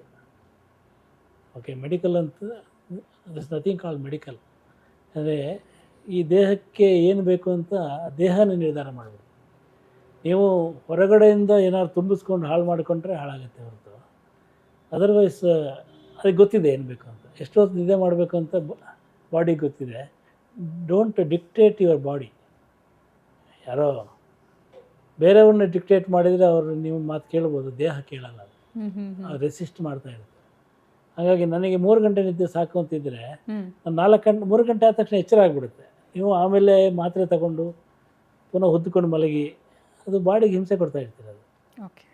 ಆಮೇಲೆ ಫುಡ್ ತಿನ್ನೋ ವಿಚಾರದಲ್ಲೂ ಅಷ್ಟೇ, ಅಥವಾ ಎಲ್ಲ ವಿಚಾರದಲ್ಲೂ ಅಷ್ಟೇ, ಬಾಡಿಗೆ ಹಿಂಸೆ ಕೊಡಬಾರ್ದು, ಮನಸ್ಸಿಗೆ ಹೆಂಗೆ ಕೊಡಬಾರ್ದು ಹಂಗೆ. ಯಾರೋ ದೊಡ್ಡವರು ಹೇಳಿರೋದು ಅಂದರೆ, ನಾವು ಸತ್ ಮೇಲೆ ಹೆಂಗೋ ಮಲ್ಕೊಂಡೇ ಇರ್ತೀವಿ. ಸೊ ಬದುಕಿರೋವಾಗ ನೆಟ್ಟಿಗೆ ನಡೀತಾನೆ ಇರಿ, ಏನಾದರೂ ಆಕ್ಟಿವ್ ಆಗಿರಿ ಯಾವಾಗಲೂ ಕೂಡ. ನಿದ್ದೆ ನಿದ್ದೆ ನಿದ್ದೆ ಅಂತ ಯಾವಾಗಲೂ ಅದ್ರ ಕಡೆಗೆ ಗಮನ ಕೊಡಬೇಡಿ ಅಂತ. ಸೊ ಇದು ಒಂದು ಕಡೆಗಿರುತ್ತೆ. ಇನ್ನೊಂದು ಕಡೆ 8 ಗಂಟೆ ನಿದ್ದೆ ಮಾಡಿಲ್ಲ ಅಂದರೆ ಏನೇನು ಸಮಸ್ಯೆಗಳು, ಆರೋಗ್ಯ ಸಮಸ್ಯೆಗಳು ಬರುತ್ತೆ ಅಂತ ಇಷ್ಟದಲ್ಲಿ ಇಷ್ಟೇ ಬರುತ್ತೆ ಬೆಳಗ್ಗೆ ಎದ್ದು ಮೊಬೈಲ್ ನೋಡಿದ್ರೆ. ಹೌದು. ಸೊ ಎರಡೂ ಒಂದಕ್ಕೊಂದು ನೋಡಿ, ಅದು ಇನ್ನೊಂದು ಜಗತ್ತು, ಅಂದರೆ ತದ್ವಿರುದ್ಧ ಥರ ಅನ್ಸುತ್ತೆ. ಅದು ಇವತ್ತು ನಾನು ಹೇಳಿದ್ನಲ್ಲ, ವರ್ಚುವಲ್ ವರ್ಲ್ಡಲ್ಲಿ ಪ್ರತಿಯೊಬ್ಬರು ಡಾಕ್ಟ್ರುಗಳೇ. ಸೊ ನೀವೇನು ಕುಡಿಬೇಕು, ಏನು ತಿನ್ನಬೇಕು ಅದೆಲ್ಲ ಅವರೇ. ಹೌದು ಹೌದು ಹೌದು. ಅಂದರೆ ಅವರಿಗೆ ವರ್ಕ್ ಆಗಿರ್ಬೋದು ಅದು. You read it and you watch it and enjoy it and forget it. ಮನಸ್ಸು ತಗೋಬೇಡಿ ಅಷ್ಟೇ, ಅಂದರೆ ಪಾಲಿಸಬೇಡಿ ಅಂತ. Okay, thank you Jogi sir.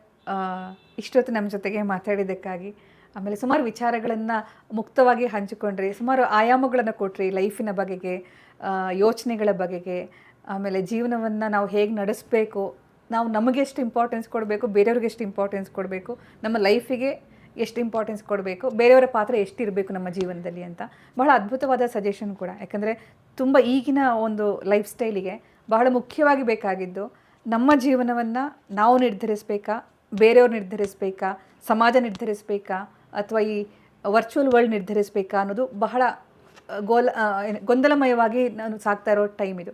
So ನಿಮ್ಮ ಈ ಮಾತು ತುಂಬ ಇನ್ಸ್ಪೈರಿಂಗ್ ಇತ್ತು. Thank you so much. Thank you. ಮತ್ತೆ ಸಿಗೋಣ, ಮಾತಾಡೋಣ. ಖಂಡಿತ.